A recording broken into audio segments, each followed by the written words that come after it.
Hey, Mr. Tyrell. Scott, can you come here for a second?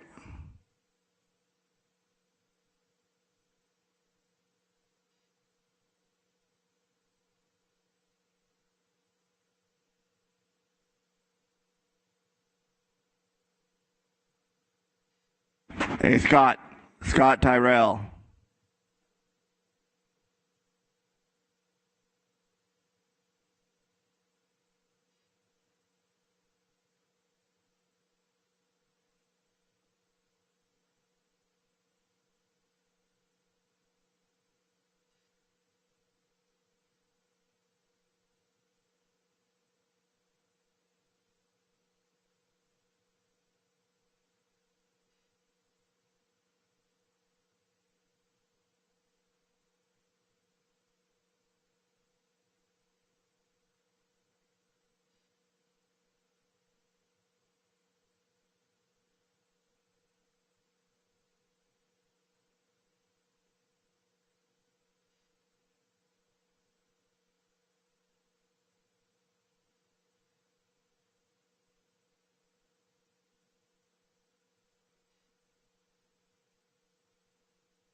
Good morning, everyone. It is December 12th at approximately 9:04 a.m. This morning, we are going to open up the Board of Supervisors meeting in memory of Marine Corporal Michael D. Anderson, Jr., who lost his life serving this country. His father, Mike Anderson, in the back there, is also Supervisor Patty's Chief of Staff. So if you all join me with a moment of silence.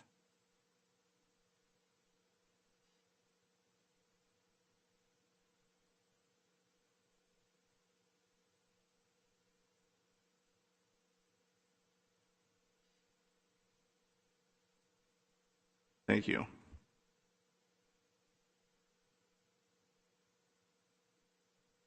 Also, I'd like to mention we could all just give out our prayer in remembrance of Supervisor Canepa's mother-in-law, Brenda Castor, who passed away on Friday, December 8th. Our thoughts and prayers go out to you and your family, Supervisor Canepa, your wife, Lisa, and their Castor family for their loss. God bless you both. So Supervisor Canepa. Oh, actually, Mr. Anderson, would you please lead us in a Pledge of Allegiance?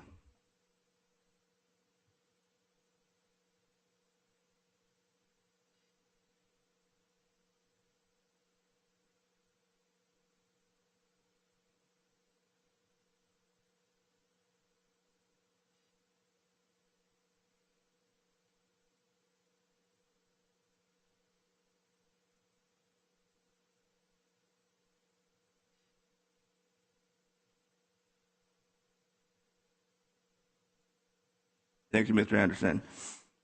All right, if our clerk of the board will please do the roll call.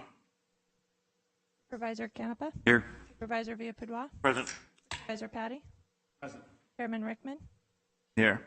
And for the record, Supervisor Ding will be in later. All right, thank you. All right, we're going to keep it in your court. We're going to go on to the recognitions and presentations.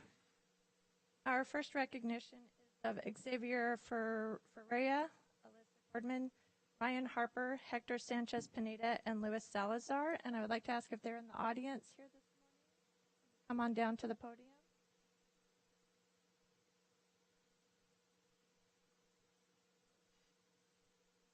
Yeah, it doesn't look like they're here yet, so what we'll do, we'll just move it down the list. We'll just move it down the list, and I believe that they were parking a few moments. it only took me 45 minutes to get here this morning, so. A little foggy. So the next recognition is a first responder recognition by the 5th Supervisorial District of Deputy Chris Pell and Deputy Gary Yip of the San Joaquin County Sheriff's Office, and I would like to invite them both to the podium for recognition this morning. In recognition of your outstanding service to San Joaquin County Board of Supervisors and to the people of San Joaquin County, protecting board members, county employees, and residents of San Joaquin County during board meetings, ensuring the ability to uphold open meeting laws designed to ensure the transparency and openness in government proceedings and safety for all engaging in such. The San Joaquin County Board of Supervisors thanks you for your continuous willingness to serve. Presented this 12th day of December 2023. Chairman Rickman. Thank you, Rochelle. You guys surprised? Huh? Put you on the spot? You have to say a few words, though, too. You guys want to say anything? It's your chance. Well, Mr. Chairman, members of the board, staff, thank you for this recognition. It's been my pleasure, our pleasure, and my honor to serve this community, our sheriff's office, and this board. So again, thank you. All right, thank you. Ditto, all right. Man, a few words. Okay, we're going to turn it over to the board here. Let's start with Supervisor Canepa. Gentlemen, thank you for keeping us safe and always smiling. It means a lot to me to see you guys and on Tuesdays, and you make the day a little brighter. So thank you. Thank you, Supervisor. Vice Chair. Chris and Gary, you guys are familiar faces I see every Tuesday, and you guys do a great job of taking care of us. And you guys always have a smile on your face, like Mr. Campbell said, and appreciate you guys. And Supervisor Patty. Thank you, Chairman. I appreciate you bringing this forward, and you just look at it on a consistent reminder how our deputies, our sheriff, the fire department, those that serve there, and the police department, they are the bravest and the finest, and we appreciate that you're here, and I believe our audience is very much a comfort knowing that there's a level of security and aptitude that they appreciate, and I think we as the board feel pretty safe, but for Kristen Birtwistle, we don't really have many physical threats around us, but we're glad that you guys are here to keep her in check. But we truly appreciate you guys being here, the presence of the Sheriff's Department, and your representation. Thank you, Chairman. Thank you, Supervisor Patty. Yes, and this year, we recognize, outstanding folks in law enforcement, our firefighting service, our public safety in general.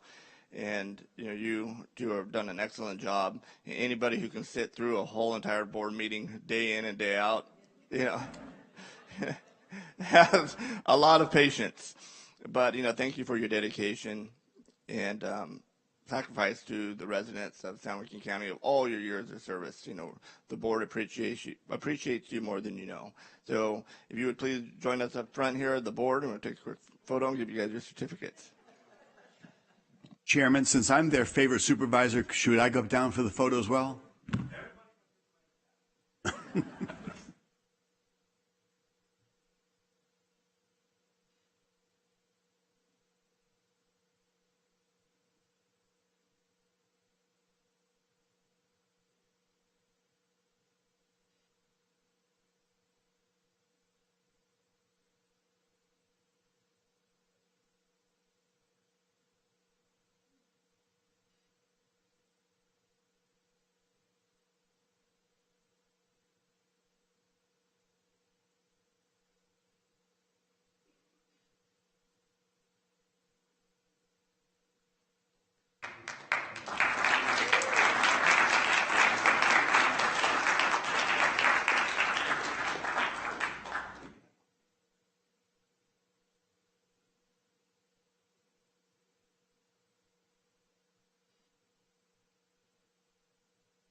Okay, so I see that our young citizens are here now this morning, so we'll go back to the recognition again of Hector Sanchez Pineda, Xavier Ferreira, Salazar, Alyssa Goldman, and Ryan Harper, and I'd like to invite you to the podium as I read this recognition, which is in honor of your quick action in catching and detaining a suspected hit-and-run driver on Sunday, December 3rd, resulting in the successful apprehension of the suspect by law enforcement, which is commendable.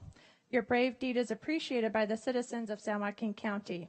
The San Joaquin County Board of Supervisors thanks you for your heroic efforts and presents the certificate this 12th day of December 2023. And this was requested by Vice Chairman Villapudua of District 1. Chairman Rickman?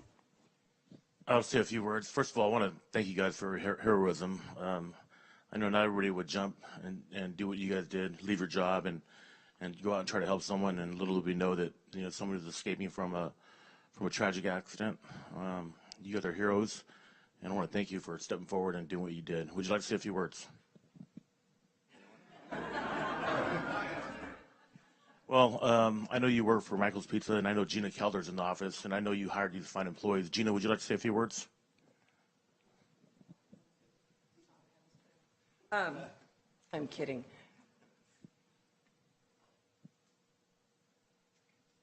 Hi, everybody. So the Oxford Dictionary, hero is defined as a person who is admired by many people for doing something brave and good. I'm gonna cry. Don't tell anybody I did that. Collins Dictionary defines a hero as a person that is distinguished by exceptional courage, nobility, and fortitude.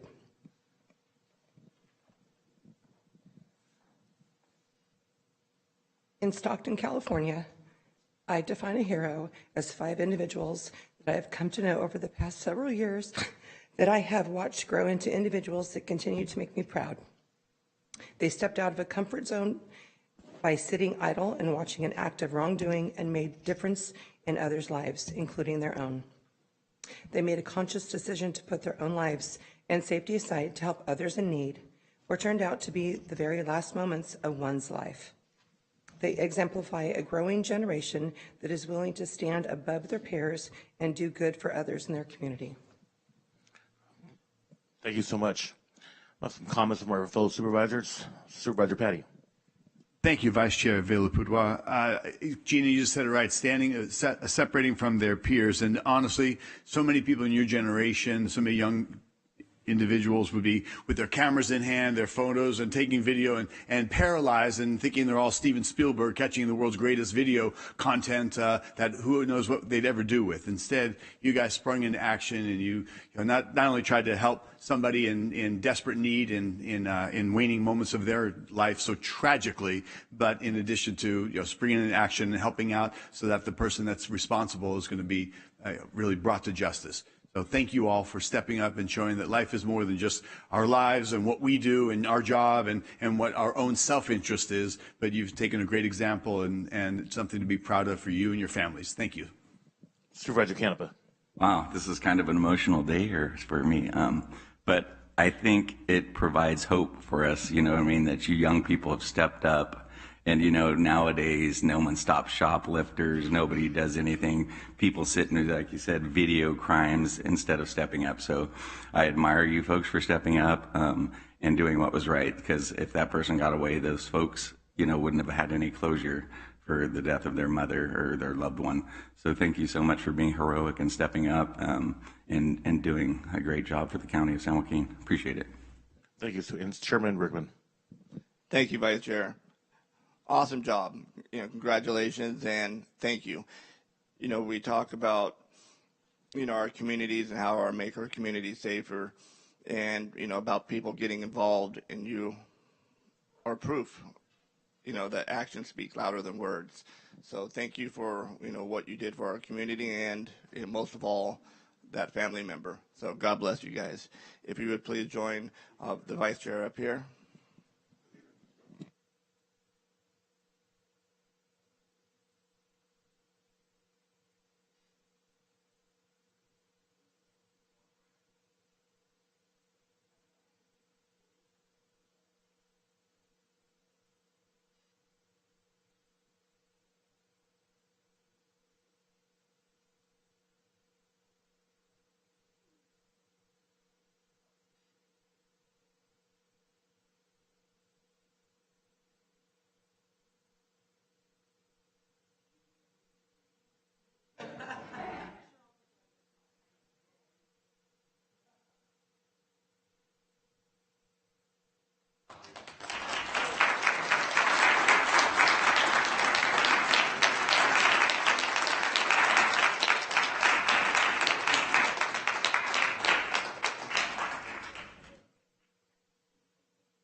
Next, we have the recognition of the Ripon High School Indians 2023 CIF SAC Joaquin Varsity Boys Water Polo Division II champions and the 2023 CIF SAC Joaquin Varsity Girls Water Polo Division III champions. And I would like to invite Brody Biederman, Trevor Bell, Ryan Bell, Nate Selna, Matthew Lee, Benny Rogers, Owen Curtis, Jaden Chandler, Raina Beardeman, Sammy Shaid, Maddie Stewart, Maddie Curtis, Faith Fasani, and Tiffany Hunter to the podium in recognition of your championship titles, which is a remarkable feat. This showcases exemplary achievement. It epitomizes a collective team effort and underscores the team's capacity to collaborate for the greater good, setting a commendable standard of unity and success. Congratulations and best wishes for your future success, presented this 12th day of December 2023. Chairman Rickman. Thank you, Rochelle. You guys can come. Don't be shy. We won't bite. And we have the coach. We have the coaches here too. Coach, congratulations, all of you guys. And anybody would like to say a few words? I mean, we have a coach here. Everybody's quiet today. It's usually not the case. I will talk for them. It's always a proud moment to see your athletes be very successful in water polo. For a few of them, it's been multiple years of section championships, which is a very rare event in most public schools. And so it's always an honor to see that the pride they take in water polo and the pride they take in their sport. It's been an honor to watch them the last few years, and this year especially with Division II and Division III. Good job, group. No, congratulations. Anybody else want to say a few words? Sure. This is your chance to shine again. All right. Well, I'm going to turn it over to the board here real quick. We're going to start off with our vice chair. I just want to say congratulations. You guys are studs. I mean, it takes a lot to do something like this, and you guys are obviously talented. You did a lot, I think, years before, and best of luck in the future. Thank you. Thank you, Vice Chair. Supervisor Patty. Thank you, Chairman. Water polo is such a great sport. The conditioning, the training, the competitions is stiff. So for you guys to make it that far, become champions, it's something to be proud of. I know your coach who's smiling and the reflection of your parents, the support you have. These are monumental goals in your life that you'll see you've achieved, and they're character building moments for you that you'll see is just that dedication, that hard work, that sacrifice, that commitment. It parlays to your future and your life. So job well done. Congratulations, and good luck in all the future. Thank you, Supervisor Patty. Supervisor Canepa. I just wanted to say thank you for missing class, because I'm sure you guys just hated that, right? To come down to Stockton and be here. So I could see the two proud dads in the background there. So obviously you guys mean a lot to them, and I think it's important that kids in school and the camaraderie that sports brings, especially when you're as good as you guys, brings joy to us, and it's in Sheriff Rickman's district, so he always brings those forward, and I appreciate him for that. So thank you for coming, and have a Merry Christmas. Thank you, Supervisor Canepa. And again, thank you all for being here very much. Congratulations on a job well done. And, you know, Rickman is my district, 5th district, as we say here in the county, 5th district, best district, right? But, you know, I follow sports very, very closely, mostly our high school teams. And, you know, I can't tell you how proud of not just me, but your community and the county is. A section championship is a huge win. And in water polo, I mean, personally, I never played water polo, but I can tell you, I remember back in high school for like PE, we had to like tread water for like 10 minutes, almost drowned. And what you guys do, you know, for hours and for practice and for the games and your conditioning is just absolutely exceptional.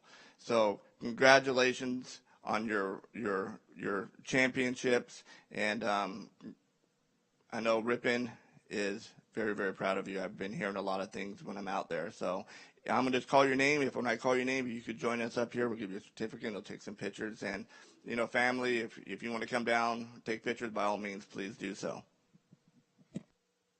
So let's hear it up for our Ripon water polo team.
Got to crunch up. Crunch up, crunch up. Put the really tall ones in the back.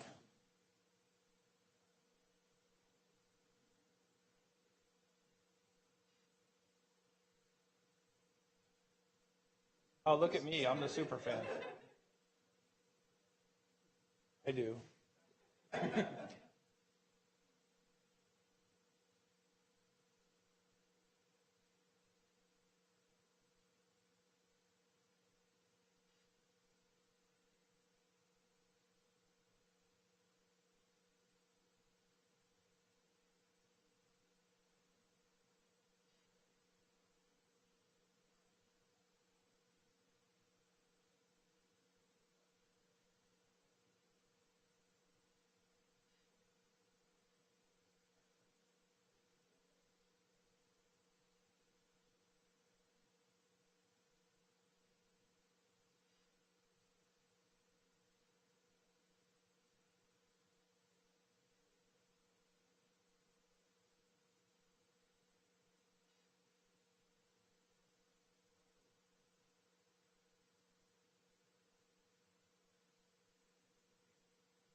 All right.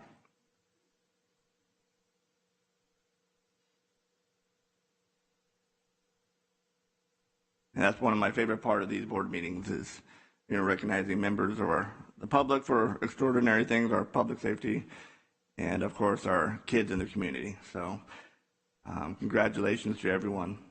All right, we're going to move on to public comment and consent items. Now is the time for public comment on matters within the jurisdiction of the Board of Supervisors that are not listed on the agenda and minutes, consent calendar, and closed session items. We request that you fill out a comment form if you address the board in person, and the comment forms are just right back by the door and they look like this. You have a time limit of 3 minutes. So we'll go ahead and start. We have quite a few public comment forms here today. So we'll start off with, is it Dennis? Is it Buettner? All right, Mr. Buettner. Good morning. Good morning, and thank you for the opportunity to speak today.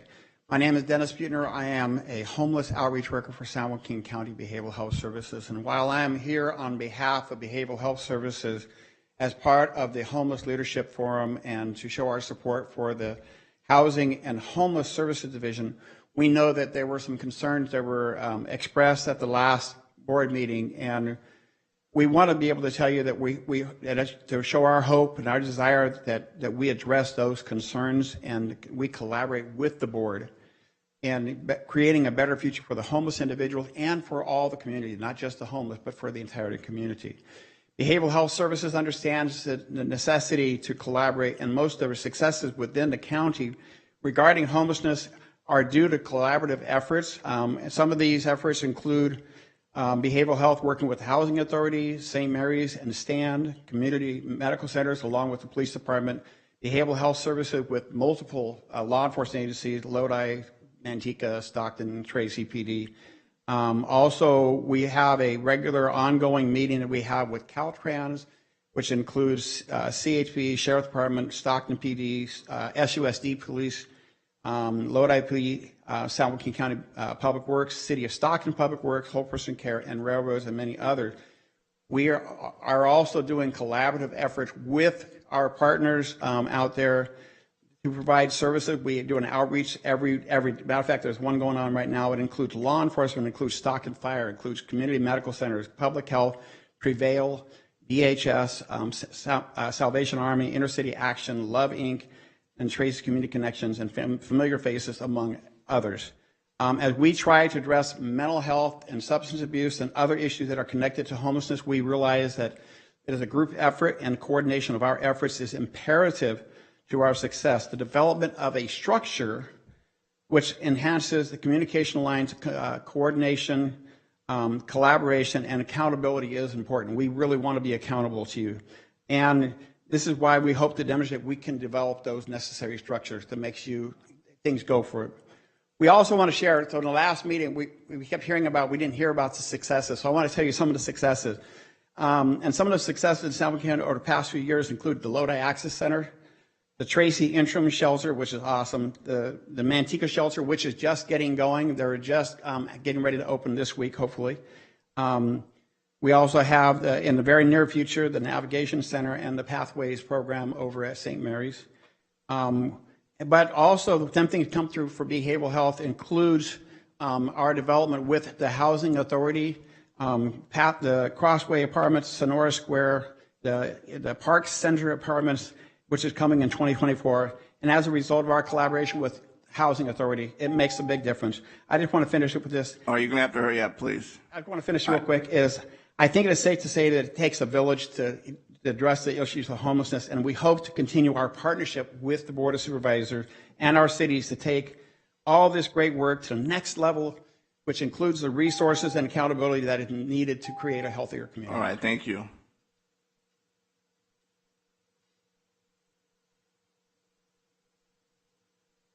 All right, we're going to move on to Carrie Wright.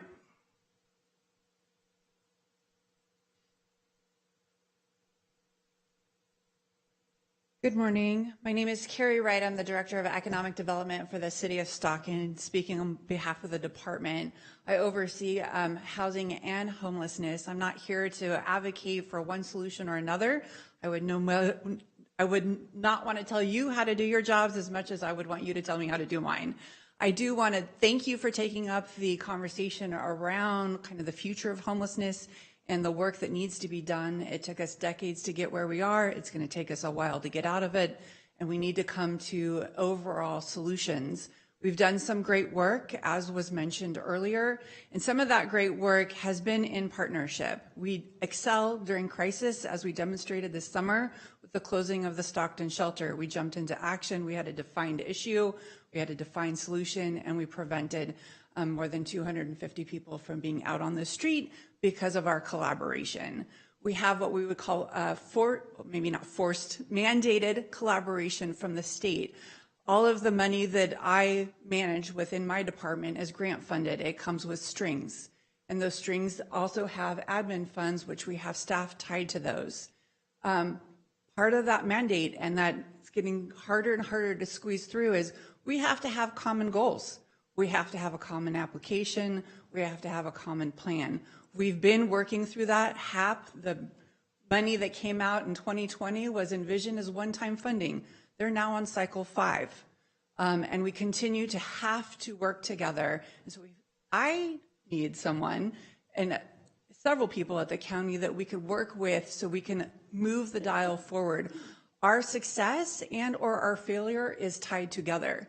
And we're talking about $40 million that's come into our region through that one program alone. So we have to figure out how to do that. And we need some resources within the county that we can really make sure that we have that time to have that thought partner with. And then the last I would like to say is a long-term solution. What is the structure? What is the moving forward where we know that in time we will be able to manage this problem better than we've been doing it before? There's a lot of unknowns and we keep switching gears. We're on this pendulum. It goes back and forth. Are we over here? Are we over here? And I think a lot of it has to do, if you're forced into a decision or either or, you have to step back and look why. It's not the extreme of this is right or this is right. When we spend time at the bottom of the pendulum where there's balance of how we approach homelessness and how we work together interdepartmentally within each of our governing bodies, interagency within our governments, here I think is where we're going to find the solutions. So not advocating for one specific solution, just advocating to continue to have the conversations so we get to the long-term solution. Because if we don't do that, we're going to keep spinning our wheels. Thank you. All right, thank you.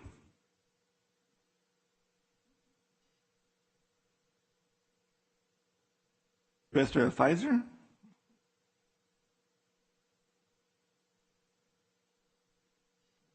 Good morning. Good morning. I'm Krista Pfizer. I'm Vice Chair of the COC currently. And I just wanted to take a minute to thank you all for your commitment to both our community and those experiencing homelessness. And really thank you for the candid discussion at the November 28th board meeting. In 2024, I will become chair of the COC, and it's clear that we have some work to do. My hope is that we can do this work together. We need to consider sustainability, both from a staffing and fiscal perspective. Our board is made up, the COC board is made up of all volunteers. Generally speaking, they're professionals who have committed their lives to serving people experiencing homelessness.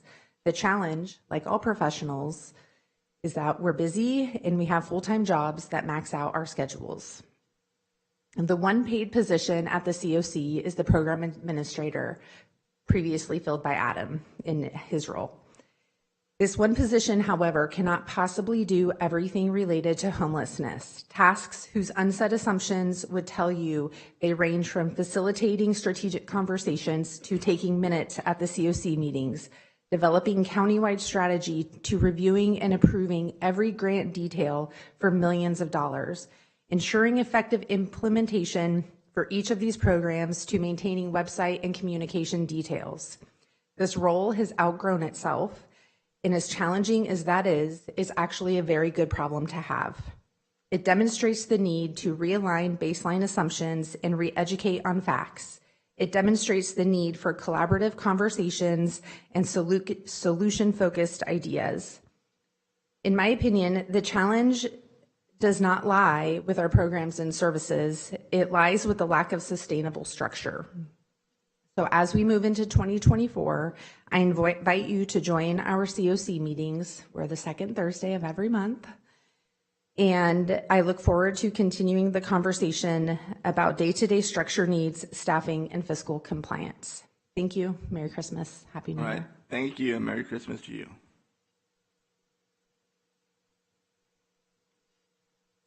Carla.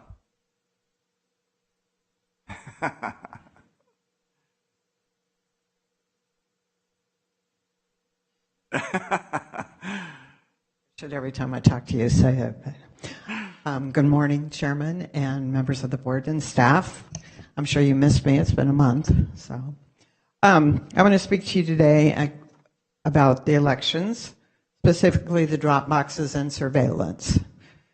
So where I'm having concerns, so when the ROV office asked for the new drop boxes budget, they did not talk about surveillance, and then I understand there's something else on the agenda that was not talked about that needs to be included in the budget for the purchase of the drop boxes has not been discussed.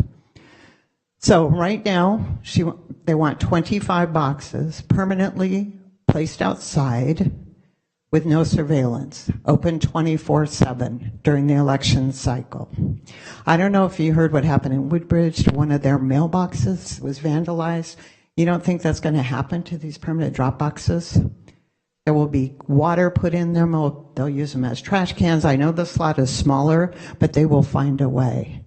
We need to have surveillance. So the suggestion would be is to put them in police stations and fire stations, or fork out the money and do 24-hour surveillance. Thank you, guys, and Merry Christmas. Thank you, and Merry Christmas.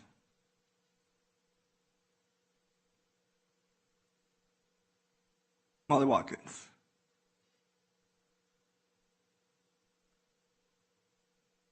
Would that be discussion item number 5? Okay, thank you. I'll put it aside here. Thank you. Mr. Bill Smith.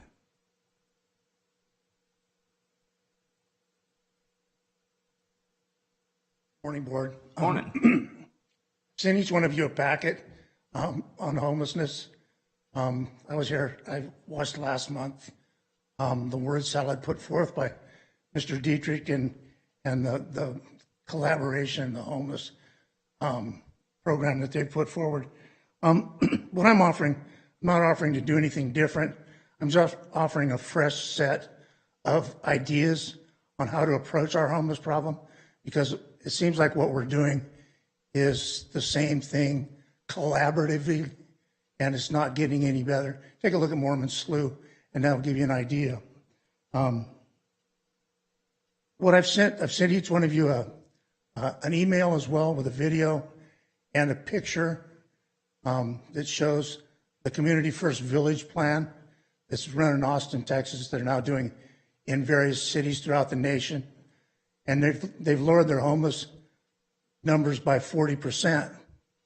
They started with a mobile home park, and then moved up to small houses. And the piece of land that I'm interested in is the old land that's across from the county hospital. It used to be a driving range. I've been talking about this for 7 years now, and it just seems like a good idea. It doesn't mean that we're discounting anybody else's ideas. It just means that we need something in place that, and my vision for this is if you put the Community First Village plan on that piece of property and you make it nice and inviting, and when people coming into Stockton from the south area, they'll look over and see this. This is what Stockton and San Joaquin counties doing for their homeless people. It will be something that's kind of like a diamond in the eyes of the people that are watching it. So it's really important to me. I've worked with addicts and alcoholics for the last 37 years, and I know a lot of guys that have come out of homelessness. I know a lot of people that are homeless. As some of you know, I used to be the maintenance supervisor in this building, and every morning we would have to deal with a certain amount of homeless around, and you know they're people too, and they have needs. And then they, this presentation with the Community First Village program, it starts with a food truck, and what the food truck does is it goes out and it creates a one-on-one relationship with the people that are in the encampments. And once I can create a one-on-one relationship with you, you can have confidence in what I'm telling you. Because if I'm bringing you a bologna sandwich every day, you think that I'm trustworthy. All right, thank you.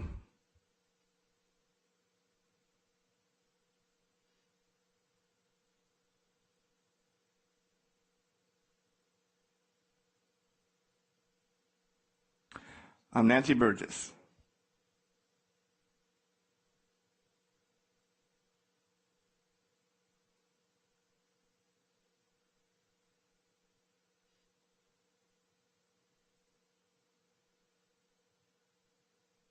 Good morning. Good morning. Ms. Nancy Burgess. There's more going on than a sideshow at Alpine in Delaware. There's gunfire, vandalism, and more importantly, at Michael's Pizza, the employees' and patrons' lives are in danger. The vandalism is not only to the street surface and the parking lot, but the tagging to the surrounding buildings and businesses. In spite of our calls to the 911, the sideshows have become bigger and more frequent. I want to start by saying Sunday nights in our neighborhood are far from quiet, and on the evening of December 3rd, 2023, it was no different. The sideshow on Alpine in Delaware started at its usual time, just around 9:15 p.m. The crowds in the cars were making a scene right in front of Michael's Pizza. Only on this night, something was different. On this night, the police drone was up and flying around, and the small sighting eased my heart and mind as I knew it was a step in the right direction to stopping these heinous crowds every Sunday. At about 40 minutes of hearing the sounds of exhaust and tires screeching, we had about 30 cars drive north of Delaware and turn east on Inman, my block. They revved their engines as they turned the corner and drove down the street as to say, "Yeah, we see you." The show was finally over. Soon after, my husband and I heard a loud bang following the Sunday slideshow and ran outside. We didn't see anything until we noticed a suspicious dark car driving quickly up the street. They didn't have any lights on, but stopped on the corner of Princeton and Delaware. The occupants of the car jumped out and started bolting up Princeton Avenue. This definitely caught our attention, enough to call the police. We didn't know at the time, but those that came rushing up the street and jumping out of the car were the closing shift employees at Michael's Pizza. They noticed that the driver of the car who had caused the accident had hopped out and was trying to leave the scene. These young adults responded quickly and bravely to an incident that could have very easily walked away from. Instead, they took it upon themselves to chase after the suspect and bring him back to the scene where law enforcement was able to take him into custody. Hector, Xavier, Lewis, Elisa, and Ryan are heroes in every sense of the word. Despite the fact that they just finished a closing shift doing not only their regular job, but having to work under the conditions of the dangerous circumstances going on just outside of their workplace. These young adults still found the opportunity to do the right thing, and at the end of the day, when I'm not sure everyone would have done the same thing. All right, thank you. I appreciate it. And I'm going to give you a little leeway here. Apparently our yellow light is out, so there's no warning. We'll get that fixed.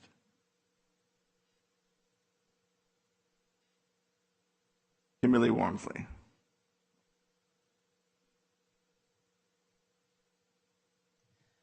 Good morning, Supervisors. Good morning. I'm here today to talk about 102 Days of a Living Nightmare.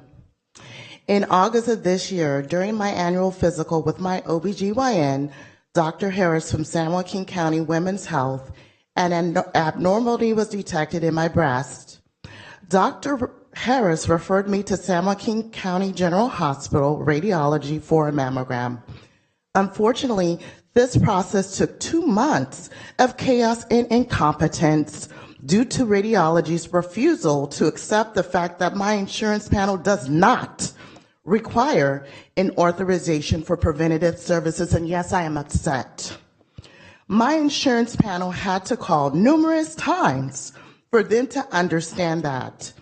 Eventually, I was able to get the mammogram, which revealed another abnormality requiring further testing. However, I encountered further challenges as I was turned away 4 times by the radiology department, once again, because my insurance panel does not require an authorization for preventative services. 4 times. Incompetence, disorganization, failure to respond to my calls or my insurance panel's calls is unacceptable. Over the past 30 days, my insurance panel and I have reached out to several individuals and in their offices, including the radiology department, the offices of Rick Cordova, Greg Dietrich, and unfortunately, these individuals, nor their team, nor their management, nor their staff have yet returned my call. So who's in charge of a multi-million-dollar hospital for the quality of care that is not happening? Why is required medical treatment not being provided? Why is it acceptable to go against medical expertise and referrals? And how many other women have been treated unjustly? What is happening with our hospital and clinics that they are failing the people? This is unacceptable. This is disingenuous. And I have concerns, and you should as well. I am asking that the board investigate this concern and matter and address these issues to ensure our community receives the quality of health care that we deserve, while holding those who are responsible for our clinics and our largest system of care in the entire county responsible and accountable. As elected officials, we all have the responsibility to do so. And I had 3 minutes today, this morning, but tonight, I will be expanding upon this disingenuous treatment I've experienced. Thank you. Thank you.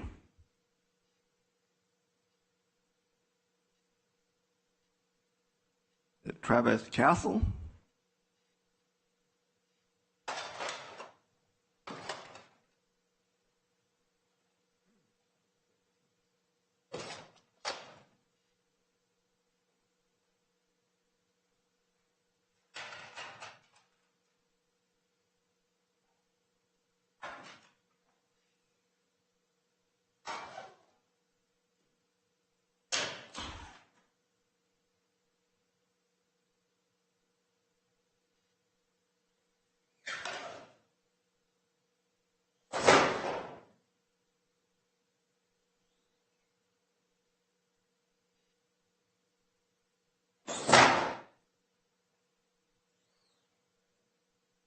All right, Mr. Castle, just to let you know that everybody gets 3 minutes, so, you might want to, if you have a message, you might want to let us know. So my name is Travis Castle, and this is The Path to Humanity. It's a two-part system. Part one is dealing with poverty. Part two, which is a sign that isn't deployed, it improves public safety. How the program works is with the businesses and the public with 10% participation. This program would create over $11 million annually, all without taxpayer money, free of grants, free of anything like that. How it works is businesses, for $40 a month, they can choose between poverty or helping with public safety and the issues with that. They would get to be listed on the county website, and they would also get a sticker to display in their business. And they would also get to be part of the discount sheet. So obviously we have a lot of issues with the homelessness and public safety and all the deficits, and unfortunately we're heavily dependent on grants. So Rome wasn't built overnight, but it was built by Romans, and that's what I want to do with you. I presented this to different cities, and I am actively working with them, but I think that, like your RAD program, we can really make this special. I'm a retired firefighter, paramedic, and these are very, very important to me.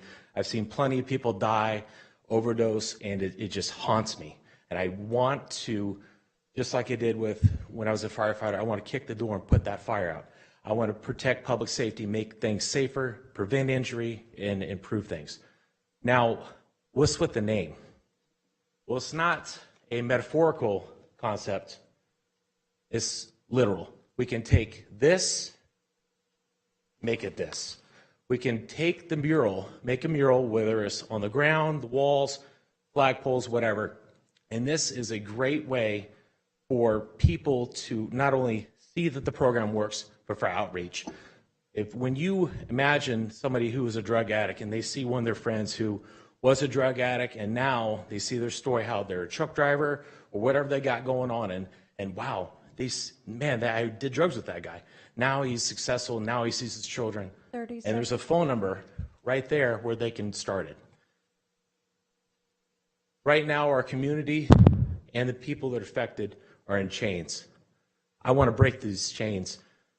And I'm going to tell you right now, I do apologize for the signs, but I'm very serious about this. You can tell me no, but this is the absolute priority in my life. I'm tired of people suffering. I'm tired of things going the way they are. And we can't depend on anybody else. No doesn't, when something's a priority to you, no doesn't exist. No is just short for not yet. And I will get this done. And thank you for your time. All right, thank you, Mr. Castle.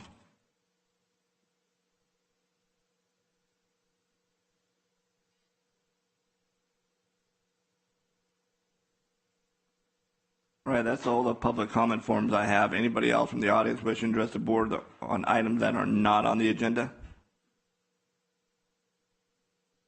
Could you just state your name for the record, please?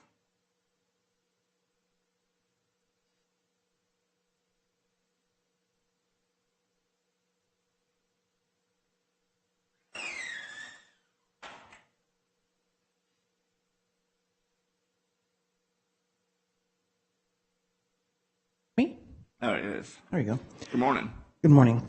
Chairman Rickman, Board of Supervisors, my name is Melanie Knott. I'm a concerned citizen of San Joaquin County.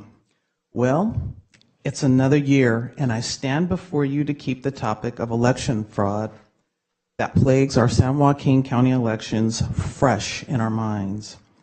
A whole nother year. We still have hackable election machines, more unsecure ballot drop boxes, and dirty voter rolls that disenfranchise legal, eligible voters. I know you've heard this many times before, you've heard this many times before, and may I say, and you may be saying, enough already. But please let me have your undivided attention for just a moment. As we close out another year, I want to remind you that I'm a concerned constituent of San Joaquin County. I'm not an enemy. I'm bringing before this board grievances within your jurisdiction that need your attention and even investigation or examination. It's my Christian civic duty. I've even wondered why I'm still here coming before this board and with very little change and serious concern to investigate this matter.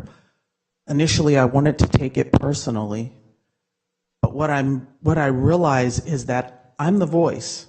I'm the voice for San Joaquin County citizens in regards to the election fraud that's taking place.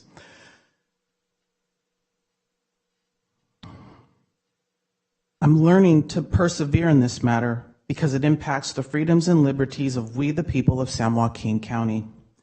A founding father said it is the duty of all nations or peoples to acknowledge the providence of Almighty God, to obey his will, to be grateful for his benefits, and humbly implore, even appeal for his protection, favor, and I believe his wisdom.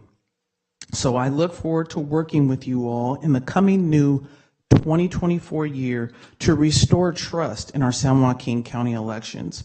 I'll close with this. In the appeal to Almighty God, I'm reminded of the reason for the season which affords us this holiday break coming up. There was an angel that said, "Fear not, behold, I bring you good tidings of great joy, which shall be to all people. For unto us is born this day a Savior, which is Christ Jesus the Lord." And praising God, saying, "Glory to God in the highest, and on earth peace, goodwill toward men." The season is a celebration of the birth of Jesus Christ and his salvation coming to all the world. So let me wish you all a Merry Christmas and a Happy New Year. Thank you, and God bless you. All right, thank you. Anybody else from the audience wish to address the board on items that are not on the agenda? All right, seeing no one, we're going to move on. Actually, we're going to jump back here real quick for the presentation section. And I just wanted to mention, we talked about, we recognize two outstanding deputies here in public safety, our first responders.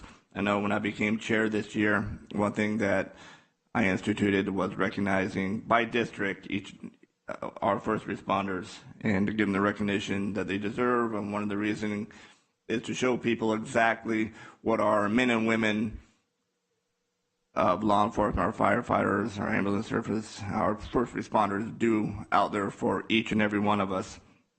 They dedicate their lives to keeping everybody safe, enhancing quality of life, and sacrificing for the greater good, to protect others. Their efforts are deserving of our recognition and utmost respect each and every day.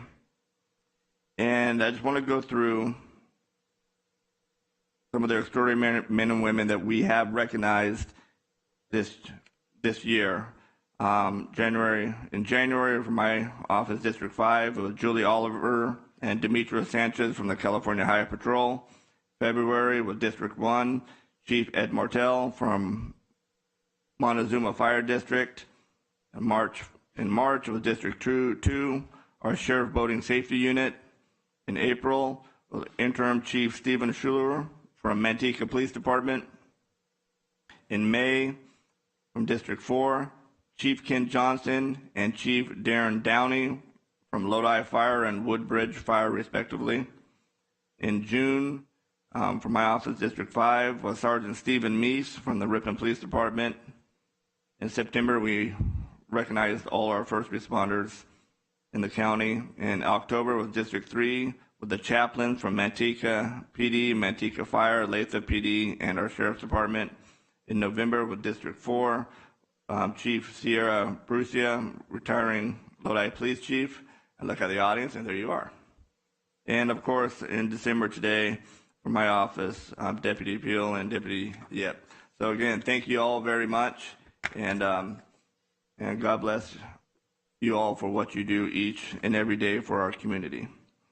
All right, we're going to move on to our minutes, and these are, well, there are no minutes for approval today, so we'll move on to consent items 1 through 41. Anybody from the board wishing to pull any items here? Number 4, Chair, please. All right, hold my little mouse is slow here. Wait a second.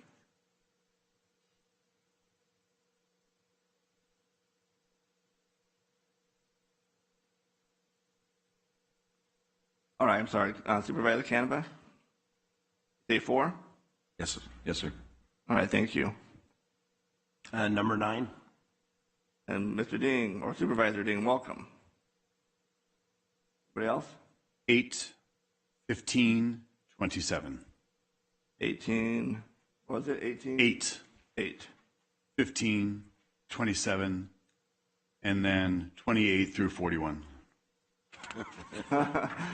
So 8, 15, and 27? That's correct. All right.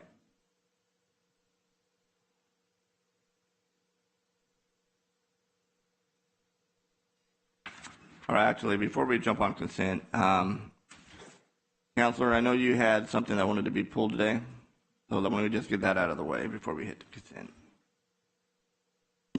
Yeah, that was number 9, which has already been pulled. We need to announce the salary in connection with that in separate from consent calendar, but it's been pulled. All right, cool. All right, so we have those. So let's go ahead and start with Supervisor Canepa, number 4. Yes, number 4, Supervisor Ding, myself, and Administrator Wolverding are on the committee, and Sheriff Withrow would like to speak on this item, so I pulled it on his behalf.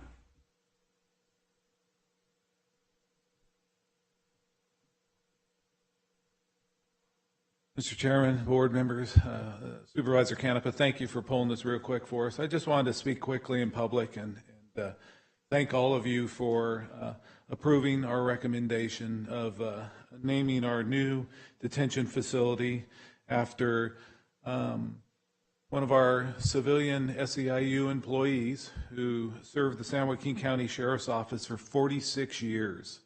She started in 1967 as a stenographer, which I just had to ask, that's a typist nowadays. And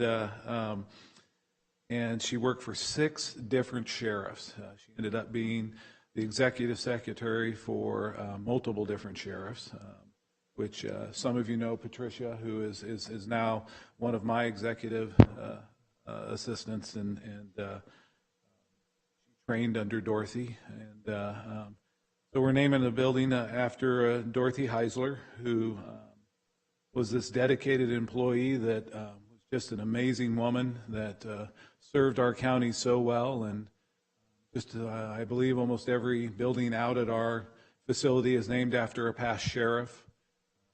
Our roadways are named after past sheriffs, and all of them are men. And this will be the first building that recognizes our civilian employees who do all the hard work that make it possible for us to do what we do. I was honored to know her, and I was basically afraid of her. She sat right outside the sheriff's door and knew everything there was to know about the office, and was a very intense, beautiful, strong woman. And she passed away in 2017, unfortunately, from some health issues that came on quickly. But I was blessed to know her. We were blessed to have her as an employee of San Joaquin County, and an amazing woman. So I just wanted to publicly thank all of you for for this honor that we'll get to carry on her tradition for years and years. So thank you all for this. All right, thank you, Sheriff. Supervisor Canepa? Thank you, Chair. All right, let's see, anybody else from the board? Anybody from the public wish to address the board on this item? No one. Supervisor Patty? Thank you, Chair. I just wanted to thank Supervisor Canepa for pulling that. It was on my list, and I thought that was well-deserved. I'm glad that the supervisors were able to, I think, honor the sheriff's request, and it was duly, highly deserved and appreciated, I'm sure, by her family. So great job, guys. Thank you. Thank you, Sheriff, for speaking so well, and Dorothy. All right, thank you. We'll move on to Supervisor Ding, which pulled item number 9.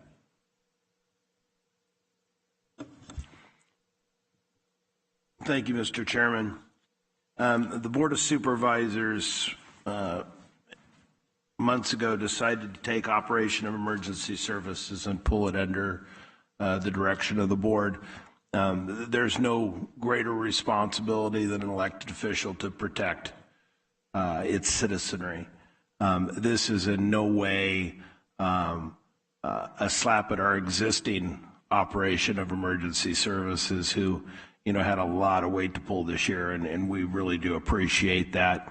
What we wanted to do is take it to a whole new level and bring in some help that had a lot to do with communication and team building, legacy building. We had a great opportunity with retiring Police Chief Bruscia to join Department of Emergency Services. He's got an incredible reputation, not only in the law enforcement ranks, but all first responders, law enforcement, paramedics, etc. So I just wanted to pull that in recognition and say thank you for your service. Now get back to work. Thank you, Supervisor Ding. All right, I don't see anybody else from the board. Open up for public comment. Anybody from the public wishing to address the board on this item? Chief, would you like to say anything? You don't have to. No pressure or anything. Giving you opportunity.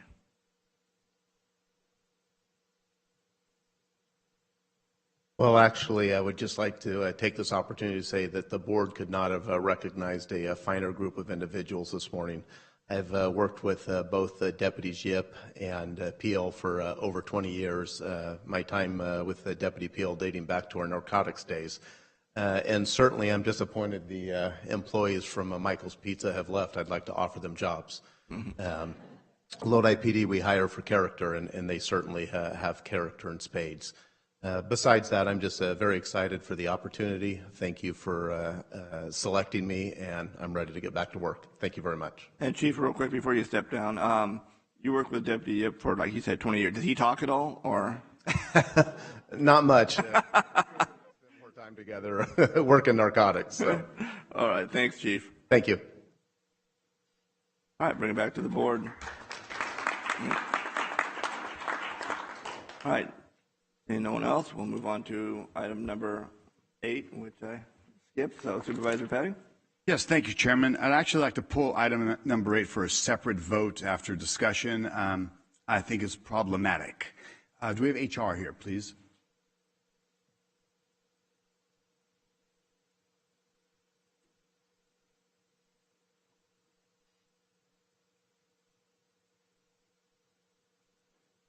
Good morning.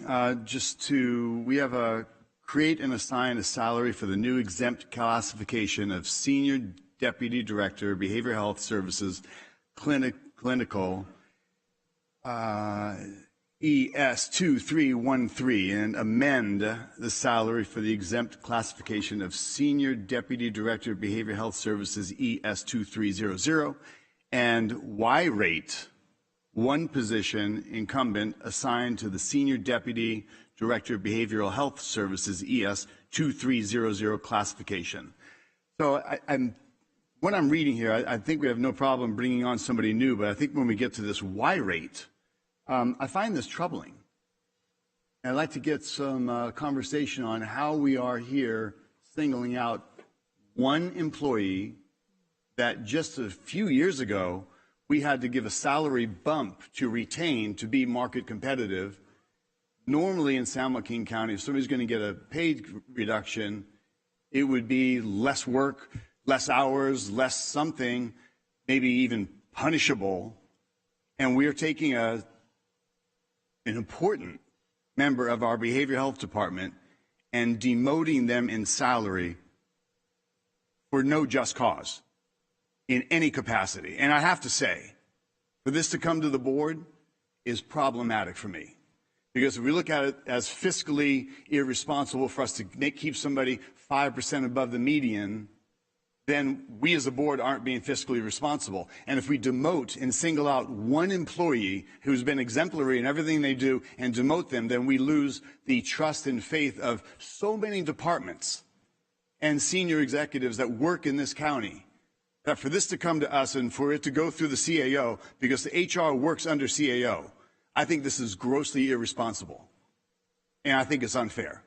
So with that said, I'd love to hear how we've gotten to this point where we're singling out one employee, because if we were to make an adjustment based on any cafeteria changes, which doesn't change total compensation at all, then we should go through every single department and start demoting all of our executives and our deputy directors at that level.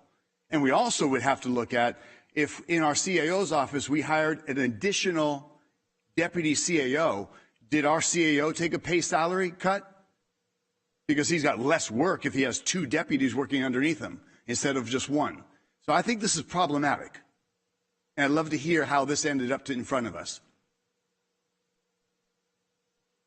Supervisor Patty, and through the chair, Assistant Director of Human Resources, Rachel Novetsky. I do want to clarify that part of this action to Y-rate the existing incumbent is so that they do not see a reduction in salary, that we don't want the employee to see any changes in their current status of what the classification salary is today, which is why this request is a motion to include the Y-rate. We don't want to unduly impact. The fact that you're seeing a salary change for the classification itself is for any future action, because when we did a salary survey in regards to the clinical classification, we actually found out that the existing class that we use, which is where the current incumbent is, where it does not necessarily require a licensure or clinical background, was above market by 8%. And so when we are now establishing a classification where it's going to require some type of clinical licensure background, it made sense to ensure that if we're above market, to set that salary at the same as the administrator salary that the current incumbent is in. And in future, to then correct, so to speak, the salary of the non-clinical position. But I want to make it very clear that the point of the Y-rate is so that the existing incumbent does not see a loss in pay. Well, this is different from when I've heard from two different people, completely unrelated, saying we're establishing a very dangerous precedent and that we'd be losing faith and trust with our multitude of departments and employees. So to be crystal clear, and I appreciate this because I've laid out a lot that I'm very concerned about because, again, multiple people from different departments contacted me. So I want to make crystal clear that the current employee, single one, this is all about one employee, will not receive any reduction in any capacity to their current salary. Not a reduction in current salary. It does freeze it, maintain it, until the new classification salary that has been established catches up. But they will not see a reduction today in any of their salary. So what do you mean we're freezing it?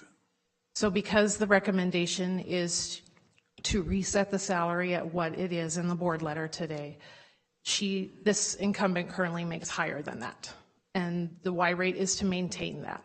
So she will maintain that salary until such time that cost of living increases, equities, things of that nature, bring it back above and beyond the current salary that the employee is making. So this one employee would not receive any cost of living increases as any other department would? It's anticipated for approximately 18 months, and then the salary will have caught up, and then they will be eligible for any COLAs and equities after that, yes. But they're not losing pay today. Okay, well, I understand that they're not losing pay, but I do not believe it's still even fair to single out this. Like, no, you freeze. The 4% bump we gave, 3 or 4% bump we gave 4 years ago, and then we were part of that decision. We needed to because we were losing. We all know that we're below the state mandate on staffing. So I don't, even to the point of freezing them so that they're not going to get a cost of living increase, I don't see the benefit. In the future, when this person may step down and you want to do a salary adjustment, and I think you're going to find that position is still highly sought after, I don't think we need to take any action against this one employee who's doing their job quite effectively, efficiently, with a legacy of integration into a department that's highly sought after. So, I'm going to vote against that, so I would go through the chair. I would ask County Council if we can make a motion, a separate vote, that we approve the first portion of this, but striking the Y-rated one position amendment to the salary. And this may be public comment and bring it back for a motion. But I'd like to, County Council, how would we structure that after the chairman goes to public comment? We'll bring it back and perhaps you have an answer. County Council, why don't you go ahead and just do it now? Answer his question, please. Sure. I mean, if we're going to have a separate vote, I would recommend we do. I would recommend we do have a separate vote, and I would ask for clarification as to what modification you're proposing be made. Well, thank you. Through the chair, there are 3 recommendations, I believe, and if you can clarify through HR. One is to create and assign a salary for exempt classification for Senior Deputy Director, Behavioral Health Services, Clinical ES 2313. Number 2, amend the salary range for Senior Deputy Director, Behavioral Health Services, ES 2300. Now, question, is that part of what you're talking about, making that amendment, or are we just talking about the Y rate? Number 3. 2 and 3 are tied together. 2 and 3 are tied together. Okay, so then thank you for the clarity. So then, again, through the chair, County Council, I would say my recommendation and motion after public comment and any other board members speaking would be to approve Supervisor Patty, real quick. Recommendation number 1. You can make a motion now. We can still debate the motion and incorporate public comment into that. So if you want to do your motion, okay, by all means. Thank you, Chair. I didn't want to go out of protocol. So then I would make a motion that we approve recommendation number 1 as stated and strike number 2 and 3. All right, do we have a second? Through the chair. I just want to one second, Counselor. Do we have a second? All right, motion dies. Counselor, go ahead.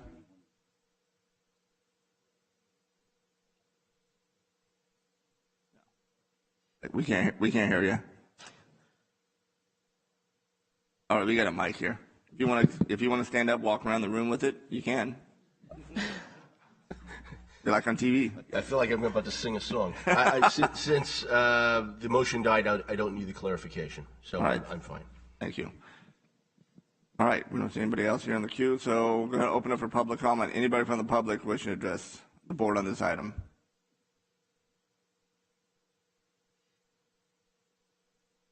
Maybe you just state your name for the record, even though we know who you all are.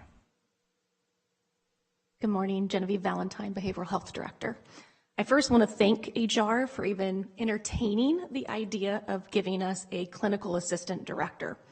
I think it's important for the community and the board to understand behavioral health has 900 employees, $400 million budget with 11 senior leaders, including myself.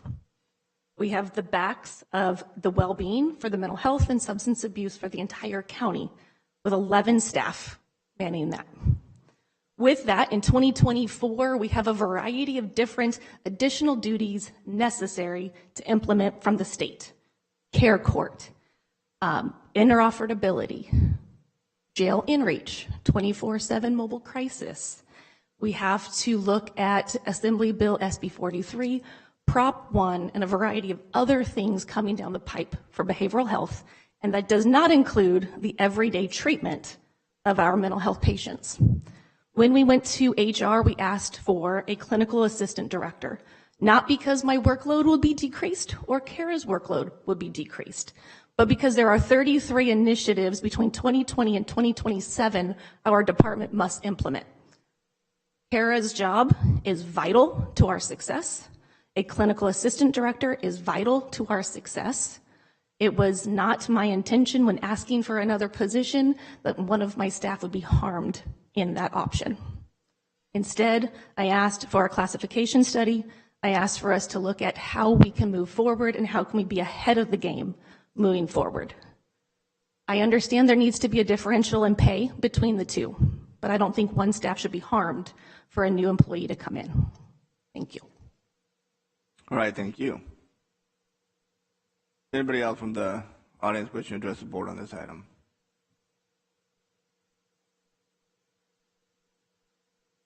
Mr. Chairman, where does that? One second, please. Seeing no one, we'll bring it back to the board for discussions. Now, Supervisor Dean. Is Supervisor Patty's motion still on the table? No, it died, but I have Supervisor Patty on queue here. So I don't know if he's going to do another motion or not. All right, Supervisor Patty. Thank you, Chairman, and I appreciate our Behavioral Health Director coming in and speaking very passionately and poignantly about the importance of the jobs and the role and the value of this employee that I know would be highly sought after elsewhere. So I will reintroduce my motion and look for a second. Second. Counselor, you had a clarification.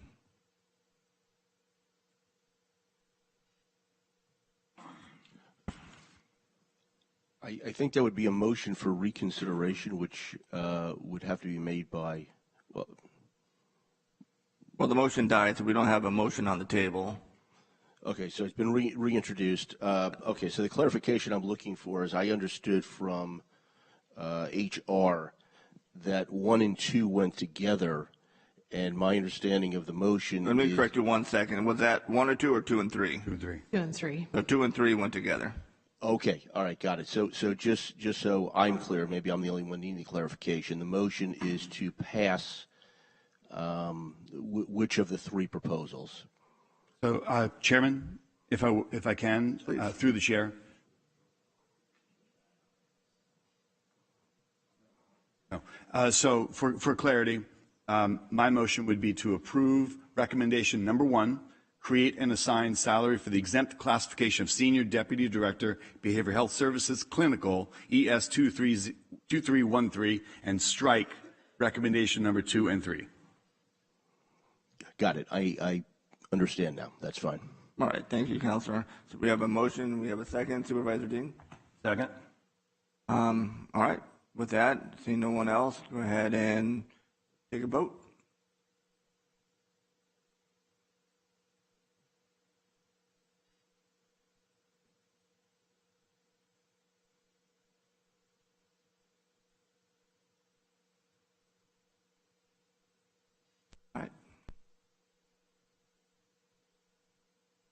All right, it is adopted 3-2. 3 yeas, 2 noes, no abstention. All right, move on to item number 15. That is yours also, Supervisor Patty. Thank you. We have approval of amendment with Housing Authority to the County of San Joaquin County for the construction of Park Center Apartments Complex for an amount of $9,850,000. Director Dietrich, I wanted to call you down to maybe share some of the plan, the scope, the incorporation into this vision, something that the board is in front of the board for today. So thank you, Supervisor Patty, through the chair. Very thankful for our partnership with the Housing Authority, Peter Ragsdale. He's really what makes this possible by applying and receiving low-income tax credits, about $16 million to this capital stack. I believe I saw many of you last week at Sonora Square for ribbon cutting. This would be our 3rd project in addition to Crossways, Sonora Square, and now Park. This is the old Golden Bear building, so it's an adaptive reuse. But a couple years ago, we allocated $1.8 million to the Housing Authority to purchase that property and 2 adjacent properties.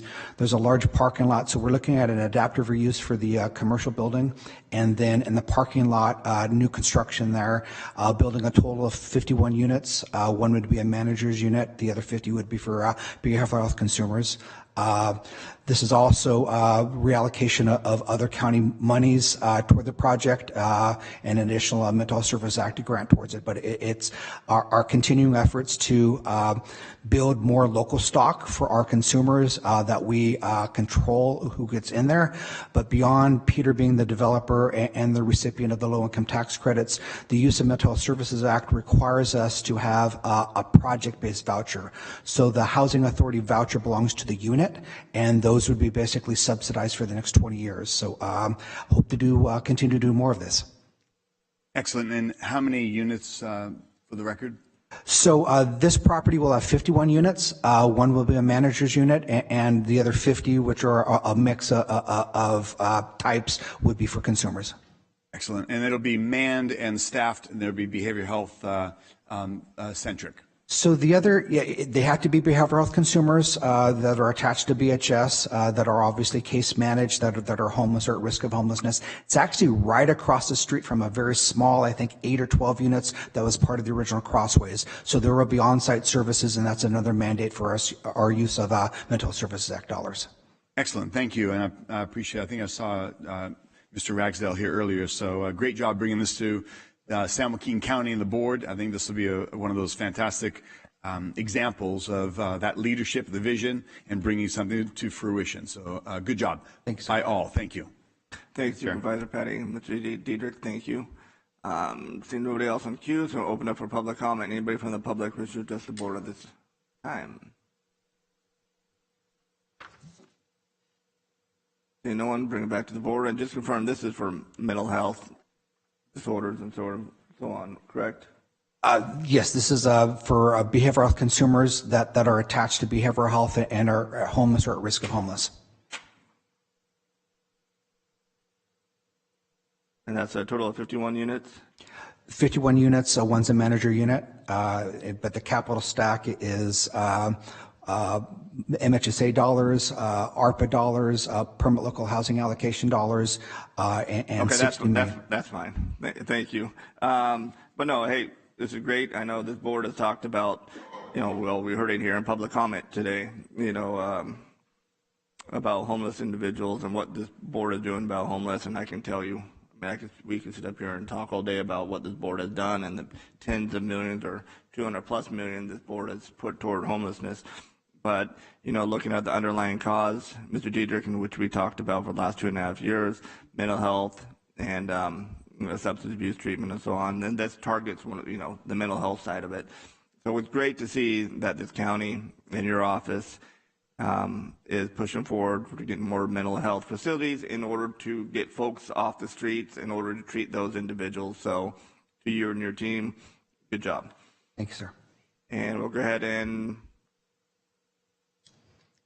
this is just consent, so we don't have anything else, so we'll move on to item number 27. And that is, again, Mr.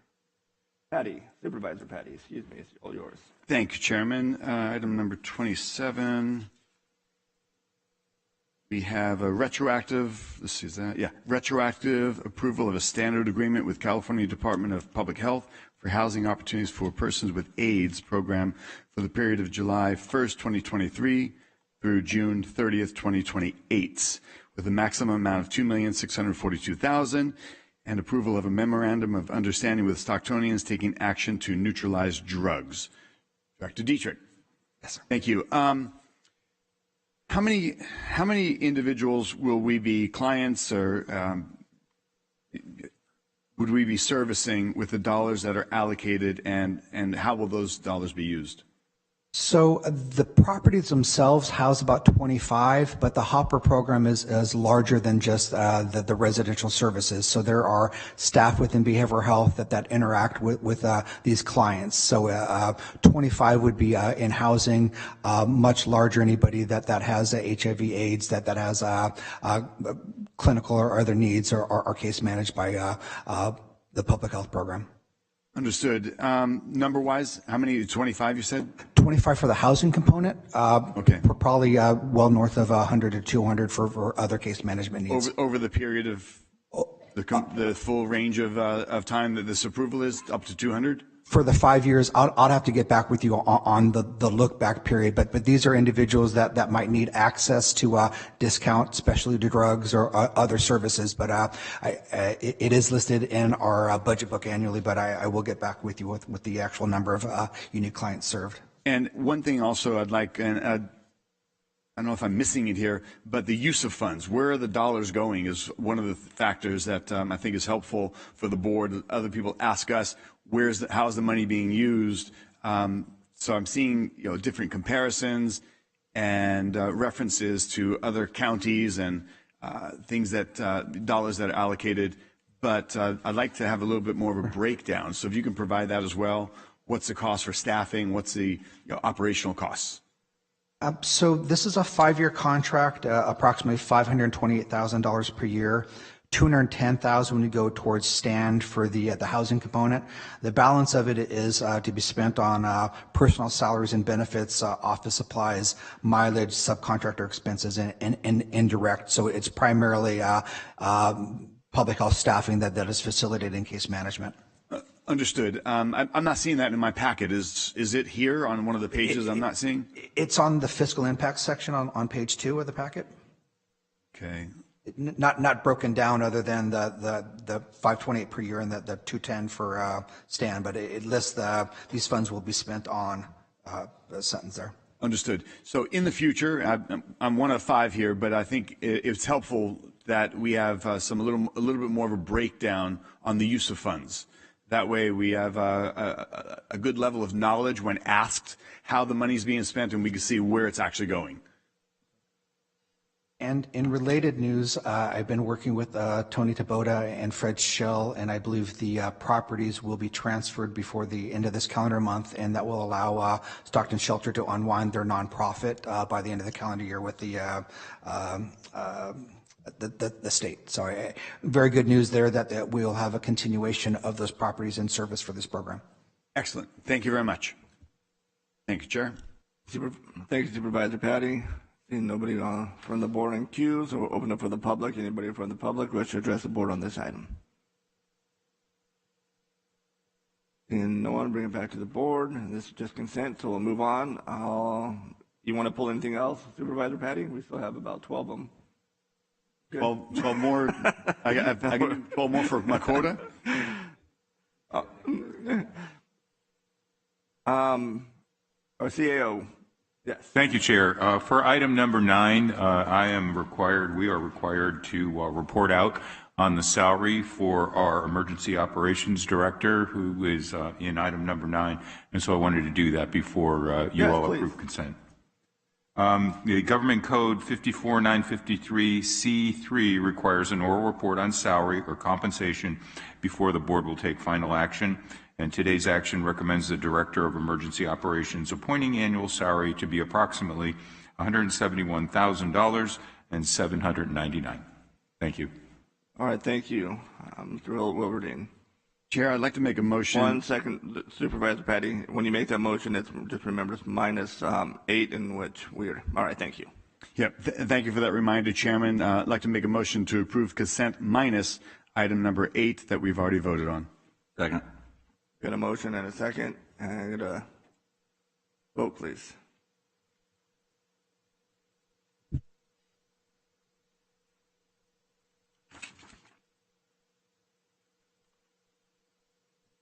Sorry, Chairman, I have to do a roll call vote. All right.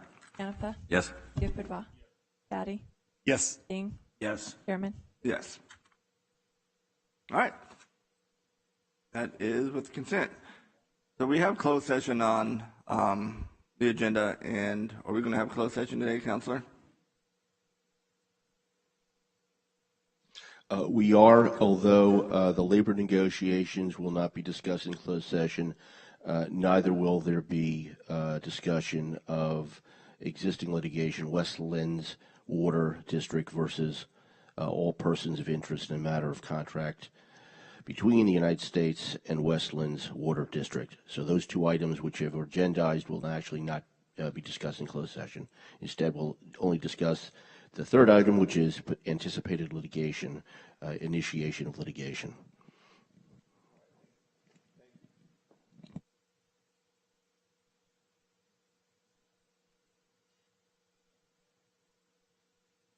When are we getting that new system we're supposed to be getting, Chair? It's actually coming the end of this month. A couple of weeks are. Okay, there it goes.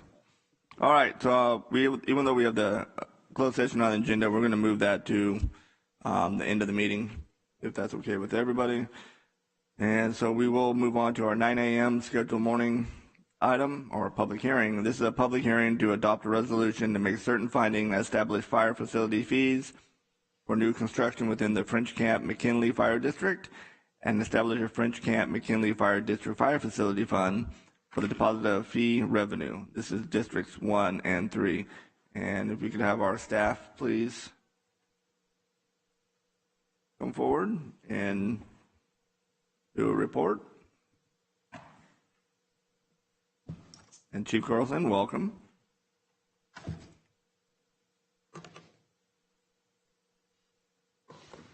All right, it's all yours.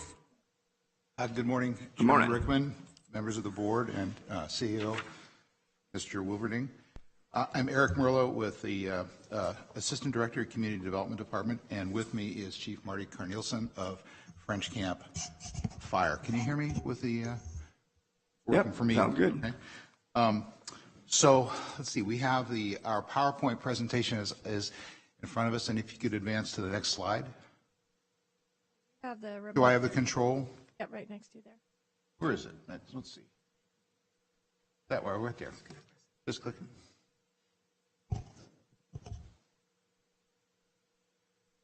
So the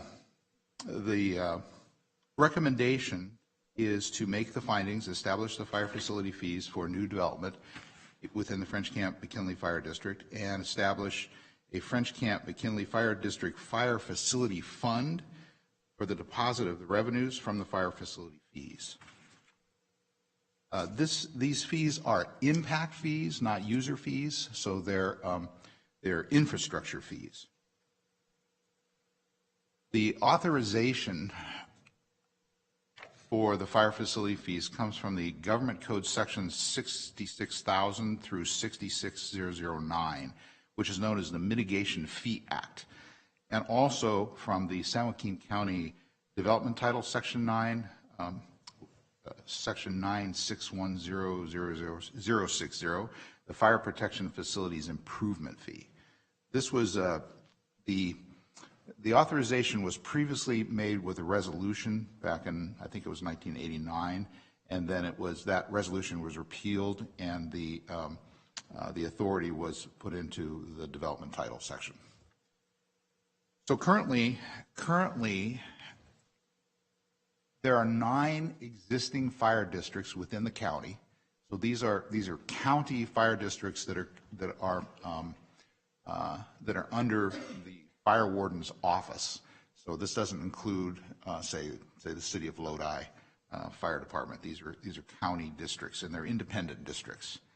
And so there are 9 districts that currently have fire facility fees that were enacted or adopted over the past, say, 20 years or so. I have a list of them if anyone wants to ask about something specific. The most recent was Montezuma, and so that was about 5 years ago. So French Camp McKinley Fire District was formed in 1946, and the district provides fire services to residents and businesses of the unincorporated French Camp and McKinley communities, and it includes the county properties west of I-5. So all the county properties west of I-5 fall within the French Camp McKinley boundaries. The issue will be is that with the anticipated development in this area, the district cannot maintain the current level of services with increased development of properties unless they're able to continue to improve their facilities. So this is the basis for the request from French Camp McKinley. This is the map that's in of the district. You can see it's within districts, supervisor of districts 1 and 3, and so you can see that a large portion there is in the county. The county includes the county properties. but it straddles I-5. So as part of the government code requirement, the fire district, in making their request, had to prepare a fire facility fee technical report, and which would include various items, including a projection of the development. And that technical report is included as Exhibit 1 in the board package. So with the first part is the projected development summary. Basically, the planning horizon for the new fee is 2042, after which the board of the fire district would need to review it and reenact it. Residential development in the district is projected to increase from 2.4 million square feet to about 2.9 million square feet by the planning horizon. Commercial industrial development has a bigger increase, projected to increase by 3.1 million to 8 million by 2042. And these figures were provided, how the people that put together the technical report, they based their estimates on community development's general plan, and also from the assessor's office of what existing development there is now.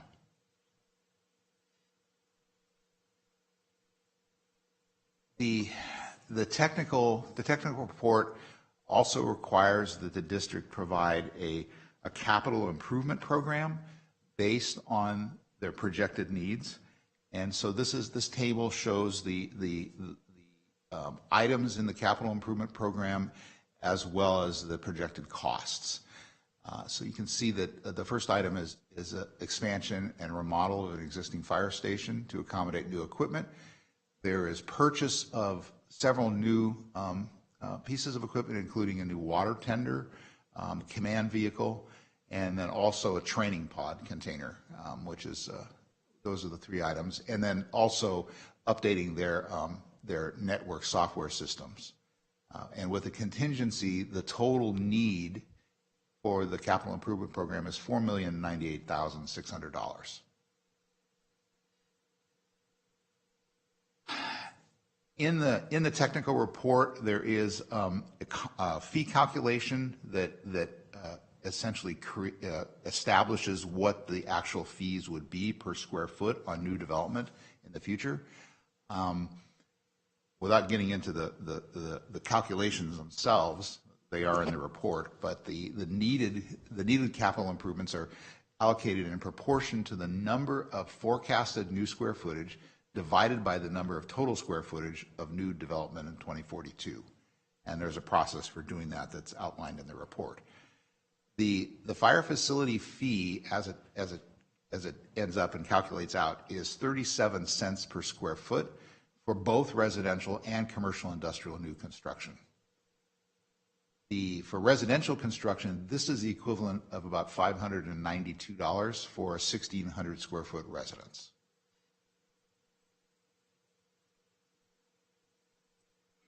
The fiscal impact on this is that the fee is projected to generate $1,994,892 over the next 18 years.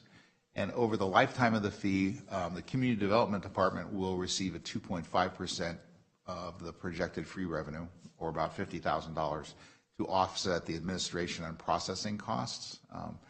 So we will collect the fee with the building permits, and then we will distribute it to the new fund, and so that administrative cost is included here.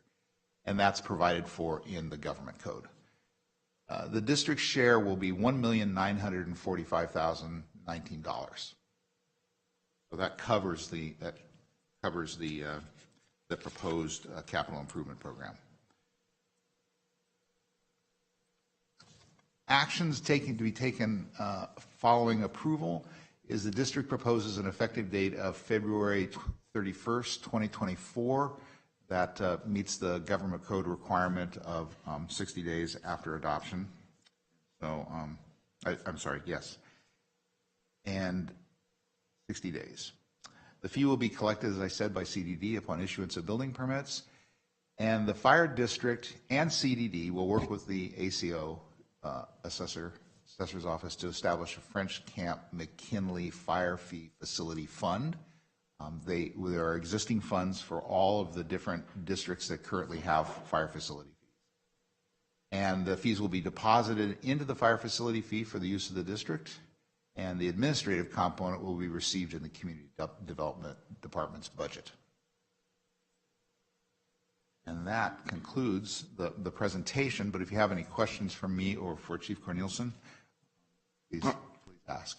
All right, thank you very much. And we'll bring it back to the board and Supervisor Canepa. I just have a couple questions. So this is just a one-time fee upon when they file for the permit. It's not ongoing. Exactly, yes. And then, so then how do you do these improvements how do you spend this money if you don't have the money?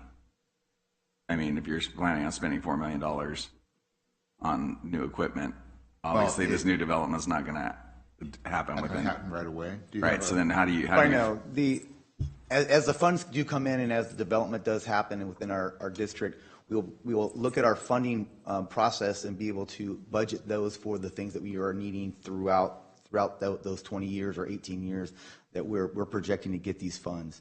So we definitely are going to have to look at our immediate needs and our future needs and be able to plan these out with the projection of businesses and residential building within our community. So that's what we're going to have to do. And that's why it's going to take us 18, 20 years to be able to facilitate a lot of these projects that we're trying to do.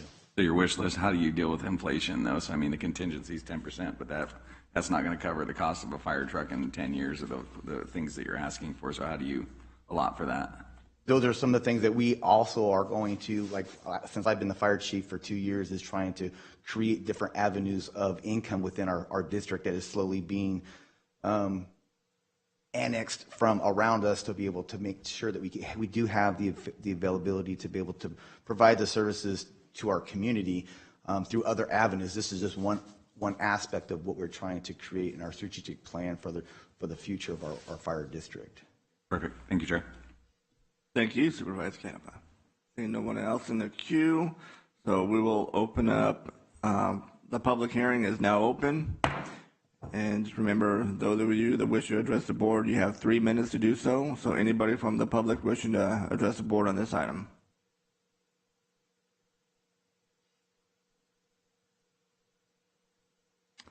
Seeing no one, so we will go ahead and close the public hearing and bring it back to the board. See if anybody have any final comments. Supervisor Patty. Thank you, Chairman. Even though I have the majority of French Camp and I'm their favorite supervisor, I'll let Supervisor Villapudua make a motion. I will make a motion to approve, and thank you, Supervisor Patty. Would you like to make the second? All right. So we have a motion and a second. Presentation. Thanks. Yeah, thank you very much. And let's go for a vote. If not, do a roll call. That's working. All right. All right, it is adopted 5-0. Thank you both very much for being here. Thank you very much. Thank you very much. Canepa, you didn't want to vote against it?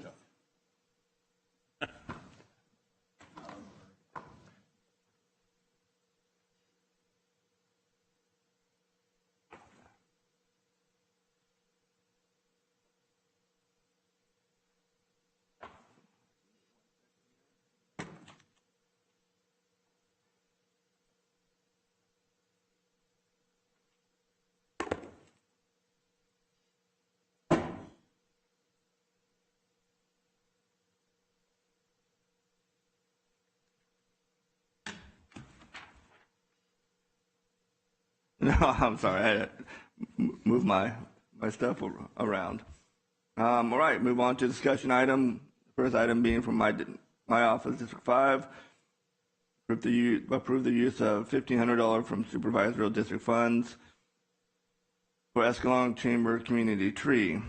And the reason for the recommendation, the supervisory district funds were reestablished by the board on 2023-2024 adopted budget after adopting the use guideline and process on May 23rd, 2023. The intent of such funds to provide board members with county funds to address district-specific unmet needs. A board member, upon review of the merits and needs of the proposed projects or activities, will prepare for recommendation for the board considering regarding the use of these funds. Now, the Escalon Chamber is a nonprofit organization that will purchase and plant a community tree that will benefit the community in various ways, including but not limited to beautification, shade to lower surface temperatures, reduce exposure to harmful emissions, reduce greenhouse gases, and community events such as annual San Joaquin County hospice tree lighting. The contribution of $1,500 from District 5 will go toward total cost of the project of approximately $1,500. The fiscal impact, if approved, is the $1,500 from District 5. Fund balance will be used to support the Escalon Chamber Community Tree Program / project, and District 5 will have remaining use of the funds for prior fiscal year end. All right, seeing no one else in the queue from the board, open up for public comment. Anybody from the board, or excuse me, from the public wish to address the board on this item? Seeing none. I'll bring it back to the board. And seeing nobody in the queue, I'll make a motion to approve. Second. And we have a motion, we have a second. Go ahead and vote, please. Second on that one, Canepa or Patty? Patty. Canepa can dissent. We'll go with Supervisor Patty since you spoke up here.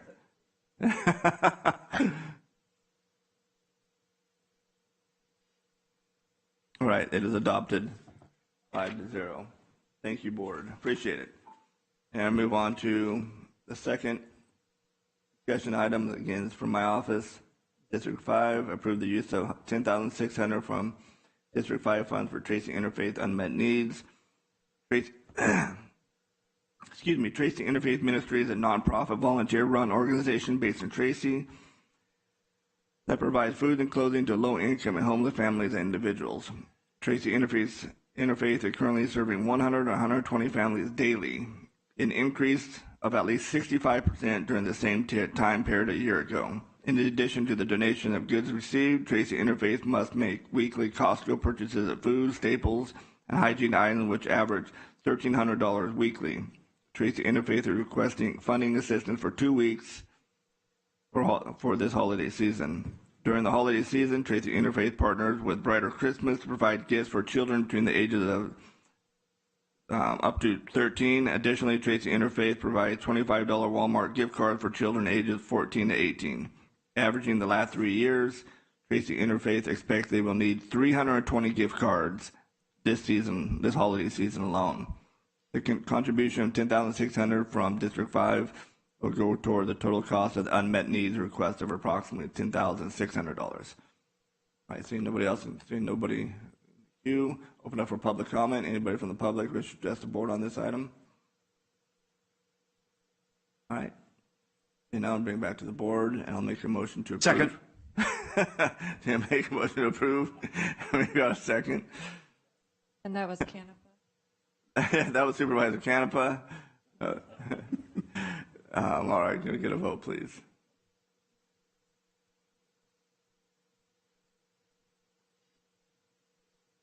All right, thank you. It is adopted 5-0. Thank you, board. Appreciate it. Two great organizations that helps out District 5 and its residents and community very often, so I appreciate it. Move on to item number 3. Accept fiscal year 2023-2024 first quarter budget report. Authorized budget appropriation increases of $749,124 and approve related budget adjustments, and this is a 4/5 requirement for the board. So, Kelly, good morning. I'm going to turn it over to you. Good morning, members of the board. Good morning, members of the board, county council. I'm Brenda Kiley, Chief Deputy County Administrator, and I'll be presenting the first quarter budget report to you today.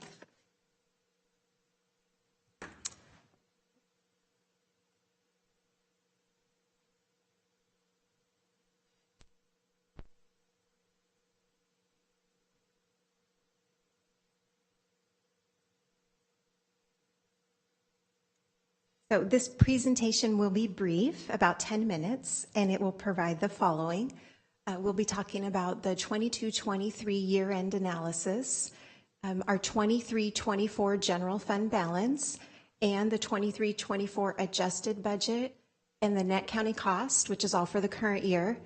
I will briefly review the budget recommendations, and then I'll provide a conclusion.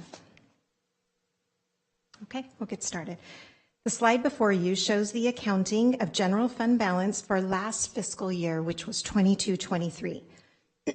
Fund balance at the beginning of the year was $180.9 million, and after expenditures, revenues, and encumbrances, fund balance available at the end of the year was $178.3 million. During 22-23, departments achieved a $61.7 million net county cost savings compared to budget. This reduction was achieved through a combination of salary savings due to vacancies and reduced spending for purchases and professional services. This is included in the expenditures number above. General purpose revenue contributed an additional $28 million, due primarily to higher property tax revenue and interest income, which is included in the revenue number above. And then encumbrances of $32.6 million were for commitments and purchase orders made in 22-23 that are expected to be completed in 23-24.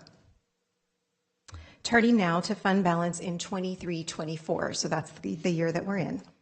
Beginning with the fund balance of $178.3 million from the previous slide as of July 1st, 2023, your board approved the following transfers in the adopted budget. $40 million to the approved labor agreements reserve, $40 million to the county systems automation reserve, and $16.6 million each to the capital outlay fund and the unfunded pension reserve. Then on July 25th, your board approved the establishment of the DA First Unit and the related funding of $2.3 million from the general fund. Also, previously in today's meeting, your board approved the transfer of $50 million for the purchase of the building on 400 East Main Street. Finally, included in this report, we're asking your board to approve the transfer of about $140,000 of excess transient occupancy tax revenue that was received in 22-23 to the Economic Development Reserve for future economic development and tourism activities. This leaves $12.7 million of fund balance available. When we brought the proposed budget to your board in June, we estimated the available fund balance as of July 1st of 2023 at $180 million, and the actual amount was $178.3 million. We had anticipated the additional revenue and departmental savings as indicated on the previous slide when preparing the proposed budget, which is why we recommended the transfers shown on the slide. Okay. The chart before you displays the 23-24 adjusted budget as of September 30th, 2023, which includes the adopted budget. It includes encumbrances and current year adjustments. The county's total adjusted budget as of September 30th was $2.78 billion, and the general fund budget was $1.38 billion. The sources of funding, including the use of fund balance, is shown on the slide. This slide shows the net county cost of departments' budgets by functional area as of September 30th. If you remember, the net county cost is the amount of general fund support the county provides to departments. Each quarter, departments are asked to project their expenditures and revenues for the entire year, which is shown in the second numeric column. The last column shows the net county cost savings, which is projected to be $28.3 million at the end of the year. In addition to the departmental savings estimates shown above, the mid-year budget report, which will come to your board in March, will include updated estimates for general purpose revenue, or what we call GPR. Property tax is the largest general purpose revenue source at over 90% of total GPR. The original property tax revenue increase included in the 23-24 adopted budget was 5% over 22-23 revenue. The actual assessment roll increase is 9.17%. The projected revenue increase associated with the higher assessment roll is estimated to be about $8.2 million to $9.2 million by the end of 23-24. More information will be available after the first apportionment of property taxes is received later in December. Okay, on to budget recommendations. The first quarter budget report includes relevant departmental updates in various functional areas and identifies issues that need to be closely monitored throughout the year. At this time, we're recommending 4 budget increases as follows. First, a budget increase in the county administrator budget of $100,000 for illegal dumping eradication efforts and increased media campaigns, which is funded by a transfer from the allocation of ARPA funds that was previously approved for this effort. Second, a budget increase of $140,061 to transfer excess transient occupancy tax revenue that was received in 22-23 to the Economic Development Reserve.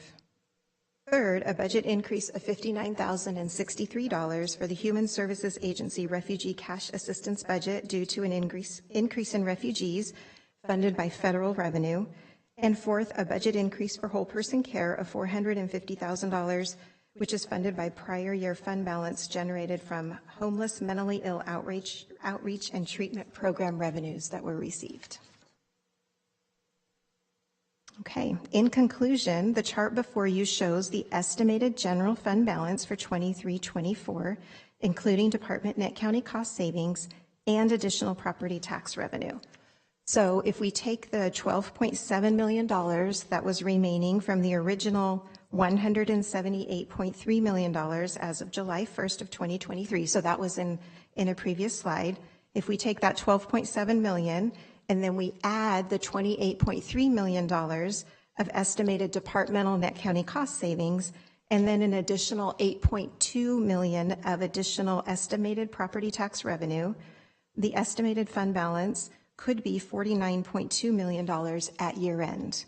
A more comprehensive estimate will be presented with a mid-year budget report in March, which will include updated general purpose revenue estimates.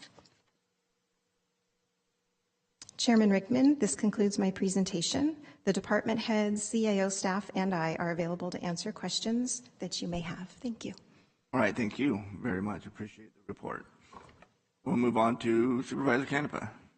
I just have a few questions. So the sales tax and the property tax increase in revenues like you had last year, what are those projections? Did you go over that? So sales tax is projected to decline just slightly this year. I didn't go over that because I will do a full analysis of PPR and present that to you in the mid-year report. Okay. All right. Thank you. Thank you, Chair. Thank you, Supervisor Canepa.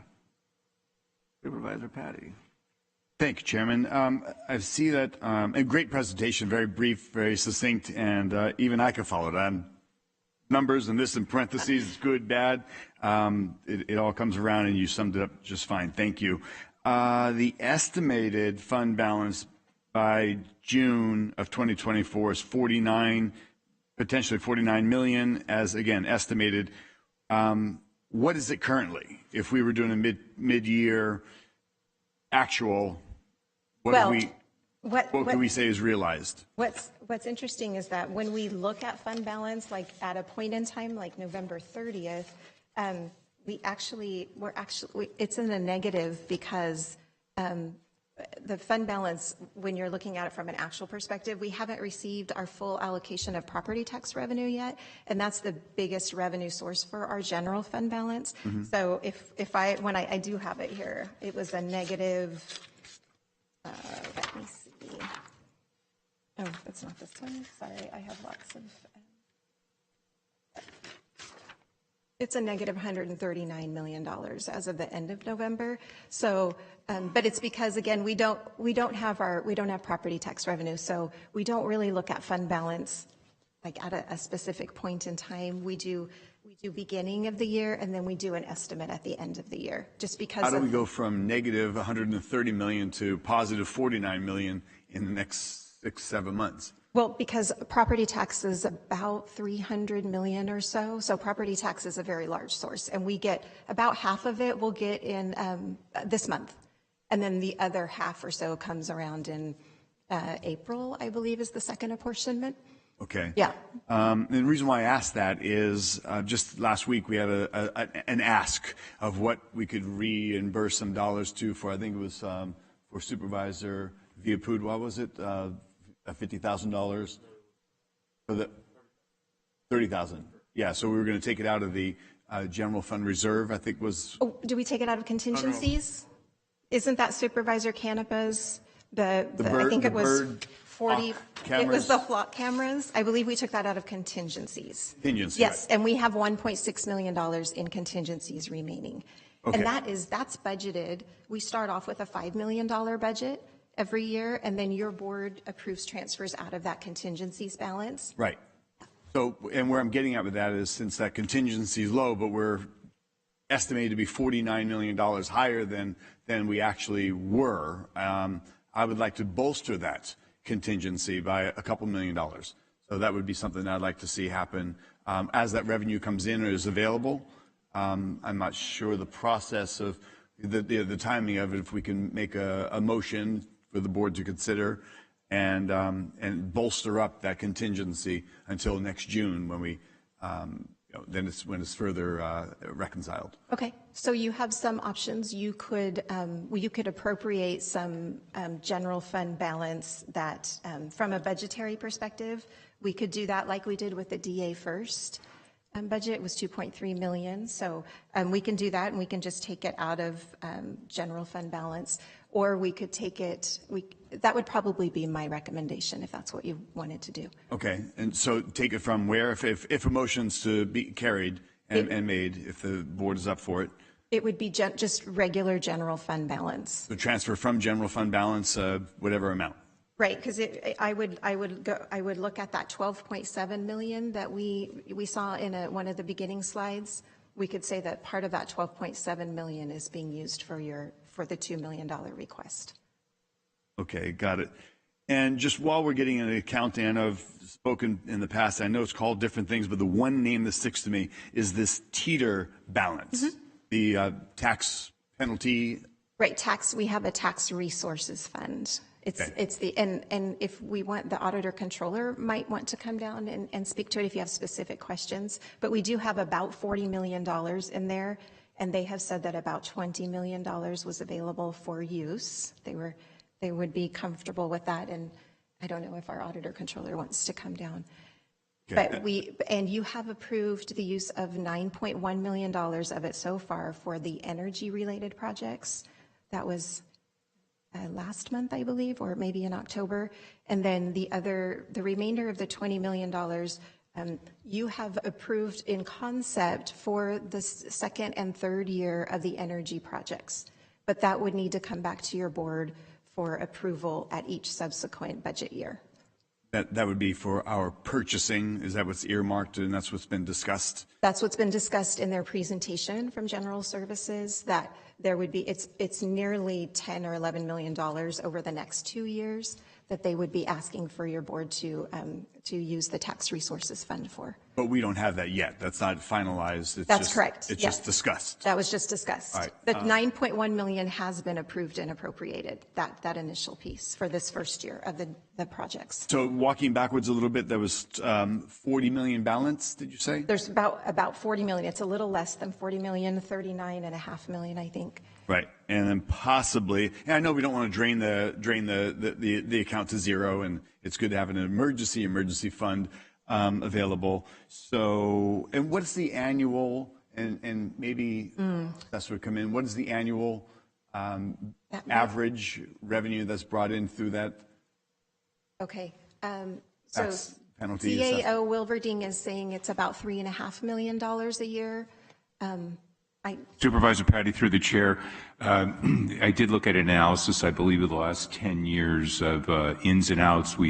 After we'd had this discussion about a month or a month and a half ago, and it bounces around. It can go as far negative as $15 or $20 million if we're backfilling tax losses, and it can be as high as 20. But the average over the past 10 years, I believe, was $3.6 million as a net revenue pickup over that decade. Okay, and that is tax, through the chair, that is a tax, that's a penalty? Those are penalty fees, is that correct? Okay, so my understanding is, yes, that revenue comes in through interest and penalties on the delinquent taxes. And so that amount fluctuates, and then I don't know if I can speak to it as best I can, but the amount that we need to hold in our tax loss reserve fund is 2.5% of the apportionment of the total. Thank you, Jeff. And so that increases. Jeff can speak to it more. Well, you actually got it right on. Oh, okay. Yes, we're required to keep a reserve of 2.5% of our estimated delinquent tax. So that's you were right on. So it increases as the roll increases. So the 2.5% would be of the annual amount that comes in?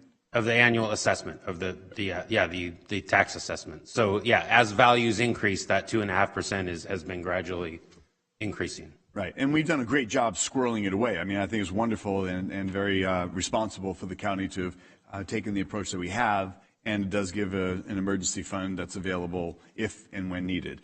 All right, I think that's my questions, Chairman, that I have for this time.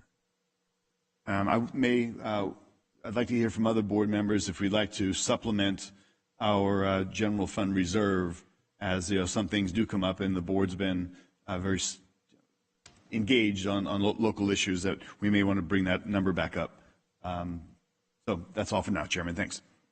All right, thank you, Supervisor Patty. Supervisor Canepa. Thank you, Chair. I just have two questions. So with the state budget tanking, how do we need to be prepared for that? That's a good question. We did just receive a report from the Legislative Analyst's Office, so the LAO's office, that anticipates a $68 billion deficit at the state level over 3 years.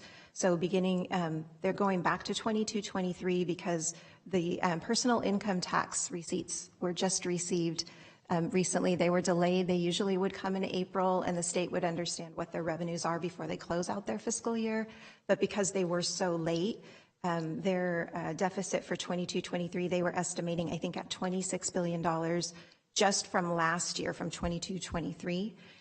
So they're saying $68 billion over 3 years, and they're going into their 24-25 budget year. So we're going to get a preliminary, the first state budget, proposed budget will come out from the state around January 9th. And so we'll be looking to that report to see what actions they may be taking. They do have reserves. They do have some cuts in educational funding that will come about as a result of the reduced revenues. But the LAO's office has estimated they are going to have to take other actions. They just they don't know what they will be yet. So we will definitely need to be prepared for that, because in the past the state has always looked to local government to help solve their budget problems. Then to Supervisor Patty's concern, I mean, do we need to move the money, or if we have some other contingencies that come forward, can we just take them out of those accounts then at that time? Or do we need to put this, I mean, I understand that, that the money's there and things come forward. Obviously, the DA was 2.3 of the $5 million. I mean, so that was a chunk. Right.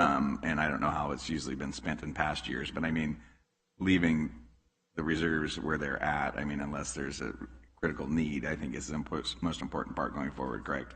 I would recommend that we be really prudent about what we're spending going forward, especially in light of this additional state report. I definitely would. I would just want to be as cautious as we can moving forward, especially for ongoing requests, because we want to make sure that we can fund in the future all of the ongoing obligations that we have. So it's the board's choice, though. So I mean, one time's here, one time's there, but anything that ongoing, I would strongly caution just to be really prudent about that until we know more about what the state will do. Thank you so much. Thank you, Chair.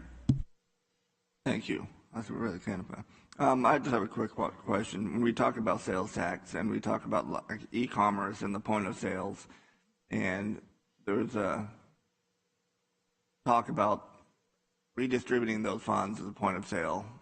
So do you have a time frame, and are we prepared for that? I mean, at a budget side, is it going to how much is that going to affect us? We have asked our sales tax consultants, HDL, for some information, and they are following up on that. There is a group at the League of Cities. There's a group that has a lot of representation on the city side. there's some legislation that I think is in the works or is being proposed. And so I can follow up more with that. But I do remember your question, and we've asked them several times for some follow-up on that. But at this point, we don't have a good estimate of how that would impact us, if at all. The state hasn't come out with any good estimates. No, it just seems like people are getting, it just is an unanswered question. How do you prepare for that? Not so much the county per se, but for some of the cities in which you have these big e-commerces, exactly, like Amazon, for example, and they're going to be losing possibly tens of millions of dollars, and of course that's going to have some trickle effect to the county, I would imagine. And it has positive impacts to some because the point of sale, it depends on where the customers live, and so there are positives and negatives on different sides. Anything the state does like that, it's not going to benefit. It's something. No, it's not going to be good for us.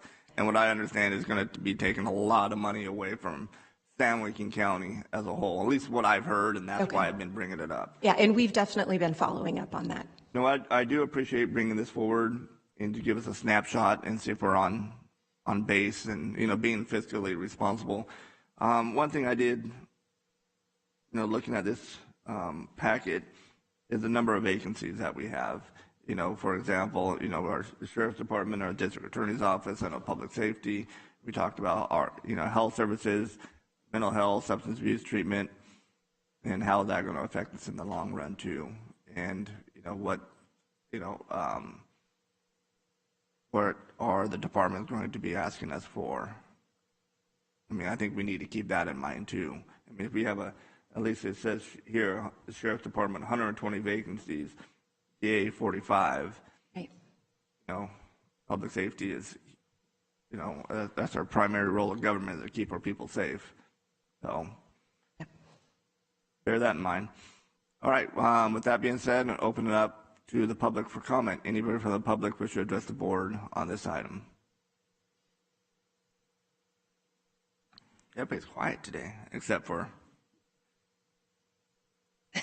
And we'll bring it back to the board. Any further comments? But again, thank you very much for that. Okay, you're welcome. Speak of the devil, Supervisor Patty.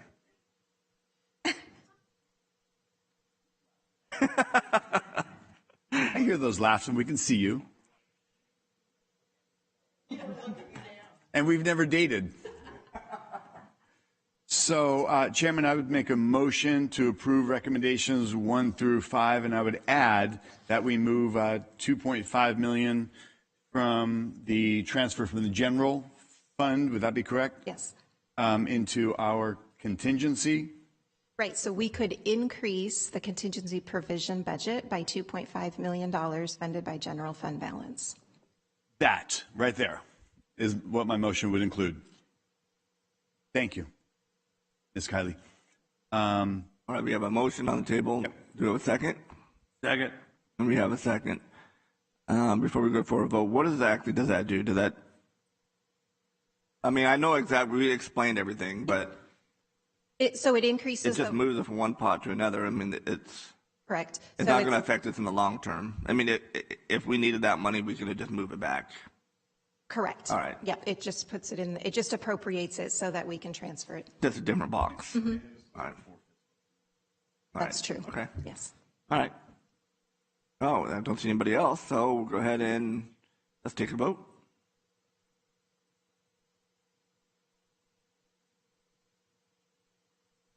All right, it is adopted 5-0. Thank you very much for your report. You're welcome. Thank you. All right. Move on to item number 4 from the ROB's office. Adopt a resolution approving the consolidation of the local election called by the Sacramento County Board of Education, Stockton City Council, and the San Joaquin County Board of Supervisors on behalf of the San Joaquin County LAFCO, with a statewide presidential primary election to be held on Tuesday, March 5th, 2024. Ms. Hale, welcome. Good morning, Chair Rickman and members of the board. So this is a very general course of business as well. We have to consolidate with the jurisdictions that have requested us to do so. for the March primary election, and so that's what this item is about. It comes before this board before every election that we have to consolidate, and so that's what we're here for. If there's any questions, I'm here to answer those questions. Well, thank you very much. Bring it back to the board. See here, don't see anybody in the queue. Open up for the public. Anybody from the public wish to address the board on this item? Maybe you just state your name for the record. We would appreciate it. Molly Watkins, hello. Okay, so can you confirm it is a highly recommended that you consolidate? It is not law that these elections have to be consolidated. Is that correct? And I say that because in small races, school boards, small things like that, as a candidate to run in those elections when you're running in a presidential election changes the amount of money that you have to spend as a candidate. So that's the reason the elections were separated in the first place, so that the local people ran their own elections and they could afford a billboard. And on presidential elections, those people with big bucks could buy those billboards at a different price because it's a supply and demand. So by consolidating, what are you doing to the average citizen who wants to run in an election? Question. All right, thank you. Ms. Hale? So this is actually, I don't know how it impacts the candidate on the political side in that way. This is us, the city of Stockton is hiring us to put their ballot together to put it in one ballot. If we weren't to consolidate our election, then the city of Stockton would be sending out a separate ballot to all of the residences of the city of Stockton. We would be sending out a separate ballot for all the county contests and the state contests. So it is general practice to consolidate it for the purpose of allowing the city to be a part of our election instead of having a standalone, more expensive election. As far as how it affects a candidate, I'm not sure the correlation because this is specifically to running the election and putting them on ballot. All right, thank you. Anybody else from the public wish to address the board on this item? Then none, bring back to the board and Supervisor Dean.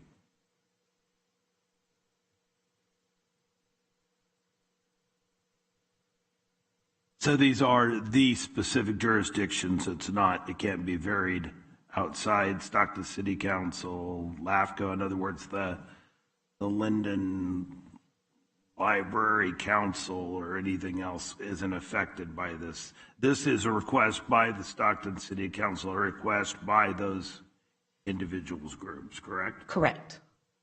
Thank you. Thank you, Supervisor Ding. All right, don't see anybody else in the queue. So, motion?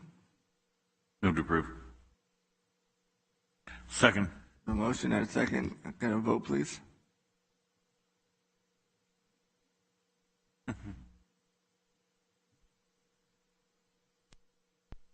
Right, it is adopted 5-0. Move on to item number 5, again from the ROV's office. Adopt a resolution delegating authority to the register of voters to negotiate and execute agreements on behalf of the county for the use of real property as polling places and vote by mail ballot drop box location. Ms. Hale, all yours. All right, thank you. So I'm here today to ask for delegated authority to create ease in the elections process. I am requesting this authority to streamline the elections process, avoiding interruptions and potential issues that can potentially arise. Regarding polling locations, in the event of a last-minute need that can arise during an election, I need to be able to act quickly and efficiently to get a new location secured. An example would be in the 2022 cycle when a polling location near the Great Wolf Lodge in Manteca dropped out last minute. I believe they had a flood or reconstruction or something like that occurred. We had to book the lodge banquet room to secure a location for that voting precinct. It took about 3 weeks to do the back and forth process to be able to go through the purchasing agent to the purchasing director to be able to get that done. In the past, we've leveraged that authority, but the process can take up to 3 weeks. If I was able to consign the short-term lease, I could have secured the lodge earlier, allowing earlier notification to the voters of the precinct, possibly even preventing them from getting old information on their mailed ballots and voter guide materials. So the sooner I can make those changes, the sooner I can prepare in the elections process to update the material. In the event that we miss that window of time, then we have to send a notification to those voters and we have to mail that out. And of course, we want to do that sooner than later. I know that this board, it's very important that we are embracing neighborhood polling places and making that a priority for us. And so I want to make sure that our neighborhood folks know right away when there is a change into where they're going to go on election day so they can be prepared. Additionally, for our new ballot drop boxes, this will allow me to sign the licensing agreements effectively with the local businesses and cities to install our boxes in the most secure, high-traffic areas throughout the county and each local community. We currently have the 7 city halls and Mountain House Community Services District as desired locations. We've also worked with several of the local businesses and neighborhoods such as Murata Market, Orlando's Market in Linden, Circle K in Farmington, Young's Payless in Lockford, and Clements Country Market. We've also worked with UOP and Stanislaus State as we are required by elections code to have one at any state college site. We are also working with Impresso Coffee in North Stockton. I know how important it is to this board to engage our local resources, so we have intentionally worked with local businesses that exist in the high traffic areas for each area. As of to date, the ones that we've tentatively secured, every single one of them have surveillance available outside of one located in Tracy at Four Corners Market, and we're trying to figure out how we can resolve that to have surveillance available for that box. My goal is to have a final list soon. In order to have that final list for you, we need to be able to sign these licensing agreements with each of the entities to ensure that we get these installed before February 1st when we need to execute this. So this will be a few departments on board getting it done. So that's what I'm here today for. All right, thank you, Ms. Hale. Bring it back to the board. Supervisor Dean. Thank you, Mr. Chairman. You are blessed today because I'm not feeling well, so I'm going to keep this short. You look good, though. Glad you're feeling better. This whole thing's just gotten ridiculous. I mean, we've went from every month it's we need 25 boxes rather than the 8 the state mandates. Now we need to spend $10,000 over 5 years to secure spaces for the lock. I mean, every month it's something else. The biggest problem we have, and I think I have got at least one supervisor will agree with me, when we have people from the Elections Commission that want to come up here and talk about they're going to tap our unconnected laptops and steal our data, people turn their ears off on one side. On the other side, you've got, we're in the middle of a budget crisis is going on, and this thing is getting bigger and bigger and bigger. There were no problems with the election before COVID, and now we're completely going, I mean, why are we spending money? We've got drop boxes. They're called post office boxes, but the state mandates that we have so many. So we have to do that. So let's just do that. Let's do what the state mandates us to do. She's got locations that are already under surveillance cameras. Let's call it a flippin' day. I mean, we've got a county administrator who's lobbying members of this board to eliminate the elections committee because, they're getting tired of it. And I understand why, because some of the comments are getting ridiculous on both sides.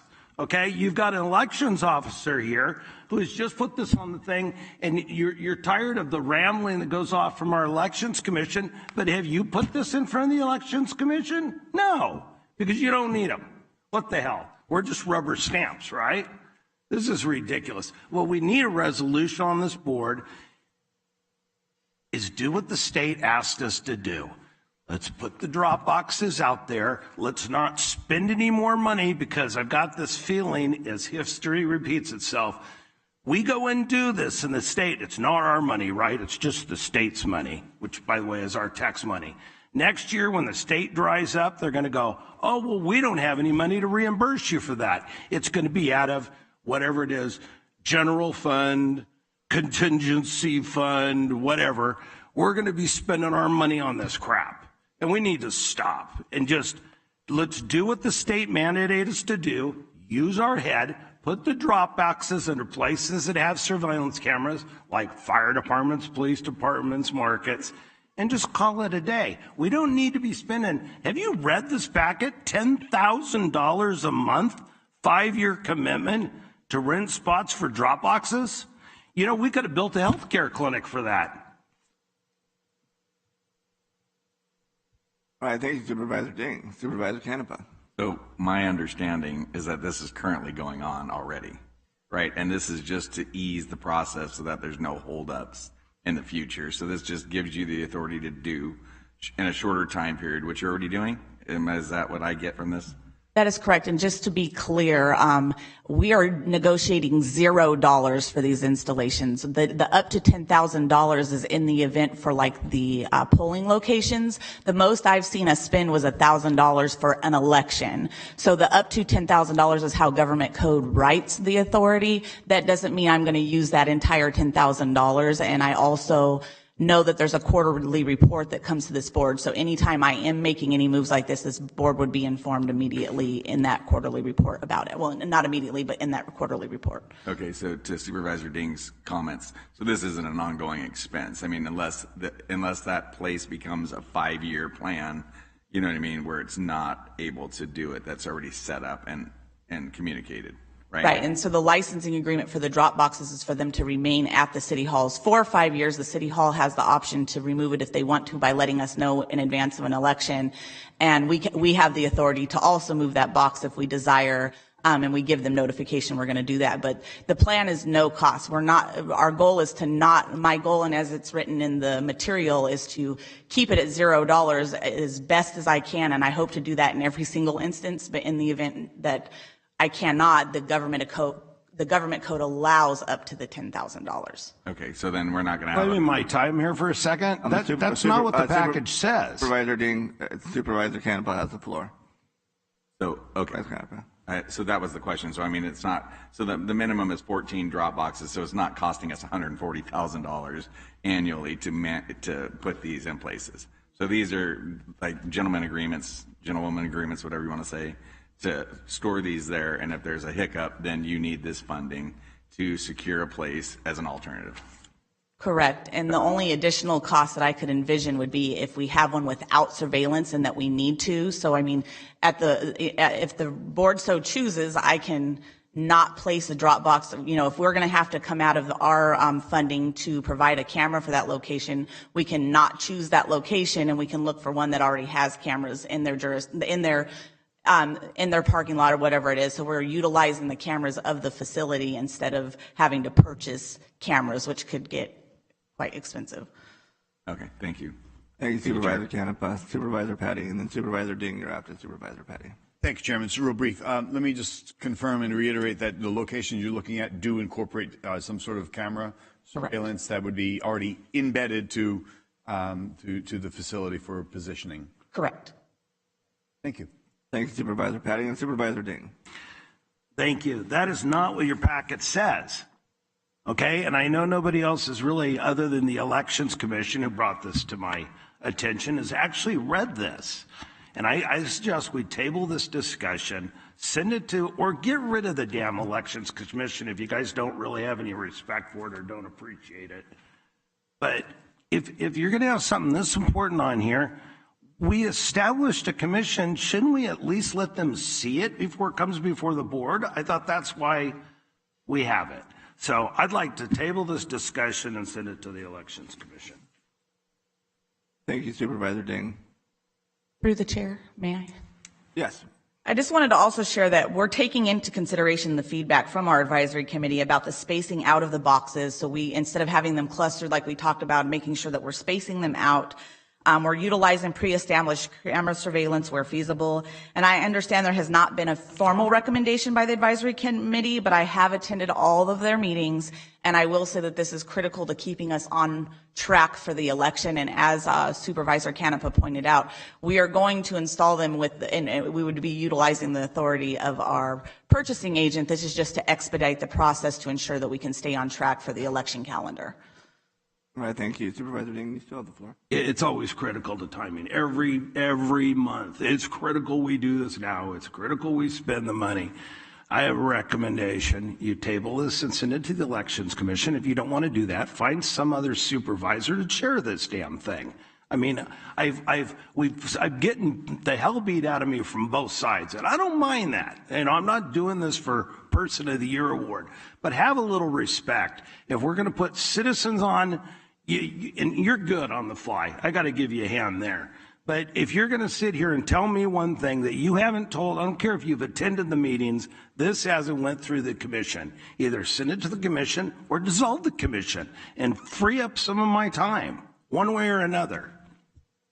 Thank you, Supervisor Ding. To Steve, jumping on with Steve Ding here, or excuse me, Supervisor Ding, why wasn't this sent to the Election Commission?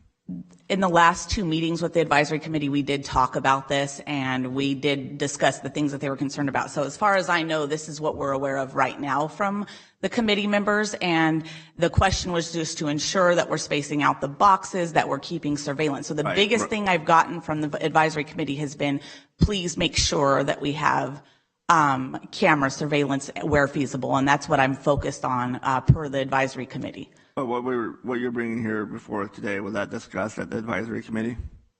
The delegated authority? Right. And, no, it was not. I mean, I see Supervisor Ding's point.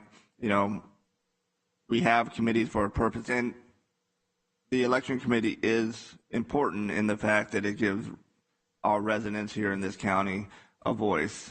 And so, why wasn't it? I mean, I understand. I heard what you said before because you attended meetings and you heard their feedback.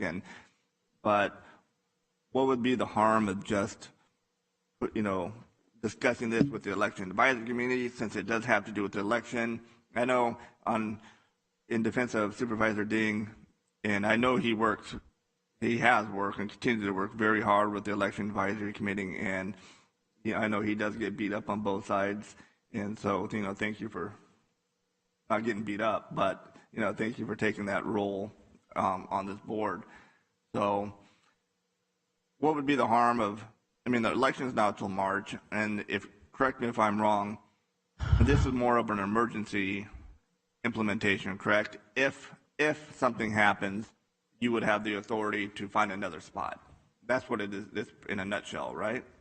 Well, we have yet to have our drop boxes installed. They have a deadline of being installed by February 1st because they have to be open to the public by February 5th. It takes time to get them out there and get them installed. Correct me if I'm wrong, but isn't this what it's for, though? If something happens, then you would have the delegation or that authority from the board to find another location with some funding. Is that correct? The first half of it regarding polling places is. The second half is for the drop boxes so I can get them installed by February 1st. All right. Thank you.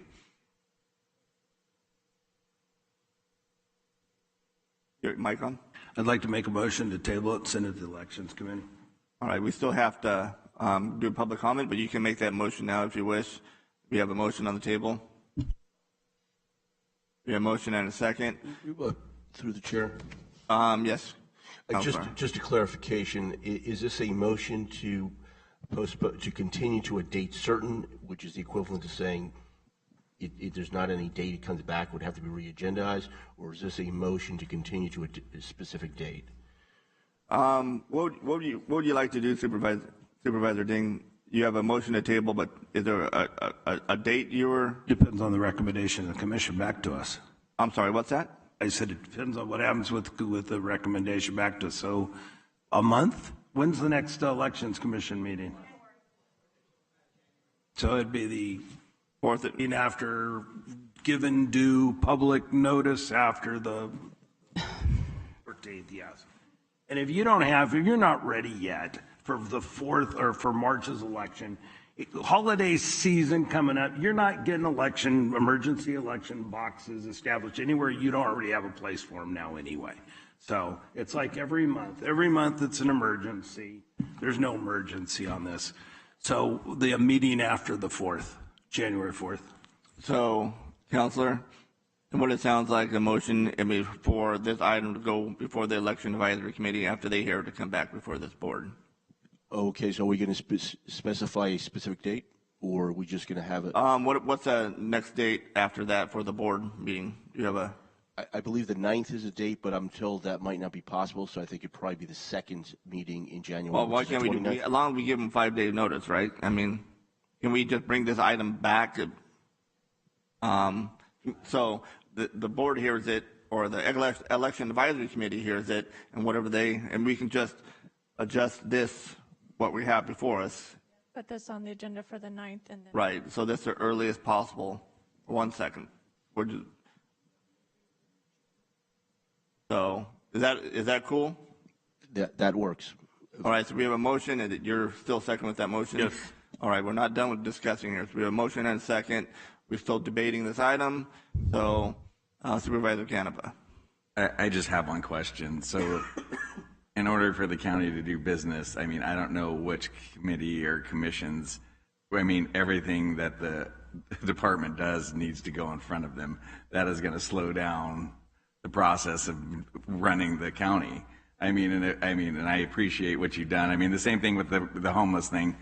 I took a hit last week. I mean, and that's just the nature of the game. So, I mean, not a game, but our job. So those are the questions. I mean, if it's going to hinder us doing business, we can't run our county on whether or not it's seen by a commission. And I understand your passion and everything like that. But I mean, at one point, we have to figure out, everything can't go in front of the election commission. We are elected to make decisions, whether they're unpopular or not. I mean, so for me, I mean, this is something, I mean, this is going to work its way out. So in the future, I think, we need to do either a better job or, like you said, do we keep it and piss people off on the weekly and have to hear about it? Or, what I mean, us as electeds, take the information that we have and make the best of it. You know what I mean? That's just my comment. Thank you, Chair. Thank you, Supervisor Canepa. Supervisor Patty. Thank you, Chairman. I appreciate both of Supervisor Ding and Supervisor Canepa's position. I know we have a motion on the table. Let me just understand here. What we're looking at is this is a government formality from the state for reimbursement of up to $10,000, or does it our county dollars? $10,000. No, it would be out of our budget if we did have to spend any money. So we're allowed to spend $10,000 twice, up to $10,000 twice. Is that correct? Up to $10,000. From what I'm seeing? It would be up to $10,000 per month per location, but that's the maximum that the government code allows. But that's not what I'm asking to spend. I'm just asking for the delegated authority, which is pretty common practice of departments. I totally understand, and this is just a fallback so that if, like you said, something critical happens and a polling place that's advertised is no longer available, a flood, a plumbing breaks, the roof collapses, then you need to immediately shift to something else, and you may then have to spend up to $10,000. Correct. Right. And then. So this is just a general safety net, not to be incorporated per Dropbox or anything else. This is just simply a safety net, if needed, likely not needed, and normally, except for the example that you just shared last year at Great Wolf, it's normally not utilized.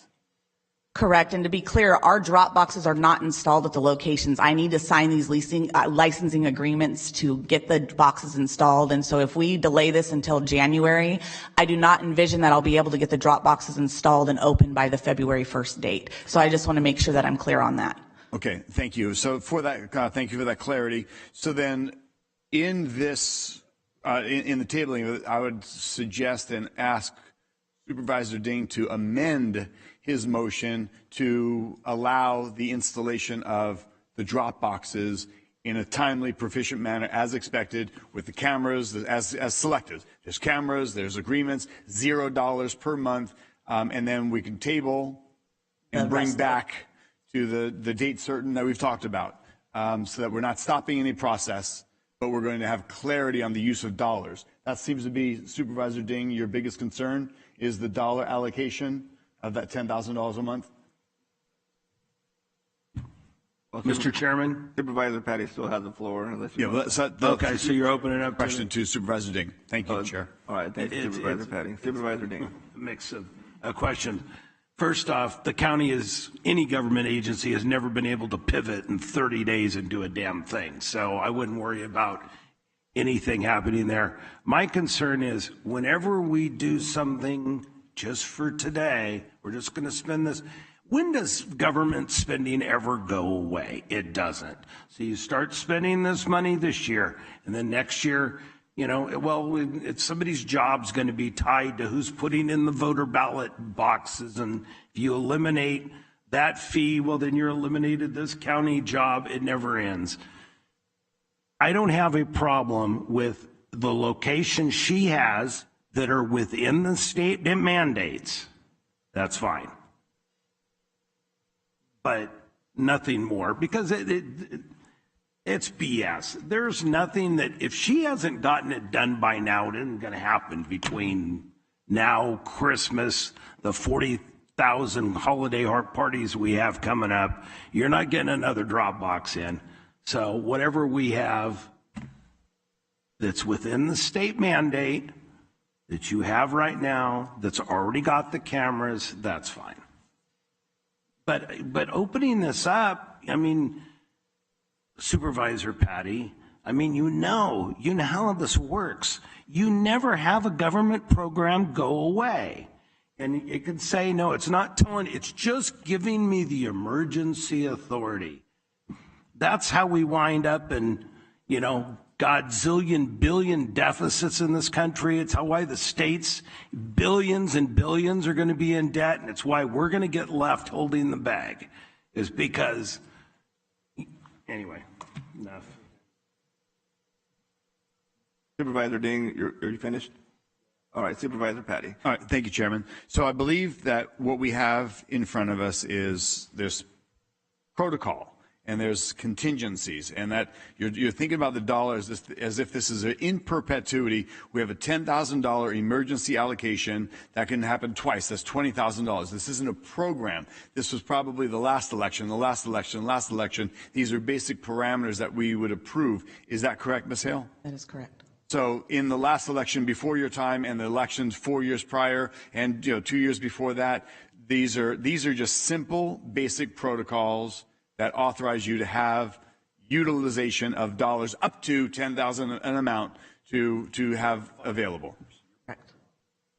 I don't know how we're being lied to, but I trust Ms. Hale is being, if you want to reclaim and speak about how we're being lied to, but we need to get the drop boxes in. How many drop boxes do you have so far, Ms. Hale? It's the same 25 that was approved by this board. So none of them have been installed? They have not been installed yet. They're sitting at the warehouse. They're being wrapped as we speak with the artwork, and they're ready to be deployed to be installed. And our general services team and facilities is going to be helping with the installation. And so I want to give them enough time. They're going to have 60 days to get everything installed by the deadline. So I know there's a contingency of people in this county that want no drop boxes. They want one-day ballot. They want voter ID.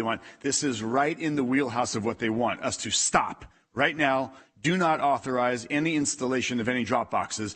That is a narrative that's been shared not once, not twice, not dozens, several hundred times to us, that we want no drop boxes, one-day ballot voting, one-day paper ballots, no machines, et cetera, et cetera, et cetera. And I understand that that's their belief and they're entitled to it. We do not want to stop the process. We have, and we see the Democrat and the Republican leadership talking about how important it is to use drop boxes and to harvest ballots. So however you want to interpret what harvest is, like it or not, it's here.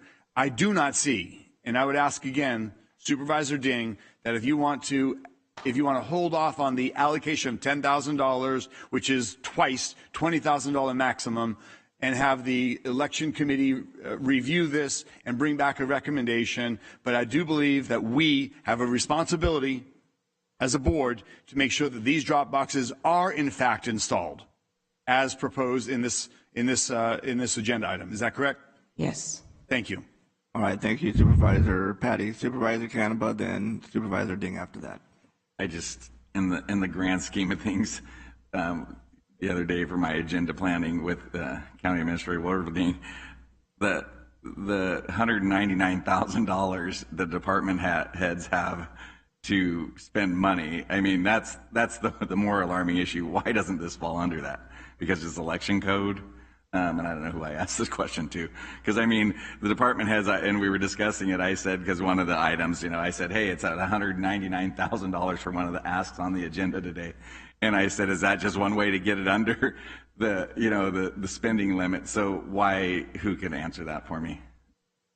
So I have to sign an agreement, and I believe I have to have the authority from the board to assign an agreement, agreement period, because that was my question. If it's $0, why do I need to get delegated authority? And I actually had an extensive conversation with the CAO Wilverding regarding this in reference to what needs to be accomplished. So I'm not asking for anything above and beyond what normal business would be. Well, can you speak to that? Administrator Supervisor Canepa, through the chair. So it was my understanding, because the agreement for the delegated authority needs to come before the board, the dollars were happening in conjunction for that. For transparency, we put the $10,000 on the same agreement because it was, on the same letter because it was attached to the agreement. It would have been disingenuous, I think, for us not to have put the amount on it. It's related to the agreements. Okay, so why do department heads have the authority to spend up to $199,000 for agreements, or do we approve the agreement and then they can spend the $199,000? Can you clarify? That's absolutely correct. So we give the authority to spend the money, and then it's spent, or the department head can enter into a contract with somebody up to $199,000. Goes over $199,000, then it has to come to us. That's correct. The latter is the correct one. They can enter into an agreement up to 100 in. So I get it as a matter of principle. Yes. So a matter of principle, you know what I mean? But theoretically, this is as transparent as it gets, because this didn't really need to come in front of us. Because it's a contract and an agreement, that's why it's coming in front of us? Yes, because it's an agreement that has to be signed. Okay. Thank you. Thank you, Chair. Thank you, Supervisor Canepa. Supervisor Ding.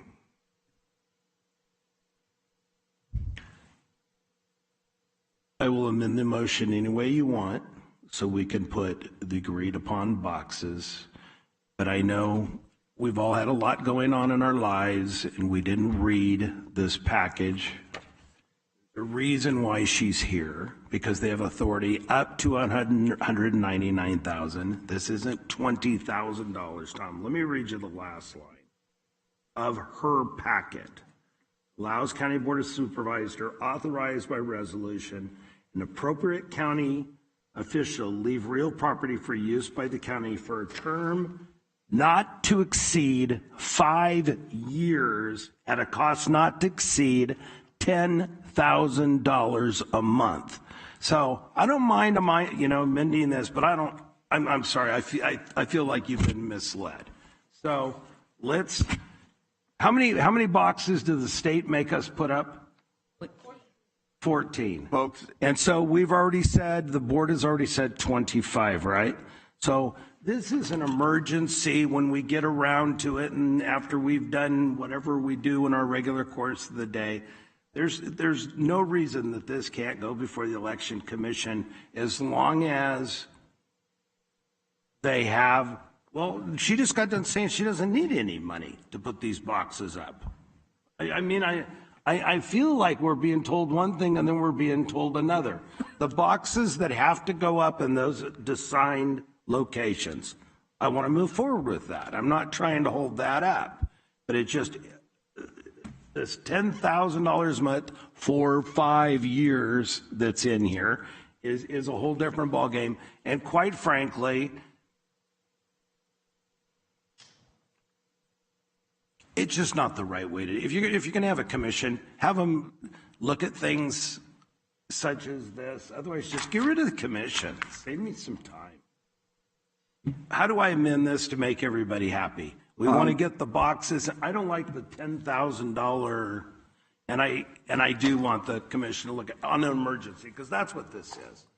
Correct? Supervisor Ding. And first of all, we'll have public comments, so those of you that want to speak, you'll be allowed to speak.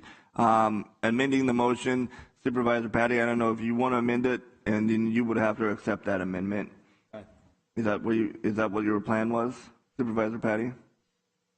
Thank you, Chair. To answer your question, my suggestion was if Supervisor Ding would be willing to amend his motion. Well, I could offer a suggestion. What I would do, you can either amend it, or Supervisor Ding, why don't you just go ahead and pull your motion, and then pull the motion, then make a new motion, so it'll just be easier or simpler. If you want to do that. I guess one. Could we have a second? Is there That's anything issue. in the motion or anything in here that stops? This is for new authority. There's nothing. Is there anything in here that actually stops those ballot boxes and going into your marked locations right now?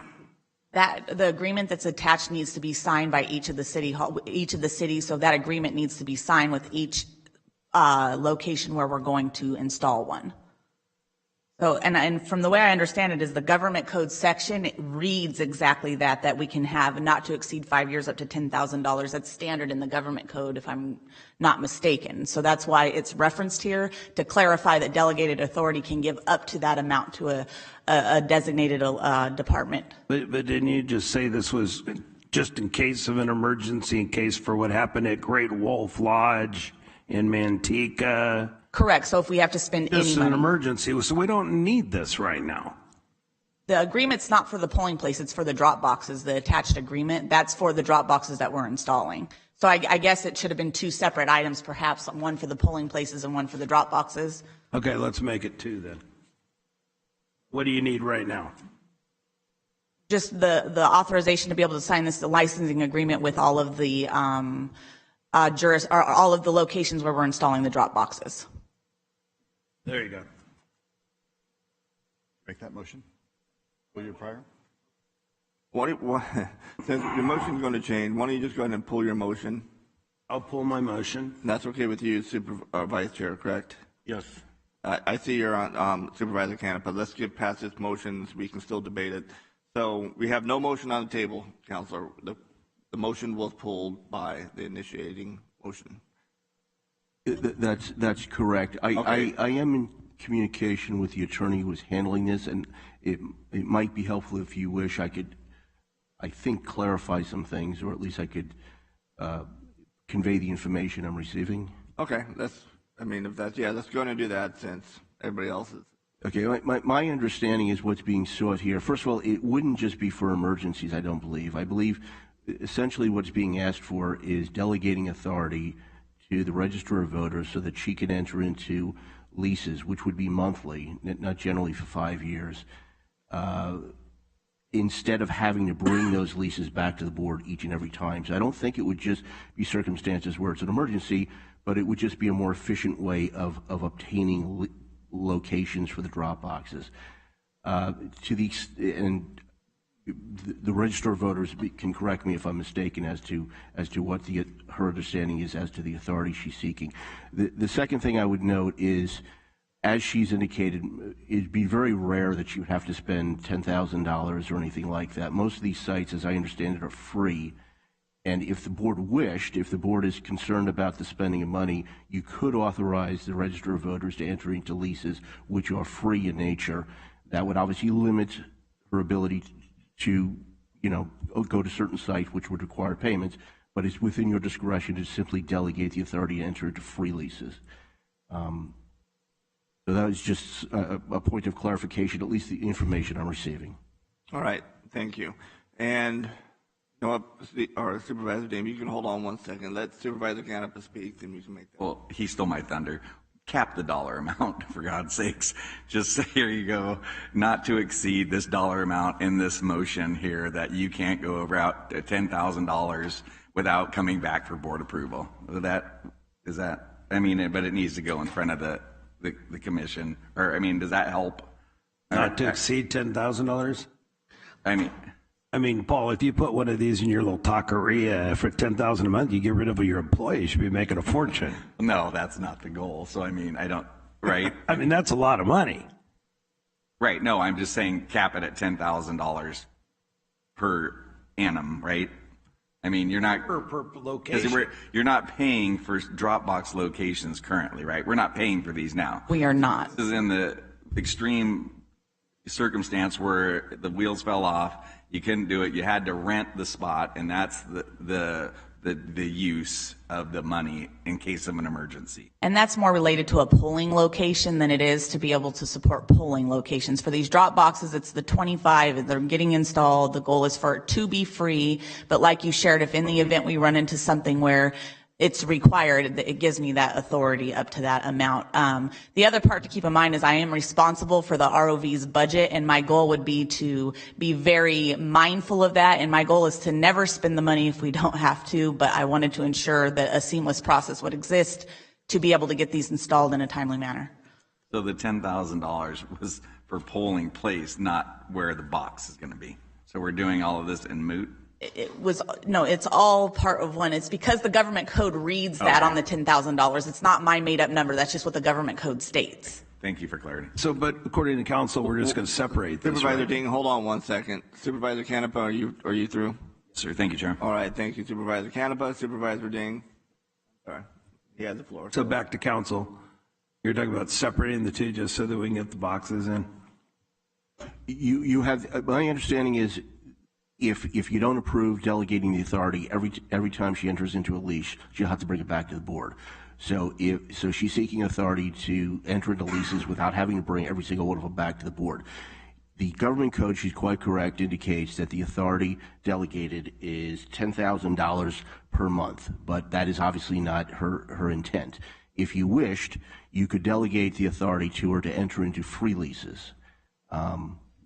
So you could separate out, you could make it so that she can enter into leases, but only if she can get the locations for free. If you're going to not limit her so much, then the government code does specify something which is contrary to the intent, but the government code does indicate the delegated authority would be up to $10,000 per month, which obviously is not the plan.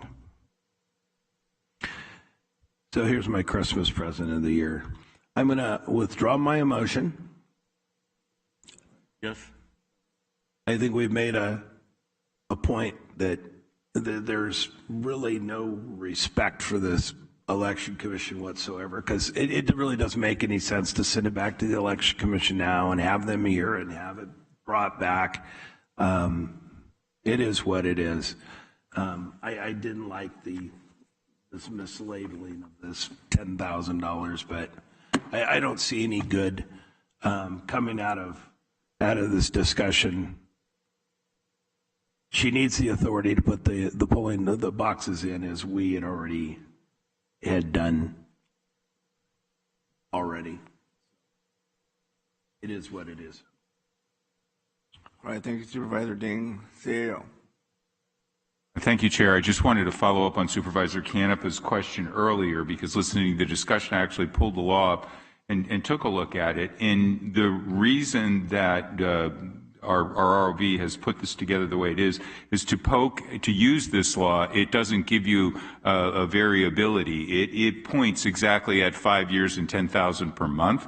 And the reason it's over the 199 is because if you take 10,000 times 12 months times 5 years, it's $600,000, which exceeds her delegated authority at the 199, which is why we couldn't bring a piece of it back. We couldn't say, oh, we're going to do 1/5 of government code, whatever. We had to bring the entire thing back in its entirety, which busted the 199, and it also doesn't spend $1. All it does is creates room, which I can't even imagine we would ever do that, to utilize all that money, but it's an all or none. It's a binary thing if you use the government code, and it's why we had to use it. Does that make sense? Yeah. All right, thank you. All right. We will open up for public comment. Anybody from the public wish to address the board on this item? And I know we're going to go to, we're going to go to public comment forums first. So we have Wally Watkins, and that's the only one I have. And after that, we'll open it up to everybody. All right. First off, the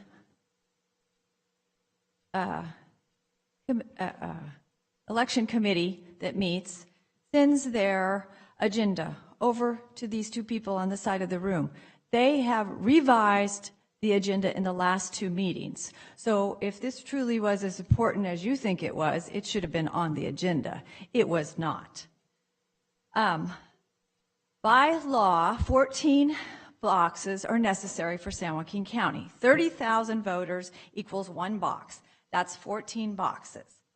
We have 29 boxes. When she came to you to talk about the boxes, she asked for 29 and you threw them at her.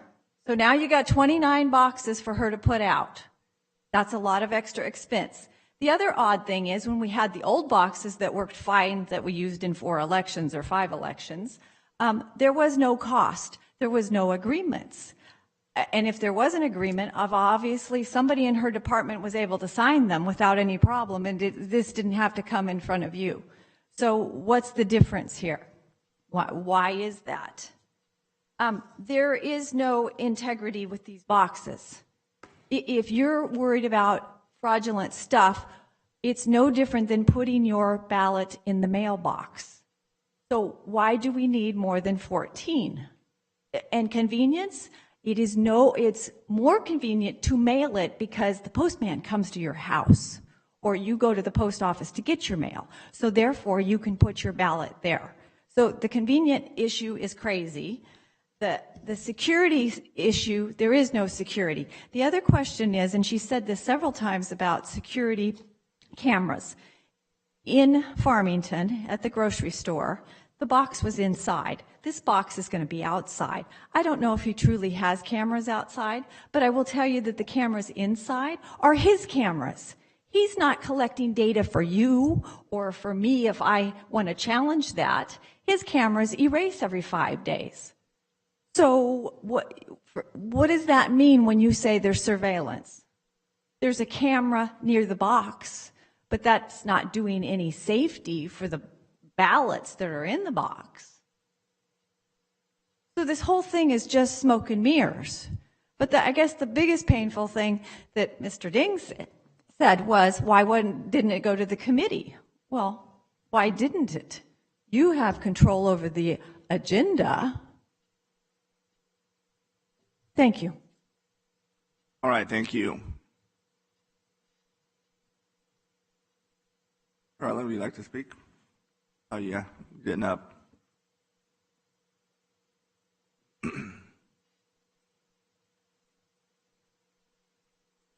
Carla Huney. Okay, so when we go back to when the boxes were approved, it was $194,000 for 29 boxes. Nothing was brought up about having to pay anything to put the boxes permanently. I want to know why that wasn't discussed then. Then also on the surveillance, which I've talked to earlier today and I've talked to before, what does it mean when it says there is a camera? You're not asking the right questions. I can have a camera right here and it can point it down to the ground. It's not on the box. Show me it's going to be on the box. So this whole thing is just BS, okay? This whole thing, when you do a budget for a program, it should be presented all at the same time. And we're getting bits and pieces and bits and pieces. And it's not going to the EAC committee as a complete program. Thank you. All right, thank you. Anybody else from the public wish to address the board on this item? Seeing none, bring it back to the board for discussion. I don't have anybody else in the queue, and I'll just make a quick comment here.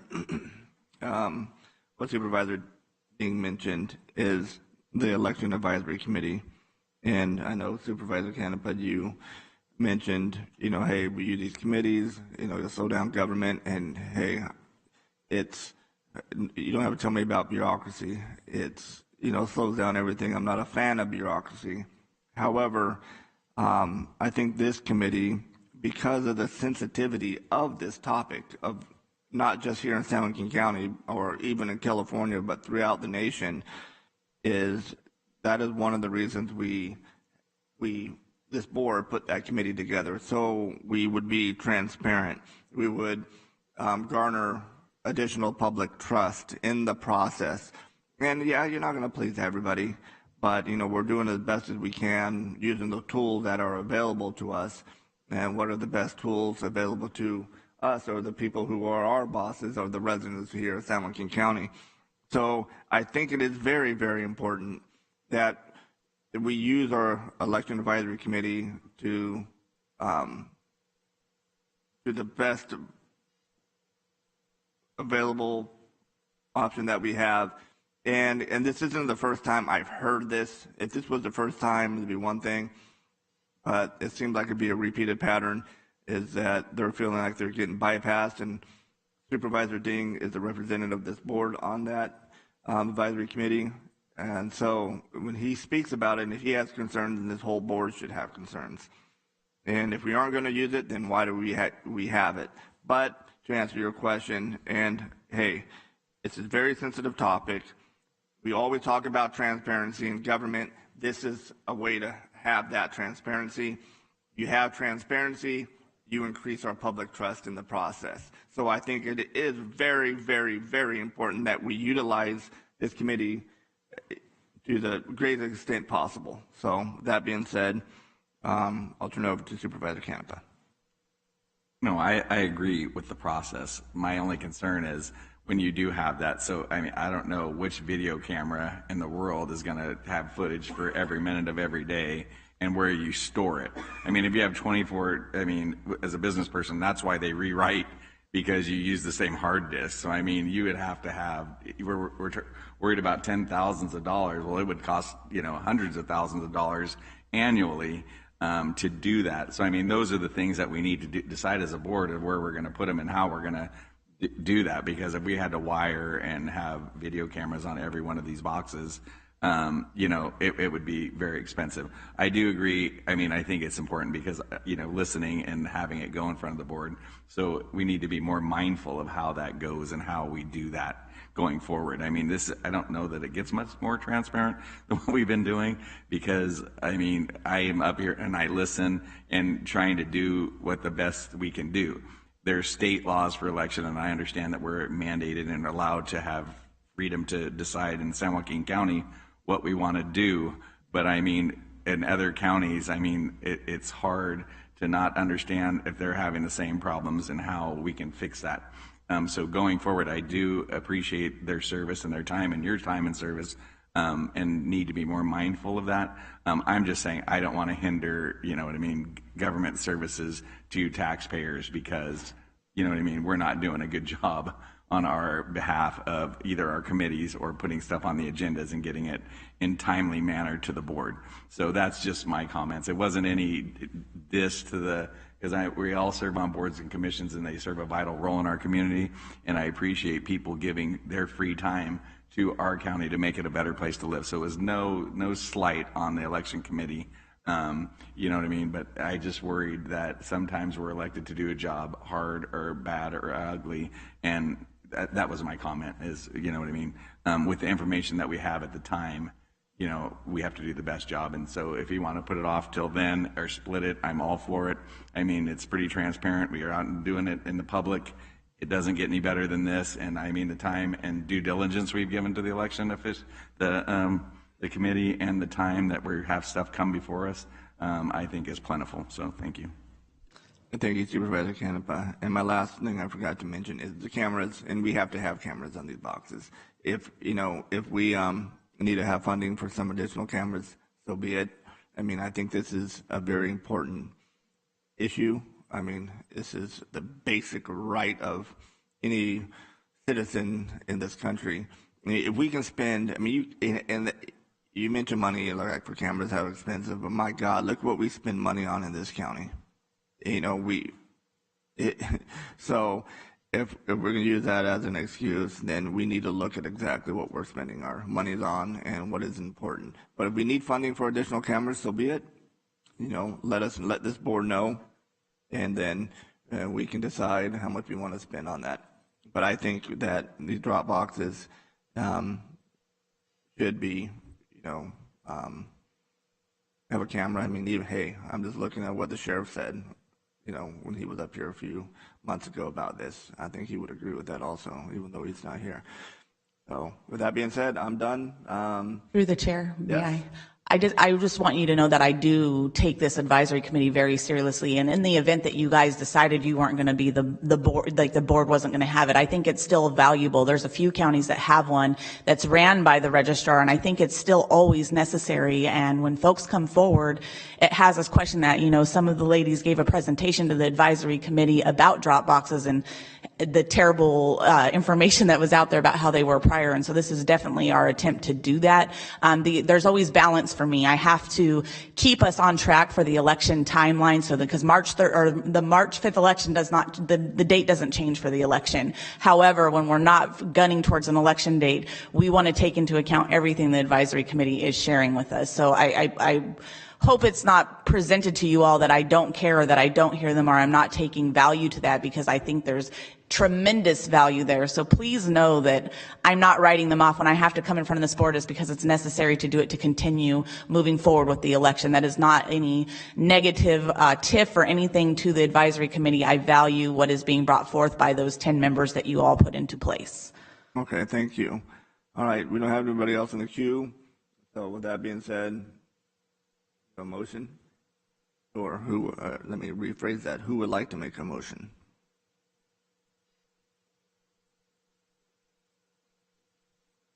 Supervisor Patty, you had something? Well, I don't think you're speechless. I mean, that's impossible, so. Second only to you, sir. So Supervisor Ding, through the chair, I'll defer to you. You had a concern, and have you completely pulled your motion? Would you like to come forward with another motion, striking the dollar allocation till it goes through the election committee and comes back to us? But let's allow the process of installing and putting in agreements. And as County Council had said, you can make agreements as long as they're free.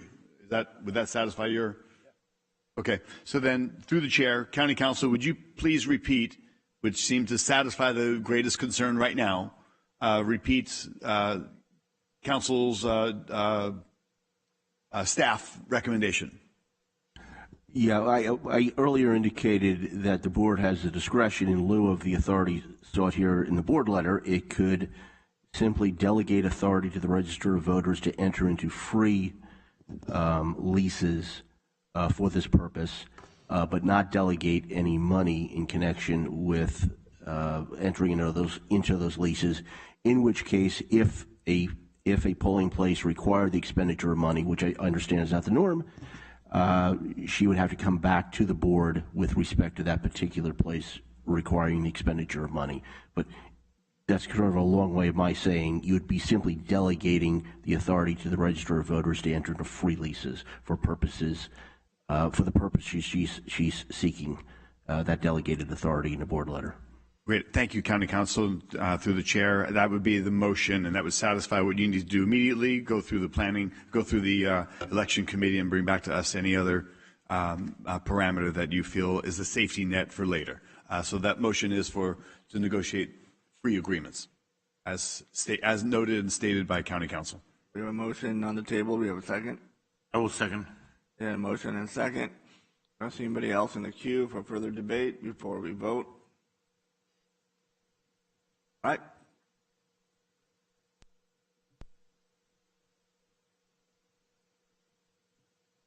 All right, is adopted 5-0. Thank you. Thank you, Michelle. Thank you, everybody. That was very lengthy. But, hey, good debate. This is what we're here for. All right, we move on to our last discussion item until the 1:30 item. So this is for BHS. Adopt a resolution to defer implementation of Senate Bill 43, 2223 regular legislative session to January 1st, 2026. Good afternoon, Chair Rickman, members of the Board of Supervisors, CEO Wilverding, and County Council Ed Kernan. I have Genevieve Valentine today with me. She'll lead our presentation, fairly brief, but a lot of pertinent material, and I have some comments on some of the slides, and we'll open up for questions. Good morning, Chair, County Council, CEO, and our supervisors. So what we are going to do today is make a recommendation to defer the implementation of Senate Bill 43. I'm going to go through what Senate Bill 43 is, the challenges our county will have, the fiscal impacts, and then open it up to questions and so forth. So SB 43 is the significant changes of states' involuntary detention and conservatorship language under the LPS Act. Currently, with the SB 43, there are three primary significant changes. There's smaller minor changes, but there's three significant changes. It expands the definition of grave disability, and it allows for involuntary detention and conservatorship with a standalone severe substance abuse disorder. It, in the Senate bill, directly lines out alcoholism as one of the severe substance abuse disorders for conservatorship. The second is allowing for individuals who are unable to provide for basic needs for personal safety and or medical care to be put on a 5150 and then conserved. And then the third requires us as counties to consider the least restrictive options, such as assisted outpatient treatment or care court, prior to a conservatorship investigation. What's interesting is the timeline, which I do want to make sure that I point out for you. SB 43 was signed into law October 10th of this year with an implementation date of January 1, 24. That is less than 75 days to make a rather large significant change in our business. Typically, when an implementation like this comes down, Department of Healthcare Services allows counties 2 years to implement. This bill has one line that says that we can opt to delay implementation those 2 years until January 26 with a board resolution. So there are 5 significant challenges to implement this in the next 19 days. So I want to make sure that I point that out. There are 5 significant changes and challenges. This significantly expands the population for potential 5150 detention. Currently, there's approximately 1% of the population that gets put on a 5150. This would make it about 10% of the population that meets criteria based off of the expansion of the 3 elements. It also will have a significant impact with just the 10% on staffing levels. So staffing levels for behavioral health, the public conservator's office, county council, public defender's office, the superior courts, and the sheriff's department, because all of those departments would have to rise up and be able to provide additional detentions and potential legal hearings for that 10%. In addition to that, it defines grave disability due to substance abuse order that currently does not exist. So with that being said, the state still has not provided county departments with guidance on what severe SUD means from a grave disability assessment perspective. There also is currently no assessment that currently exists to remove somebody from conservatorship based off of substance abuse. So counties are awaiting the Department of Healthcare Services to give us guidance, secondary guidance, and assessment tools to make this happen. Additionally, there is no one currently in our county that can perform designated substance abuse evaluations other than local law enforcement and the county behavioral health department.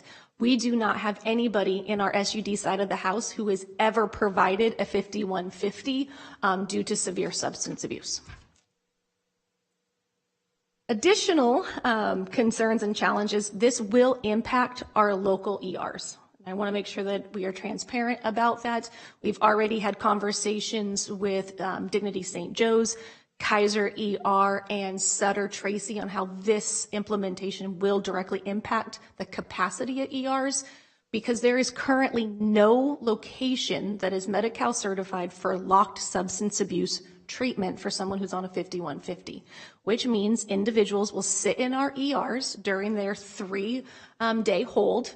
They will sober up. They will be sitting in ERs while we are waiting placement, but there is no place currently that will accept Medi-Cal beneficiaries on a 5150 hold for substance abuse as the primary. There is also no state criteria to regulate or certify Medi-Cal locked SUD programs. So my department is responsible for the Medi-Cal certification of programming based off of designation from the Department of Healthcare Services. There is no secondary guidance to the counties on how to not only certify, but also regulate locked substance abuse Medi-Cal programming. The fifth challenge that we have with the implementation is understanding and the development of a system to treat these individuals that are connected to medical needs. So there is a line in SB 43 that says that someone can be put on a 5150 and have a conservatorship put into play if their basic needs are not being met by a medical condition. There is currently no language in legislation that gives behavioral health any authority to make decisions over medical, nor is there any legal jurisdiction to our conservator's office to make medical decisions. They would actually have to go to a judge to get that authority, which will also include a panel of doctors making a recommendation. So it does put our hands in a very interesting situation. In addition to that, there is no current capacity of this number of individuals where they would have to go for long-term treatment after someone is put on a 5150 hold. So there's quite a few things our department, in partnership with a variety of other county departments, will have to do in order to efficiently and effectively implement SB 43. And like I said, these things would be a rather significant challenge being done in the next 19 days. And as of 11:30, 30 counties have already deferred in order to work together to make this happen. So there are a few different things that we would have to do to implement this efficiently and effectively. We need a variety of new policies and procedures and clinical standards. This would include our partnerships and MOUs with the local ERs, our partnerships with other counties where we place individuals, as well as making sure that there is procedures to discharge individuals from a 5150 or conservatorship program. We also need to determine, based off of policies and procedures, who is qualified licensed healthcare procedures and providers to make this happen. We also need to have additional facilities and placement options. With the new increase of consumers that will meet criteria for substance abuse or mental health treatment, we're going to need to have an array of additional placement options, specifically inpatient options, such as a new PUF, psychiatric health facility, and other SUD residential programming, which we've made great strides, but we are not there yet for this capacity and nature. We will also need to work with local medical providers on setting medical service evaluation and assessments in order to determine the physical risks and status. Keeping in mind this is outside of the jurisdiction of behavioral health as well as the conservator's office, so we will need a lot of help and guidance from our county council on how to do this. In addition to that, we will need various county positions added, and we would like to have at least one budget cycle to make this happen because, like I mentioned, this does impact a variety of different departments and the staffing levels for those departments. So in addition to all of the challenges and the things that we need to do before we implement, there are fiscal impacts to SB 43, not only to behavioral health, but to other departments. On this slide, I'm going to specifically highlight the fiscal impacts to behavioral health. LPS law changes, so SB 43 did not trigger any new additional state funding to the counties. So this did not trigger Prop 30, and nor did it trigger any implementation funds from the Department of Healthcare Services. So no additional funds are tied to this implementation. As you all know, there are limited long-term residential programs in this county or throughout the state for drug treatment, and there are no inpatient drug Medi-Cal programs for reimbursement. And regardless of if it's inpatient or long-term residential, we don't get Medi-Cal reimbursement payment beyond 30 days. So we have to be very mindful as we are moving forward to the implementation of how to provide good front-end treatment in order to make sure that we get reimbursed long-term. And as you know, that there is a scarcity of treatment capacity throughout the state. Boarding cares and other facilities have closed over the years. Although you guys have helped us a great deal to expand capacity, there's still not enough capacity at this moment. I think it's important that I tease out a specific number for you. We would have, if this went into effect last year, 2,135 additional individuals that met 5150 criteria. So this is based off of data from our own team. We went through what that would look like from last fiscal year of how many individuals did receive engagement and treatment but was not put on a 5150 based off of criteria that was then established. With this new criteria, 2,135 more individuals would have met criteria for a 5150, which then means of those, approximately half of that number is substance abuse with no treatment for locked placement, which means approximately 1,000 more individuals sitting in ERs while we are waiting for the expansion of and the secondary guidance from the Department of Healthcare Services. So what are some other fiscal impacts that behavioral health needs to consider? If we have an additional 2,100 evaluation and detentions, we will need staffing to make sure that we can actually meet those needs. Staffing ratios for both inpatient and outpatient programming will need to be considered. Additional staffing levels for the new reporting requirements and contracts that will need to be put into place. There is significant new transparency data for all 5150s that not only include the ERs, it also includes our local jail if there is a 5150 in addition to our own PUF. Average costs of inpatient mental health and substance abuse treatment needs to be considered and how we get reimbursed for that. We will also have to expand outpatient treatment in order to absorb the follow-up care of these 2,100 individuals. We have to be mindful of post-inpatient housing costs. So supportive housing, sober living, crisis residential, the impacts of locked IMD placements. We also need to be mindful of transportation costs.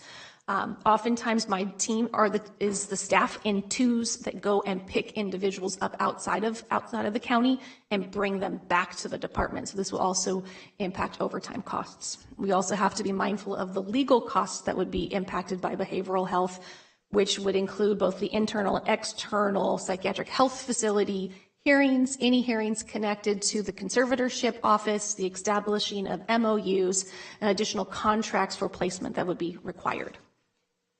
While pointing out, again, which I think is important, no additional funds were allocated in this Senate bill for behavioral health expansion, nor was there any additional funds to the conservatorship's office. So there are various departments that will also have fiscal impacts based off of Senate Bill 43. The most pronounced will be the Public Guardian Office. The Public Guardian Office does not currently have significant staffing to anticipate the number of individuals that will be referred to their office for an investigation. We are anticipating in the first year alone of implementation 50 to 60 additional individuals conserved annually. This is not the number of investigations because we do not know what those numbers will be. However, we do know that this will probably be a 40 to 50% increase with required additional staffing, which would include deputy public guardians, the supervising deputy public guardians, and additional administrative staff. This would result just in the first year a projected $500,000 in staffing costs. This does not include any general fund asks that would be put into play from the conservator's office based off of any new probate cases. You might be wondering, why does behavioral health care so much about the fiscal impacts of the public conservator's office? And it is beyond just the fact that I am a good partner to our conservator's office. It is any part of conservatorship is funded by behavioral health. So all LPS placements, the staffing connected to conservator office is funded out of our budget. In addition to the fact that Ian's team is wonderful, but we do have to be mindful of how that impacts our realignment dollars in addition to the other parts of our county. It is also important to point out other healthcare service departments will be impacted, potentially whole person care, street medicine through public health, but we also need to point out that this will impact the fiscal budget of the public defender's office, the county counsel's office, the sheriff's department, the general hospital's budget, as well as the superior courts here in the county. There's good news. And I'm going to let Greg tell you all the good news. So this is a preview. Tomorrow evening, we have a Health Commission meeting. The Health Commission is dedicating $100 million of community reinvestment dollars. We have an earmark, I think it just was increased to $25 million. But in August, we brought to this board, and the board accepted our opioid settlement abatement plan, which featured a SJ Well campus. And we are using Health Plan of San Joaquin to facilitate two feasibility studies, one done by Health Management Associates looking, can we staff it and can we physically operate it? I have good news. That came back that we could. And then we've been working a lot with Boulder and Associates on design. And this is phase one, the 23 acres on the east side of I-5 across from San Joaquin General Hospital. Beyond opioid settlement money and health plan community reinvestment money, we have health continuum and infrastructure planning money and $9 million from 2022 state budget trailer bill language, total of $85 million. Looking at, and what I think Genevieve is mentioning, we need facilities that are correct types of beds, types of services, but ultimately where people can be directly transported to definitive care rather than being boarded in EDs. So phase one is very aspirational. It has these components that you see on the board with a number of beds. These will be a second locked psychiatric health facility, a second 16-bed crisis stabilization unit, medically managed and monitored detox, aftercare, substance use, and a lot of facilities that are directly addressing SB 43. As we mentioned, using Boulder and Associates, also being funded and facilitated by Health Plan of San Joaquin. Done a lot of design work over the last 10 weeks. We meet with them twice a week, including a lot more of our county partners. This is a conceptual map of the south portion of those 23 acres. We have plans for the north portion of those 23 acres for aftercare and housing, but that's a conceptual design and kind of a visual. But this is being presented at Health Commission tomorrow evening for a go-ahead with their funding. We'll be then working a lot more closely with the county, the Capital Facility Review Committee.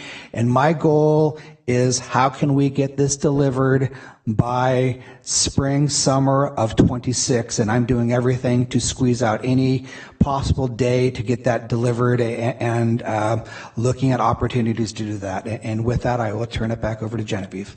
So with that said, I do want to publicly thank our county council, our public works department, our GSD department, and our CSS department, who have worked diligently with Greg and I to see how we can get this Be Well project to line up with the deferment of SB 43. So how do we mindfully not only defer in order to make sure that the capacity of our ERs are not overwhelmed, but all of our departments working together to make sure that the SJ Be Well project is able to be open and efficient so that we can actually keep our own individuals in county and served by our own department and various other departments. So I'm very proud of the collaborative work that our county has made in order to make the Be Well project hopeful, as well as my hope that our board will allow us to defer SB 43 to walk alongside this project.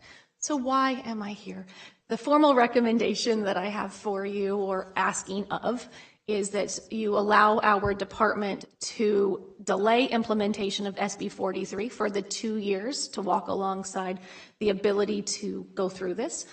Just for transparency, I did work with Senator Eggman's office twice last week on how to make the Department of Healthcare Service provide us secondary information. She is the author of SB 43, and she was very receptive of the suggestions that I had on how to make this possible, and she was bringing it back to the Health Commission. This also will allow the State Department of Healthcare Services to provide the proper guidance to our department, as well as the proper guidance that will be necessary for our partnerships with the Sheriff's Department, the ERs, and the Conservator's Office. We are also asking you guys to allow me the time to have policies, procedures, being proactive rather than chasing my tail on referral processes, data systems, in order to decrease county liability and increase treatment capacity.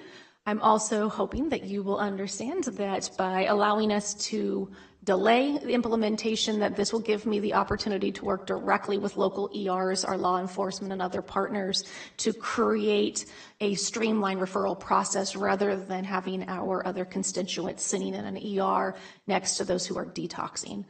There is, as of today, only one county not planning on implementing, which is San Francisco, or delaying implementation, which is San Francisco, and it is because they were part of the pilot county that rolled out SB 43. So That is my formal recommendation to the board, is to defer our implementation of SB 43 to January 1, 2026.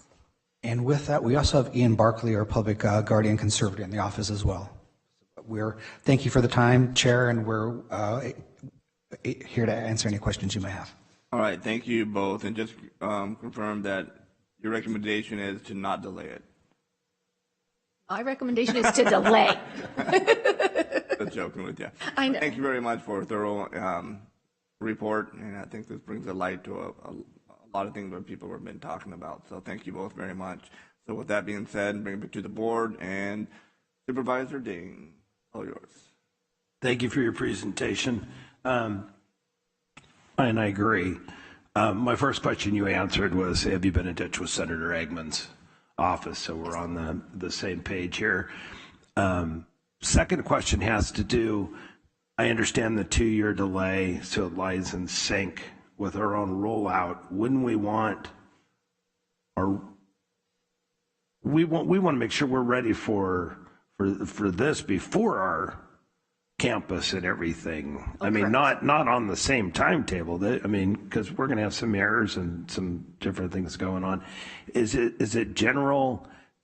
Usually you ask for a year delay. This is a 2-year delay. Is there a reason why we're doing? Is it just common sense? You just know this can't be done in a year. Is that way?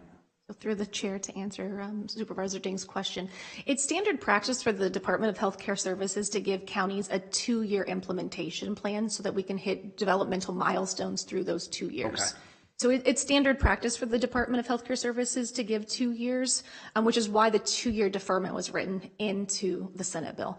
But in addition to that, there are a variety of policies and procedures that the Department of Healthcare Services is going to be required through secondary health information notices to provide to us. They believe that they will be able to give approximately a year of their own development of those things to give us a year of implementation. Okay. So they have to have their time to put together all the secondary guidance for us to then implement. But to answer that as well, I think we have a really good opportunity to build capacity at the same time. And I agree with you, the capacity of BWell will not be as large as what we're going to need from a county perspective. So in the meantime, we will be working on MOUs, we'll be working on agreements with a variety of county departments to be proactive of where we're going to have to find additional placement, either through other agreements with other counties or other residential programs. So we're going to have to start the negotiating process now. And we will be doing other things concurrently. December of 24, we'll stand up the care court. We have a 24/7 mobile crisis support that's coming out. So there's a lot of moving parts, but I'm surprised, as Genevieve mentioned, less than 90 days to implement. Okay, that makes sense. And then my last question, this on top of the perceivable future and the possible probable passage of Prop 1. Since 5150s, we're postponing that. Are we still expecting, though, can one self-treat in our ERs under Prop 1? In other words, we can't place them in rehab, what have you, under a 5150 or in treatment. But are we still expecting the same type of capacity problems in our emergency rooms, et cetera, with the passage of Prop 1? That is a beautiful question. So it is a parallel process. So SB 43 does allow us to do active engagement for voluntary treatment. SB 43 specifically carves out involuntary, where for those of you who do not know, I'm your only department head who can give 5150 detention privileges throughout the county. The only other party that has 5150 privileges is law enforcement, and that's based off of public safety, not from mental health, and it's for transportation of. So with that being said, we have to have a difference between voluntary capacity and involuntary capacity. So the parallel process with Prop 1 is us expanding the capacity of the voluntary part of that. Now, bringing up Prop 1 in conjunction with SB 43 is interesting because one is a funding source. So Prop 1 does impact directly my funding stream and the buckets of money that we can use for those funding streams. All right, thank you, Supervisor Dean. Supervisor Canepa. Thank you. Those numbers, so the 2,000 people that you're talking about is people that you currently serve. These are people. If you're talking 10%, it's 7,800 people in our county that theoretically. That is a correct statement. And I think what's also important to carve out is as of January 1 of 24, specialty mental health services of Kaiser Medi-Cal patients also become my responsibility. So we did not provide any evaluations currently for Kaiser. However, as the new Medi-Cal plan statewide, Kaiser Specialty Mental Health Services becomes my responsibility for service and treatment. And at this point, we do not have an MOU with Kaiser for any form of reimbursement. So, and that's a variety of other reasons, which we will come back for. But so in addition to the 21, that's based off of people that we did see, you are correct, the numbers are going to increase, plus the capacity of what we may see as Kaiser patients, which we have not historically seen. What's also important to point out, we only at this moment in time get reimbursed for services for Medi-Cal beneficiaries. So we do not currently have any single case agreements with any private insurance company. So if my team goes out and provides a 5150 crisis service, there is no current mechanism for us to get paid other than for Medi-Cal beneficiaries. And Supervisor Canepa, I know in our draft slide deck, we had a table that listed for the expansion of LPS, both on the mental health and the substance use side, just the treatment of those 2,100 individuals on the order of $144 million in additional cost, about $44 million in net county costs, the rest of it being federal financial participation. But those are the order of the numbers just for the treatment, let alone, I think Ian could opine, if somebody is conserved and it's primarily for substance use, we're uncertain if they can get SSI income. And therefore that conservative placement, that long-term placement, might be completely county dollar. Ouch. So the other one that we're talking about is the part that was going to Josh Harder about expanding the bed capacity. Yes. Can this change, or I mean, are we stuck? We're going forward with 16, and I don't know how long that would possibly take, but could that possibly be before we do this? Or, I mean, I'd hate to just only plan for 16 beds and then, oh, imagine we got it up to 30 or something like that, and we have a building designed for 16 and no way to, help. I love that question. So we actually have the current design so that we can expand at any given point, not only from a construction perspective, but every single one of the units will have the ability to expand. So we're actually making single room for 16 bed with the, single, but we can make it double. So we're making the space of each unit for 32. However, we are earmarking it for 16, as well as having office spaces put in there that we can convert. So if the beautiful letter that you all sent to Josh Harder goes into effect, we will have a significant capacity that we can provide based off of just the structure of how we are designing the Be Well campus. And we're basically right now looking at 16-bed modules. We're looking at the color of money because certain of the money we have in hand will fund locked or not. But the Kern or the Alameda model where there's kind of 16-bed campuses. So we're really designing these where these are 16 beds, but depending on licensing and how we have it funded, could be a crisis stabilization volunteer or it could be a locked buff. So, but we've done the gross design. Now we have to roll up the sleeves if we have a viable project coming back to this board in the coming months on next steps, but really doing the deep dive on the interior designs. And one of my staff, Nicole, who is here, actually went and traveled to the Kern location, which is being designed similar to what our hope is. And so she is here if you have any specific design questions of what the rooms and the capacity would look like.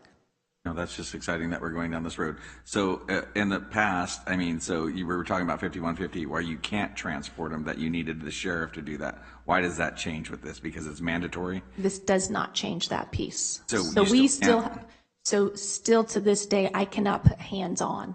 So we will still need partnerships with law enforcement to put somebody from the community into a vehicle. I have no legal jurisdiction, even with 5150 privileges and us giving staff 5150 privileges, to legally put hands on in the public or force someone in the car. It's deemed kidnapping, even if we put them on a hold. So currently, how do they get to you? They have to be brought to you, and then you are the only one in the county that can decide. That's a really good question. So we designate individuals to put a 5150 hold.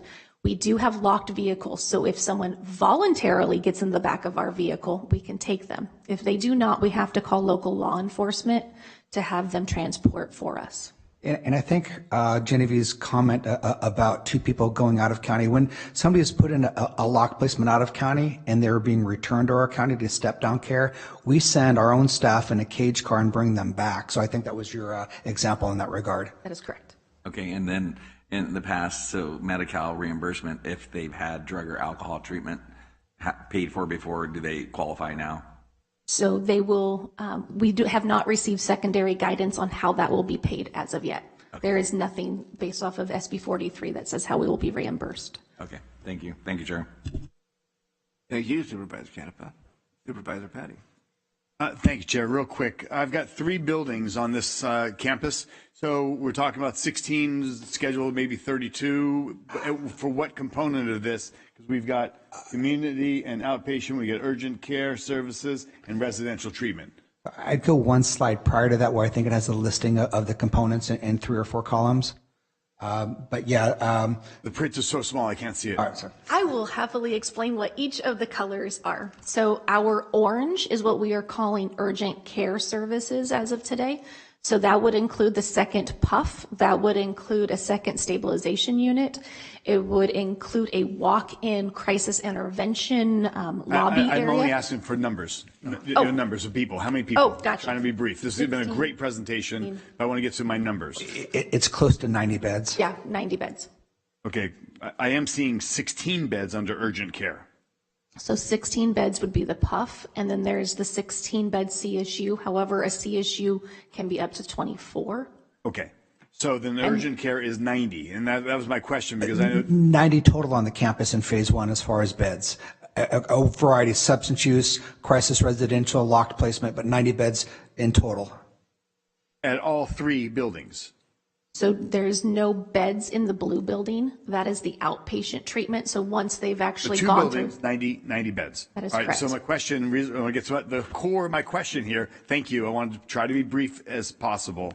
Director Dietrich, when you first talked about this to us, there was a 90 unit, if memory serves me correct, there was a 90 unit model down in San Diego. And I spoke with the supervisors down there, and I think you showed me a picture, like a 3-story hospital type that you had modeled and wanted to bring here. How are they doing 90 beds and we're looking at less for the 16 max and the dynamics that we're trying to figure? So I think the model we're looking is Orange County, maybe not San Diego, but we're modeling the Orange County Be Well project. When we came with the opioid settlement, it was a variety of different beds, medically monitored, detox, step down, crisis stabilization. But we are the Boulder and Associates with the on-site improvements, the off-site improvements, including sewer, inflated to $2026. We're at about 85 million already. So that's the upper envelope of what we have in hand for phase 1. Okay, so phase 1 total in 2 buildings, 90 beds. With the capacity, if Josh Harder can successfully author a change of the 16-bed waiver, we could actually double that number. Expect nothing from him. He was against what was proposed as it is, and he's not even from this region to understand our needs. So what we do understand, though, is, again, in comparison to the Orange County model, and what was their cost when they built? Could we get their blueprints and maybe adopt something that they have at a more full price? So Boulder and Associates is the developer, the A&E firm that did the Orange County Be Well and their new Irvine campus. They've done a lot of other mental health facilities. We are modeling after theirs. Theirs was in a much more urban environment. Some of those were 2-story concrete tilt-up that adds some cost.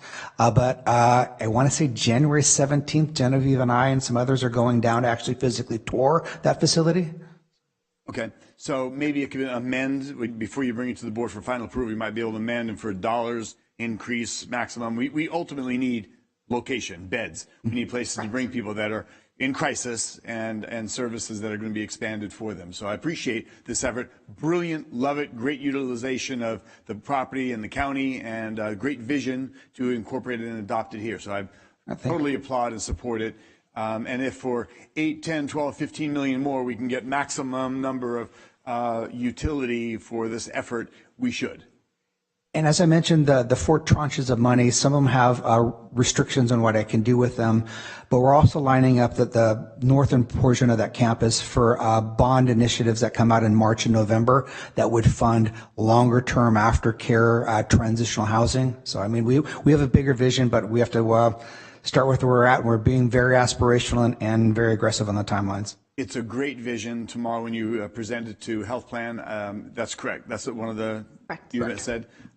Let's look at our baseline minimum and then perhaps more that we could possibly incorporate into a bigger vision. So great job. Looking forward to it materializing. Thanks. Thank you. Thank you, Supervisor Petty. All right, so no one else in the queue. Open it for the public. Anybody from the public wish to address the board on this item? Yes, please come up. You have 3 minutes, and if you could just state your name for the record, we would appreciate it. And thank you for being here. Good afternoon. My name is Nicole Hawkins. I am the program manager for the Crisis Stabilization Unit, better known as the CSU at Joaquin County's 24-hour services department. I believe SB 43 will positively impact our community, but I do have some concerns. The CSU currently faces challenges providing timely care due to a lack of long-term locked psychiatric facilities, resulting in extended stays and the need to provide the state of California with plans of correction for us to be able to stay open. The CSU is where medically appropriate mentally ill patients are transferred after being placed on a 5150 hold, and is regulated by the state of California not to exceed 23 hours length of stay. Current stats show over the past year that length of stay averages are between 40 and 60 hours, compromising our ability to meet state requirements. With SB 43, the number of individuals seeking mental health assistance will skyrocket, potentially overwhelming our CSU and local ERs. Our local ERs have up to 20 patients waiting for placement on or transfer to psychiatric health facilities at any given time. The San Joaquin County Local Psychiatric Health Facility, with a maximum of 16 beds, cannot accommodate the influx of patients, causing further delay in receiving proper care. By delaying the implementation of SB 43, we can address these concerns and develop a comprehensive plan to meet the unique needs of our diverse population.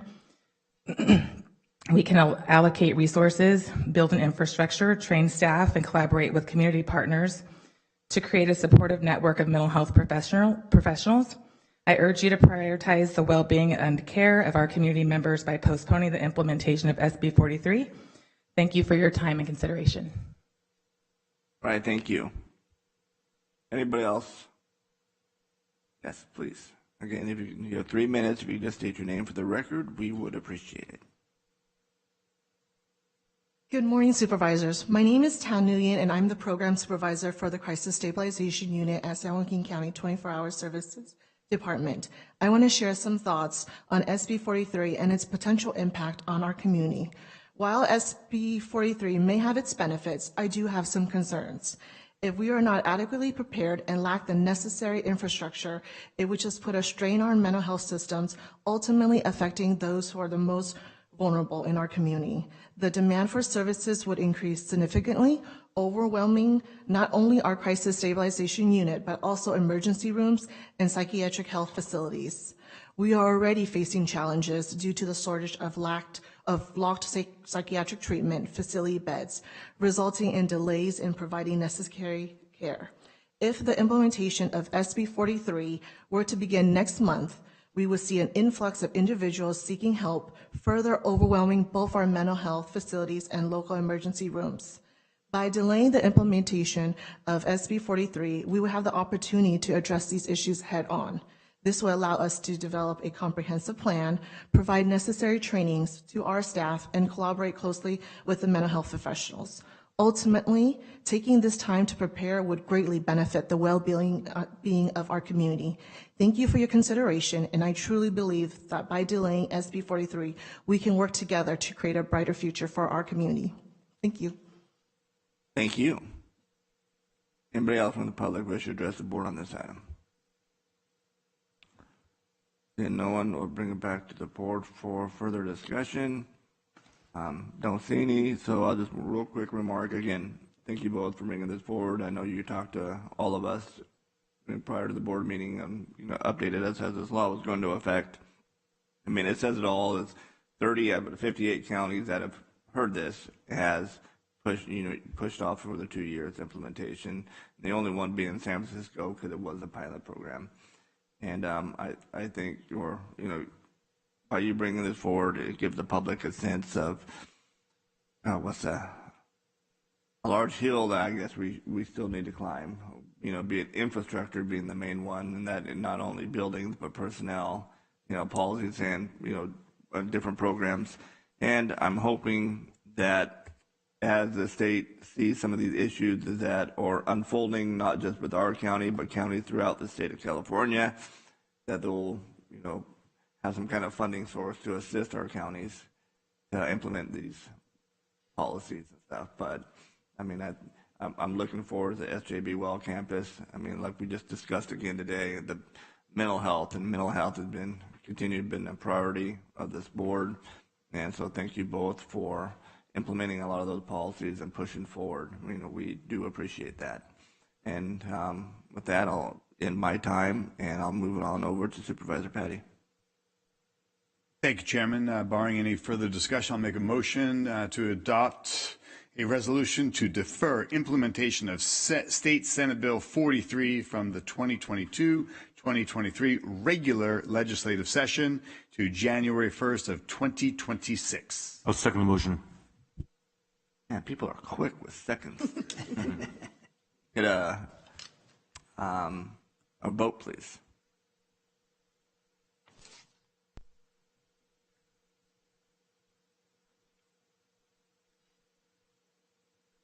It is adopted 5-0. Thank you, all. Supervisors. Thank you so much. And thank you both, too. Hawkins from Tracy. Yeah, see, Bulldog, right? Go Bulldogs. Tell your parents I said hello. All right. We have a 1:30 meeting schedule. However, there has been some change of plans, I understand, so I'm going to turn this over to our county council. Yes, there's been a request by the appellants with respect to the item we have for 1:30 to continue it until January 9th of 2024. Evidently, the attorney for the appellants was counting on appearing telephonically, and that's not an option, although there was a notice which erroneously suggested it was an option, so there was a error in that respect, and so I would recommend that we grant the appellant's request that this be continued to January 9th. That's all I have. All right. Thank you very much for that. Anybody have any issue with that? Anybody object? Is through the chair? Yeah, Supervisor. And the organizational meeting that day. I mean, does that conflict, or is that will that go? Or I guess we have plenty of time to find out if it does. To the chair, Supervisor Canepa, that's going to be a very short general meeting because there wasn't an election. It's just the election of chair, vice chair, a quick swap, outgoing statement. So it'll be about maybe 15 minutes in the morning. Perfect. Into 3 hours. All due respect, I mean, I have a huge speech planned. So, banners. You only get 3 minutes.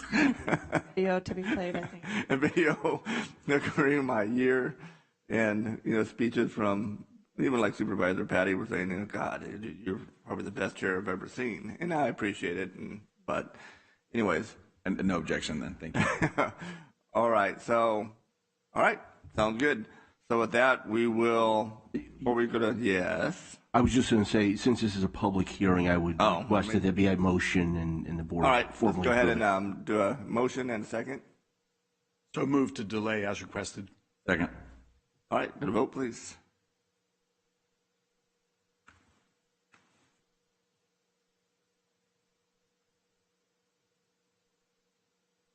All right, adopted 5-0. All right, before we go to closed session, we have Board of Supervisors comments and committee reports. We're going to do that. Who would like to go? Supervisor Canepa. Been a busy few weeks. One of the kind of cool things that happened is somebody who started off, she has Peachy's food truck.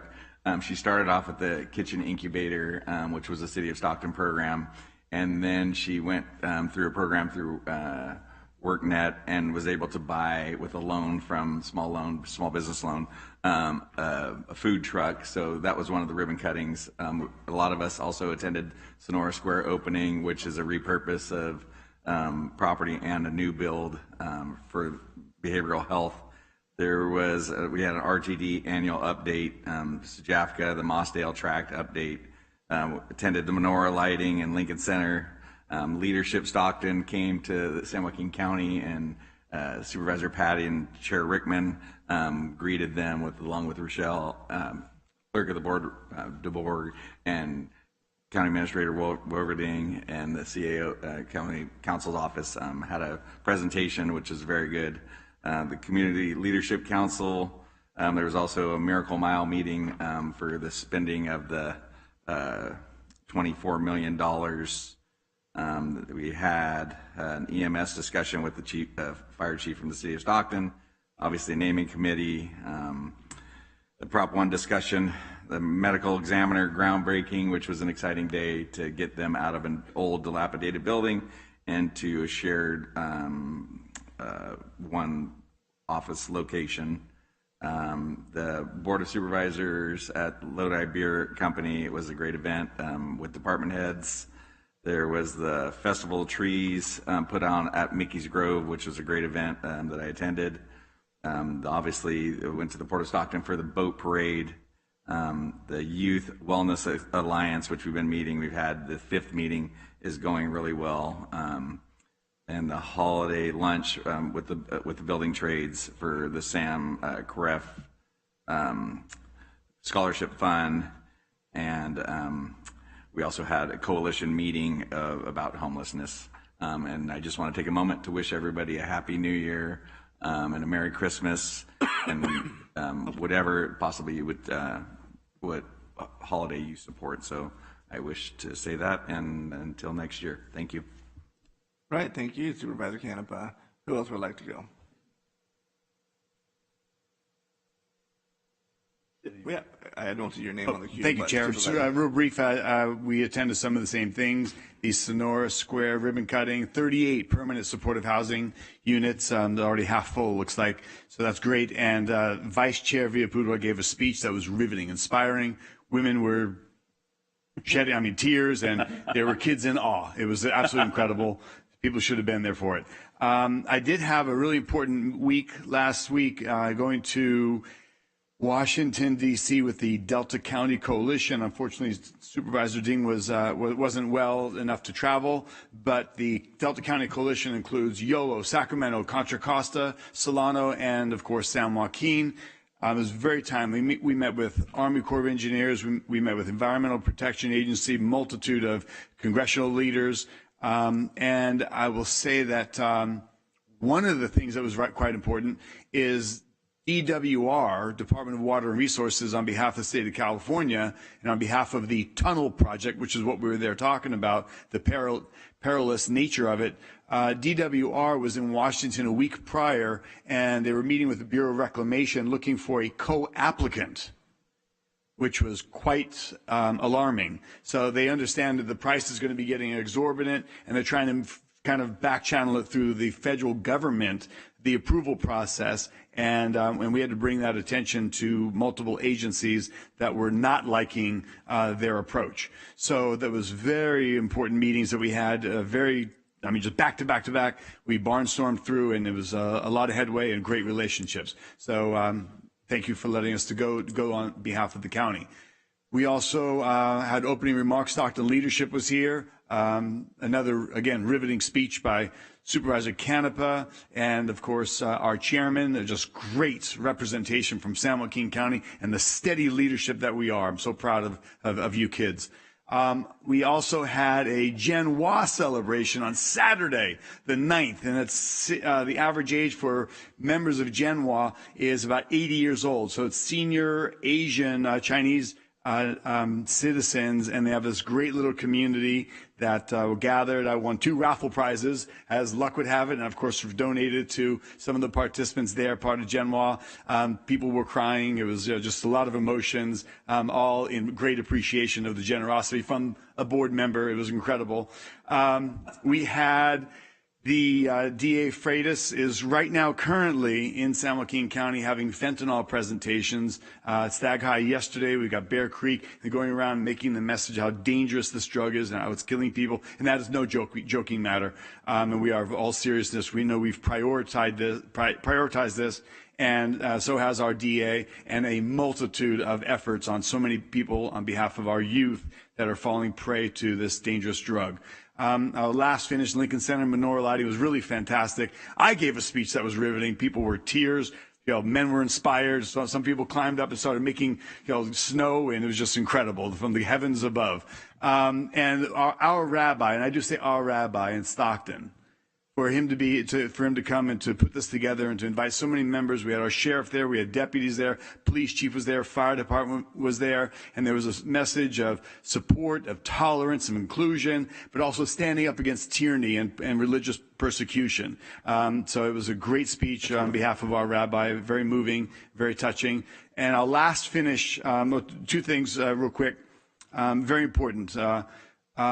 We've got the solar projects going to be coming back to the county. I'd like to encourage and instruct, since our CAO works under us in our direction, I'd like the CAO to bring to us an option to lease the solar project versus purchasing. The reason why this board should look at this in the very near future is our airport director was here earlier, but we have a $40 to $60 million need for a new airport terminal. And that's not even slated on our projects of things that need to be built in San Joaquin County. So if we can receive energy savings and not have a cash outlay to do so, it's worth the board considering.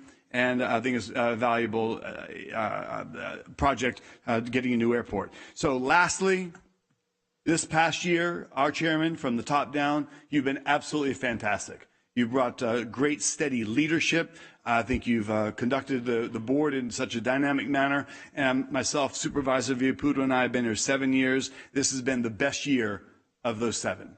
And it's not by accident. While we all joke about who's the favorite supervisor, we all like to talk about, I do give better speeches, but everybody in every right, we are all great supervisors, and we are all the best supervisor. We're representing our districts respectfully, responsibly, and with a high level of engagement. And I'm impressed by the 2 rookies that came along this year.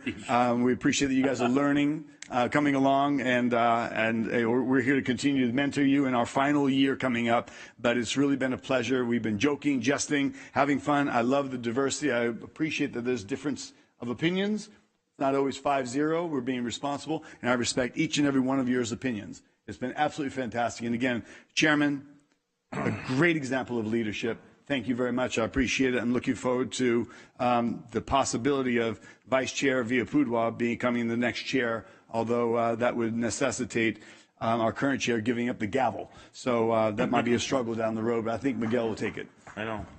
Hey, incredible speech. I can't keep up with that. I just want to wish everyone happy holidays. May you have the best 2024. Chairman Rickman, you did a great job this year, and I thank you for leading the ship here. I look forward to hopefully being the chairman next year. And I'm going to make every day dress down day. You can dress whatever you want to wear every day of the week, just like a Friday. Merry Christmas, everyone. All right, thank you. Supervisor Dean? No, just Merry Christmas, and thank you, Chairman Rickman. This has been a great year of learning experience. You're a scholar and a gentleman, and I appreciate your leadership. Thank you. And, I'll end it here. Thank you, everybody. I mean, hey, we have a great group of supervisors up here. And you look over the past year, and I appreciate all the kind words, but it's, one person can't get anything done on this board. It takes a whole entire team. And if you look back in the last year, what we've accomplished and we pushed forward, we've been very, very proactive. So thank you all for that. I also want to say thank you to our staff, we can't do it without you also. A few quick things. I just want to give a shout out to our good friend of mine, Hector, John, and Louise on the grand opening of Para Siempre Boutique, which is on 31 East 6th Street in Tracy. Cool boutique. Again, shop local. Christmas parade in Tracy we had here a few weeks ago. It was fabulous. Thousands of people showed up to line downtown Tracy, and we're going to be having Rippin' here coming up on Thursday also. And that's the things that make these cities great, and our community great, are it's nothing better than you're cruising down the street and during these parades and seeing the kids out there when you're passing out candy and stuff. It's small town USA kind of stuff. And we had a great time this CVAR Denim and Diamonds fundraiser. And I want to say thank you to the Bannock community and Najee. Najee is a machine, and our Public Works for participating in the Grant Line Road Corridor Project meeting.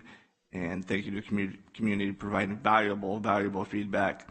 And I also had the honor to represent the San Joaquin Council of Governments at the SR 99 Turner Road ribbon cutting, the interchange project to improve access for multimodal transportation, including vehicles, bicycles, and pedestrians.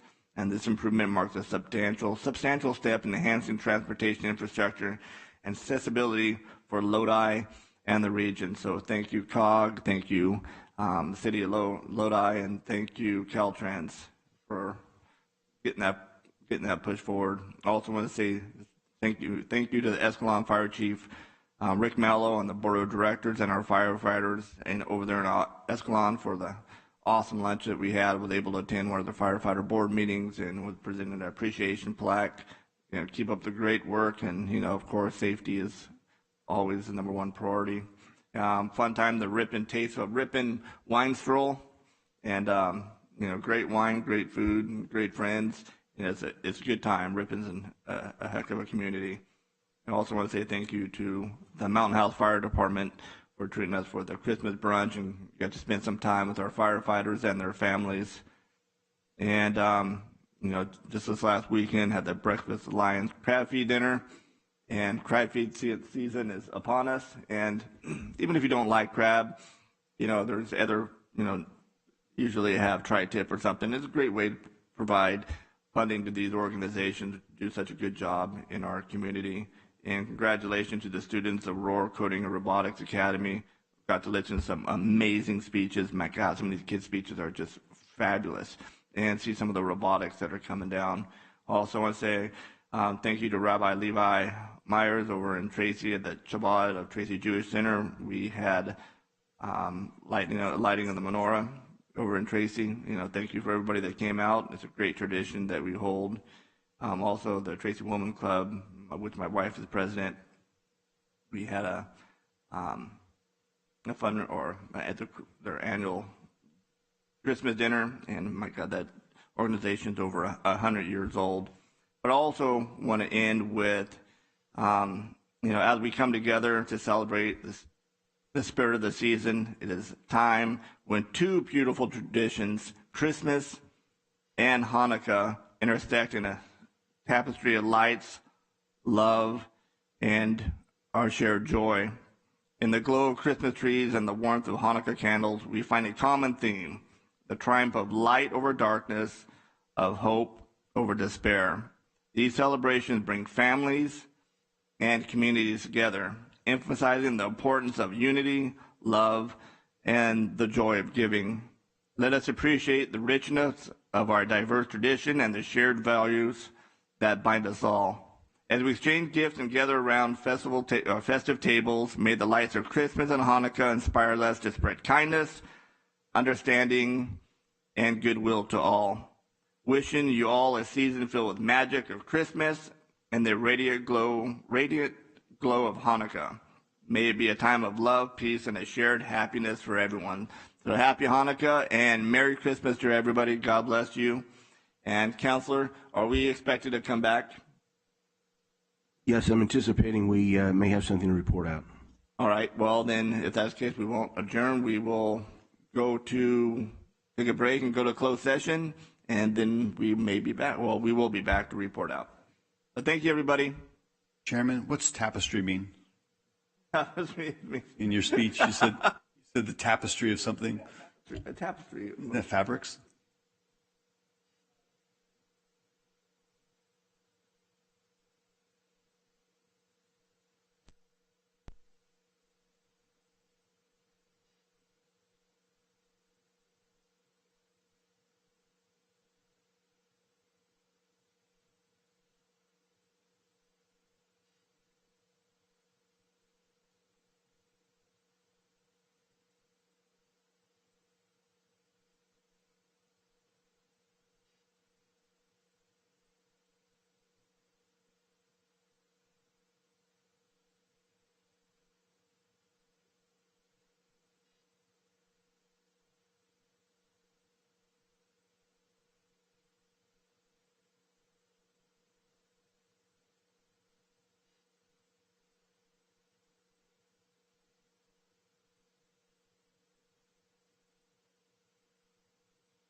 Okay, we are back from closed session. We are going to report out, and I will turn that over to our county council.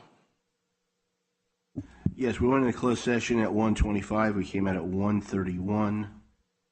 And the board authorized entering into a lawsuit, the contents of which will be disclosed upon service of the opposing party. Supervisor Canepa made the motion. Supervisor Ding seconded it and was approved 5-0. All right, thank you, Counselor. And with that, we will adjourn into, was it January 9th? And at 9 a.m. next year. So Happy New Year, everyone. And take care. God bless.